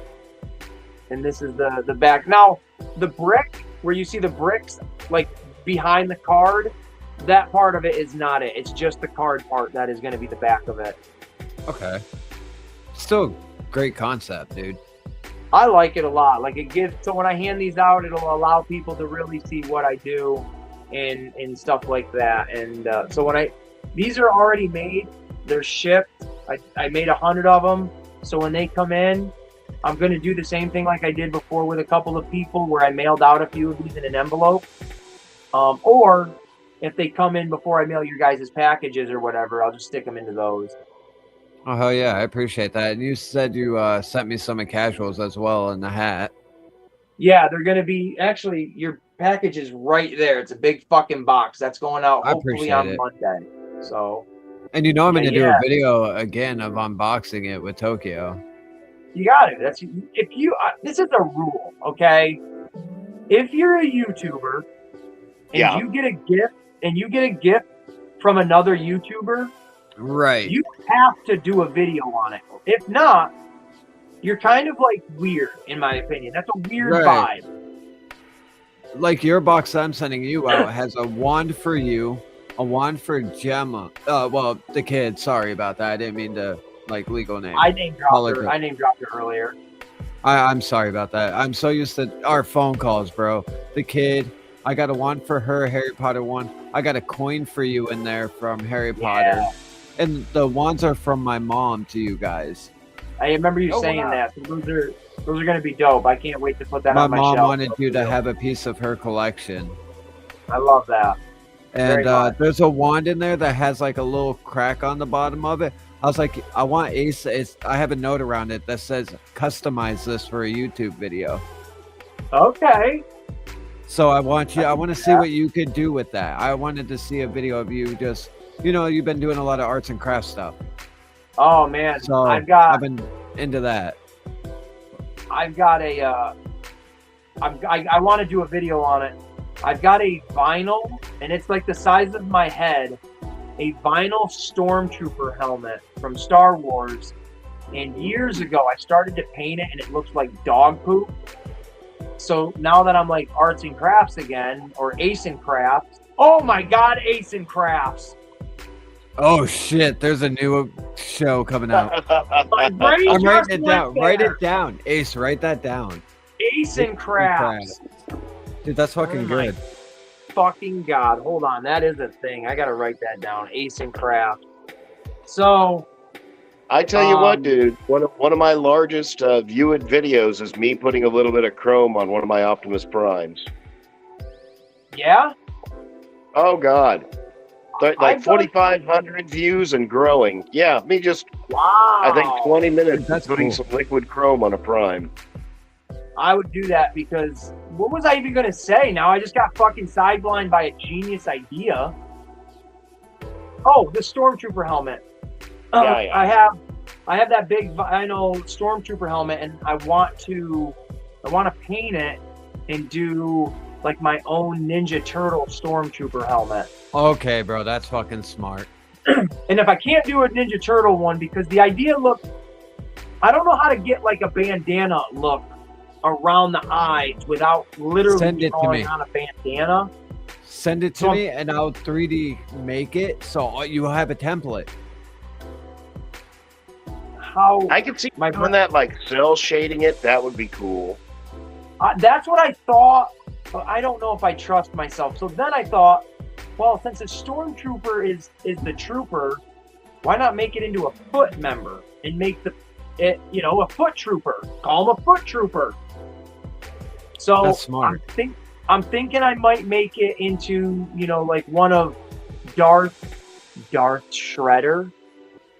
I'm thinking of making it into Darth Shredder's foot trooper. So having it like a purple Stormtrooper helmet with like ninja shit to it and stuff or something. I'm not sure, but the arts and crafts. So your wand, I would definitely try to make something cool out of that. That's what I thought too. I think you two Yeah. are pretty damn creative, so I think it'll be something cool for you.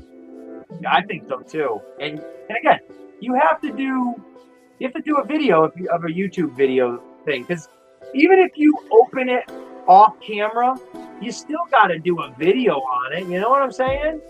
You got to show, yeah, because then if you, I mean, the only other option would be not even saying anything about it. That would be weird. Right. It And- would be like not saying thank you or something. And I've talked to Seafrost about this, because he my brother knows, if somebody makes a video of your shit and your unboxing of so if Seafrost does an unboxing video of the stuff I'm going to send him and he tags me in it, and if the motherfucker specifically says to me, hey bro, my video is going, it's going to premiere in like a half hour, it's the video, I'm going to shout you out in it, it's your package one, and I don't show up for that video, then you have every right to not make another video for that guy ever again. Oh yeah, I feel Like- you on that. If someone's doing something for you, and I maybe I'm overthinking this, on this platform, when you both have a thing, why is it's just common courtesy to be like, oh shit, I'm gonna open this, I'm gonna do a video on this for you because you sent it to me, and I hope you show up to watch it. So it should just be like that. And we've talked about that Right. before. Well, that's Well- a common courtesy. Plus, who doesn't want to be there to watch somebody open up a gift that they sent them? I mean, that's just kind of fun, Exactly. Like when I And- told you I did the video and released it, you were the first ever comment. You came in and you're like, hey, I'm watching this now. Yeah, but And you like the fact that Jenna was in it with me. yeah, I think that's great. Because it goes back to what we were saying earlier. If you stay in one lane, you get stale. Yeah. It just becomes so. Even if Toke didn't say anything, let's say hypothetically, and she was just standing there for your moral support, Right. it's a different vibe now. So you're gonna watch it because, well, there's someone new here. Whether they do anything or not, I don't know, and I want to watch to see if something comes from them. Right, and that's a good thing you said. Like Jenna does do videos with me because I get very nervous, and that's why she's in them with me. She's like, "Oh, hey, I'll be there with you. We'll hang out. We'll do the video together," because she knows I get you can tell in the video I did with your stuff, I was a little shaky, my voice, because I'm so Yep. used to doing live streams that I don't do like the videos like you guys, like you do. You're good at recording your videos. Like I'm not. Oh. I get try. nervous so See bad. what's on AliExpress right there? Fuck you. No, it's for how much? $43 with free shipping. That's an evil laugh. That's double the price you're gonna pay in the store. Well, I'm telling you what, that's why you take these things You throw them in your cart. You look over here right now. It's got an estimated benefit of $4 or $2 off. This in 2 weeks, if it's still here, will be down around $30. Add it to the beat. That's still too much, Joe. Bro, I'm stealing your evil laugh and putting it in that beat I'm making you for your retro beat, dude. I have the fucking evil ace laugh for the outro. Oh fuck! You get or you get a gift for yourself, like one of your new Ninja Turtles, and play the fucking evil laugh in the background. Yes, Oh, yes. shit. Dude, hey, you go ahead, clip farm the fuck out of it. I don't even give a shit. I don't even See, care. now I'm just saying, you got me here searching for chairs because I'm like, that would look really good in that little Autobot set. One of my bots sitting in there inside the Ark in Teletran 1. Dude, I ordered not this little couch, but I have a little teal chair that I thought was going to be big enough for my NECA Pee Wee Herman, but it wasn't. It was like the size of this. But I put it in my Ghostbusters headquarters, and it's like it looks awesome in there. So, but man, You get a zombie. I'm going to get. I pre-ordered all those Ninja Turtle figures, so I'm gonna get them no matter what. But if there's any of those specific turtle characters you guys want or need, and I can find them, I get them in store, and then even with the shipping, it's still going to be cheaper than that $30. Oh, I'm sure. But you know what? Yeah, I'll say it right now. I'll wait until Sunday. Temu's not the best for action figures. And I'll say that. That's our weakness. I did notice that. Like figures, not so many, but busts and dioramas, yes. Yes, they have some figures, but like what Joe does with AliExpress with the Transformers, you're not going to find that type of selection on Temu. You're not. You find some stuff, but you will This one not. here's kind of cool. $15 for an Earthworm Jim. Wait a minute. Is it $15 for him, or click on all right, you see the pictures on the bottom? Yep. Yeah. Let me see. The whole thing in the box is $21. That is $15. There we go. Because it's that bait and switch they do to you. It's dude. Trust me, Joe. I bought those Earthworm Jim figures. I have 2 of them, and I've gone back to get the rest. But the motherfucking Psychro and number 4 are like $60 a piece with like $20 shipping. Holy crap. Yeah, brother. And that bums me out because when I got them back here on my shelf. They're literally the same exact ones. The DNA, the premium DNA or whatever they're called. Mm-hmm. I bought the green Earthworm Jim, and then I bought the regular one, and then I was going to go back and get the head pack accessory, and I was going to get Psychro because the head pack accessory was like $8, and then Psychro was only like $22, and I was like, that's a cool deal. Oh, yeah. And now they've skyrocketed. And a little fun fact, in case you're wondering like what those figures really actually are, years ago, at this point, yeah, like 2 or 3 years ago, that toy company they were meant to release those Earthworm Jim figures on some website or something like that. And for whatever reason, the deal didn't go through. And a bunch of people like had pre-ordered them, and it took forever for those pre-orders to go through.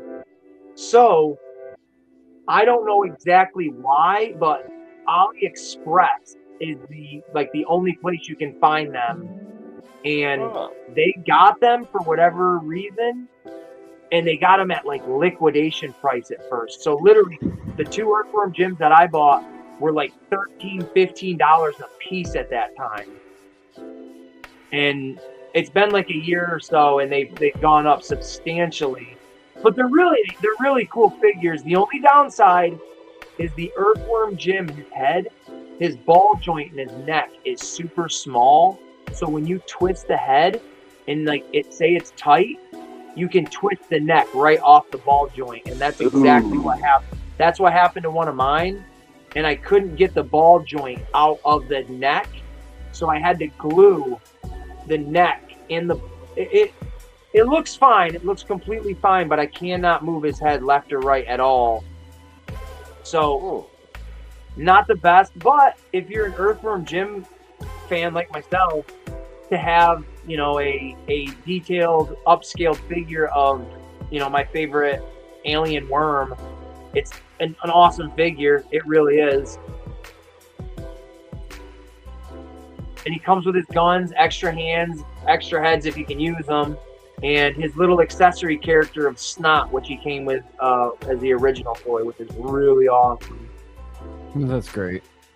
Yeah, I love my Earthworm Jim shit. Joe Prime, you come back, kid.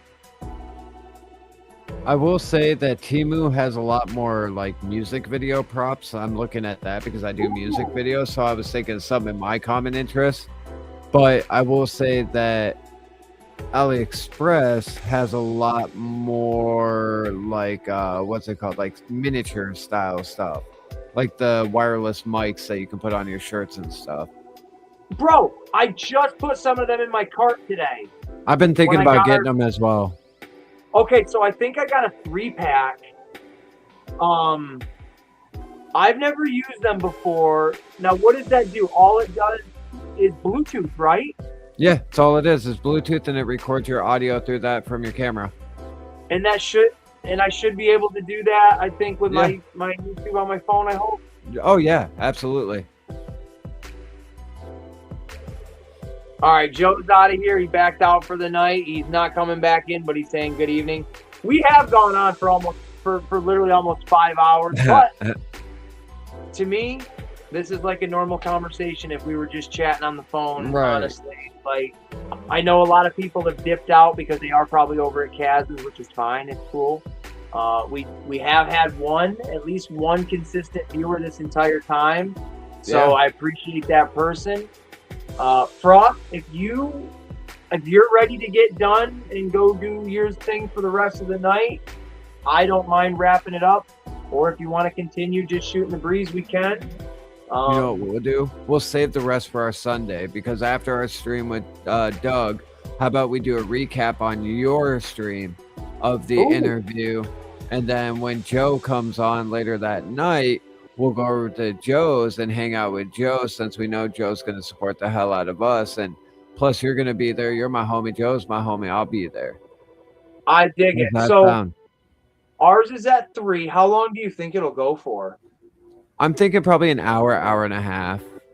I'm hoping he gives us an hour. Oh, it's definitely going to be an hour for sure. If he gives us an hour and a half to an hour and 45, I'll be so happy. But I won't expect more than an hour. You know what I mean? I will schedule, so it's at 3. Excuse me. I have to pick the kid up at 6. Okay. So do you like 4:30 to 5:15? Give it like a 45-minute to an hour recap. We could do that. That would be fine. I was thinking that for sure. And then when I go to get her from like that 6 to like 8, that 2-hour window, that could be a refresher for both of us. Get some food. Yeah. Freshen up whatever bullshit and all that, and then jump onto Joe's and hang out with him and do the Temu versus AliExpress. And yeah, and I'll just be a party there watching or being on the screen hanging out. Yeah, absolutely, man. I'm super stoked. It's gonna be an awesome Sunday. It's a good idea. Streaming, like for sure. I'm very excited, and it's a jam-packed weekend, everybody. Like, it really, really is, and we'll promote it. I'll say it again before you get off, or after you get off here. But check us out again this Sunday, July 19th at 3 p.m. Eastern Standard Time. Let me throw the little makeshift flyer up there. I think it's gonna be a wonderful time. I think that everybody here should come on, hang out with us, and feel welcome. I mean, that's all we want to do is make everybody feel welcome. We want to build everybody up. We don't want to tear you down. That's like my biggest thing on my channel. Exactly. It's my catchphrase, and I live by it, and I bring it everywhere I go. I don't want to tear you down. I just want to build you up. And the people we surround ourselves want to build you up as well. Like with Ace, he wants to build you up. With Joe, he wants to build you up. Like it's a positive feeling, and that's what we welcome. Yeah, we have our days where everybody has their days, but we keep going, and that's what it's about at the end of the day. We don't give 100%. up. We want everybody to know that we can relate to you. We have depression. We deal with shit in our minds just like everybody else, and we understand, and we have emotions too, just like you. You know? Yeah. I snapped at work and gave both of my bosses attitude today, rightfully so in my opinion, but shouldn't really. What the fuck? Why is my phone gonna do that? I hate it when it does that. It's starting to like turn off on itself. Oh, jeez. Like the screen will start to go dark, and then like the screen will go completely off. I don't understand that. Mine does that But- too, and I can't turn that off. I can't either, and it happens only every once in a while. Maybe when it overheats, it does it. I don't know.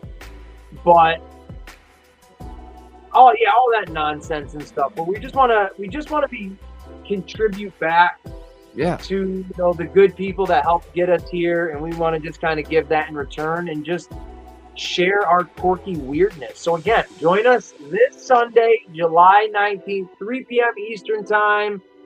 What is it, Frost, for? It's 2 p.m. Central Time for Joe, and then 12 p.m. Pacific Standard Time for There you go, Doug. folks. So we'll And be it here. We'll is- have a good time. Right, and it is the interview for the ages. You're going to join myself, Ace, C. Frost, as we present to you the voices and vision featuring Doug, the epic Mallow, only here on YouTube. It is going to be an awesome freaking time. We're going to have a sit down with the one and only Doug Mallow and get to know him get to know us, you get to know him, and then he doesn't want Maybe to he'll get get to to know them. You know what I mean? Maybe they'll get to know.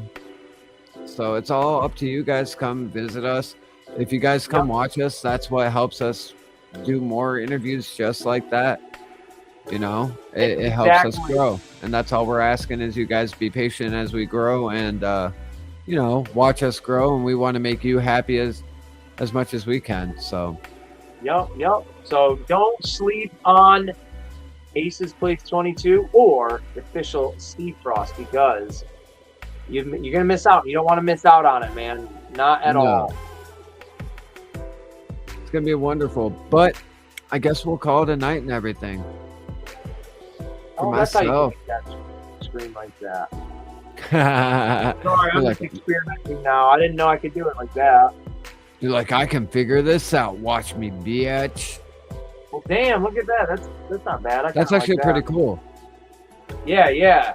So it'll be awesome. I didn't even put on there. It's where the hell is the stream going to be available? I didn't even say that. Oh, on my channel. Yeah.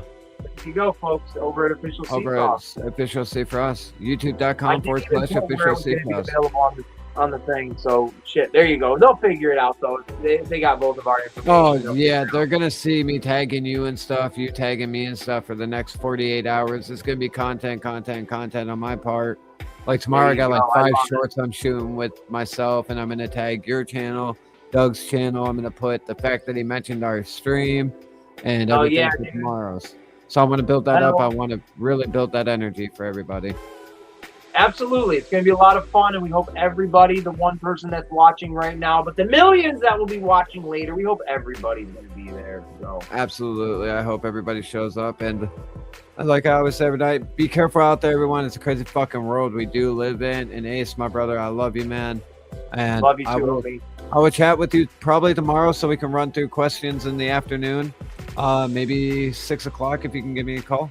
How's that sound? Yeah, that works totally tomorrow. All I'm going to be doing tomorrow myself is a shit ton of videos for next week. So that's literally just recording and Okay. editing a bunch of crap. So yeah, I'll give you a call at 6 o'clock. We'll be messaging each other either way though. too. Yeah. I'll let you know what I'm doing out today. I have a music video shoot tomorrow afternoon, which I told you about. So much love, my brother.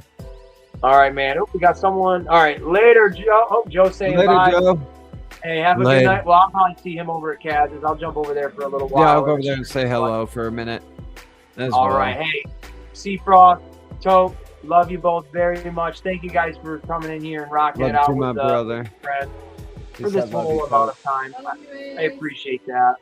Always, So- always. You always show up for me. I show up for you.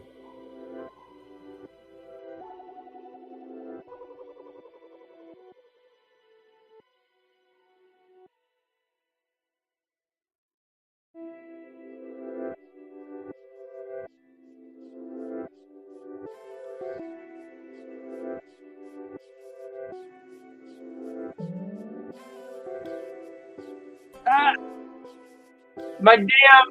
All right, so that's what it is. It's getting too hot, I'm assuming, because it just shut off on me. But we're back. I just want to say thank you to everybody that tuned in, that watched tonight, that's going to watch this at some point. I really do appreciate it. And before we go, I did write down a bunch of people's names that I just want to acknowledge for tuning in and just having a good time. So we got the Icon Files, we got Joe Prime 1986, the official Seafrost, Tope, TKD Bar, Jurassic Mario, Justin Booth, Old School, Doe Studios, Kaz, Sci-Fi Swamp Man, DB Morgan. Who else do we have in there? Yabina, hey, we got a fan all the way from AliExpress. How effing cool is that? So Yabina, thank you so much for popping in here and saying that I'm your favorite. Destro, Jesus frick. I'm calling him by his gimmick name. My jaw looks like it's kind of, maybe it's just my face the way it looks. It looks like it's long. We've got Profit Director that popped in here. So wicked cool stuff. So that is going to wrap it up, folks. I truly appreciate everybody for popping in and hanging out. And you're going to see us again this Sunday. So one last time.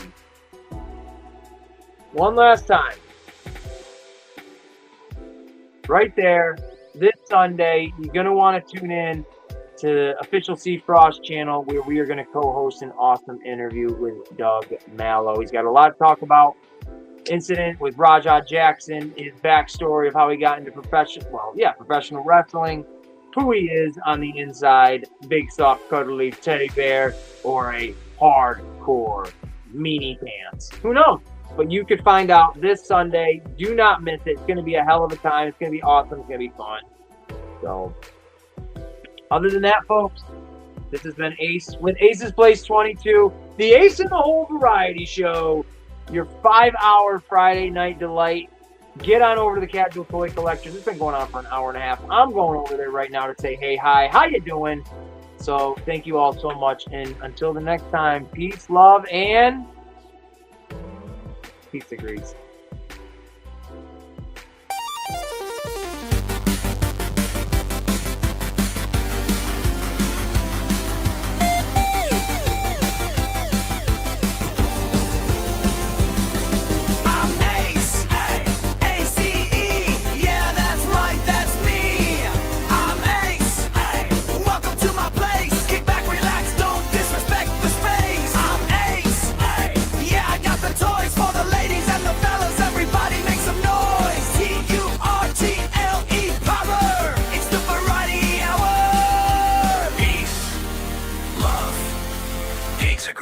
I'm Ace. Welcome to my place.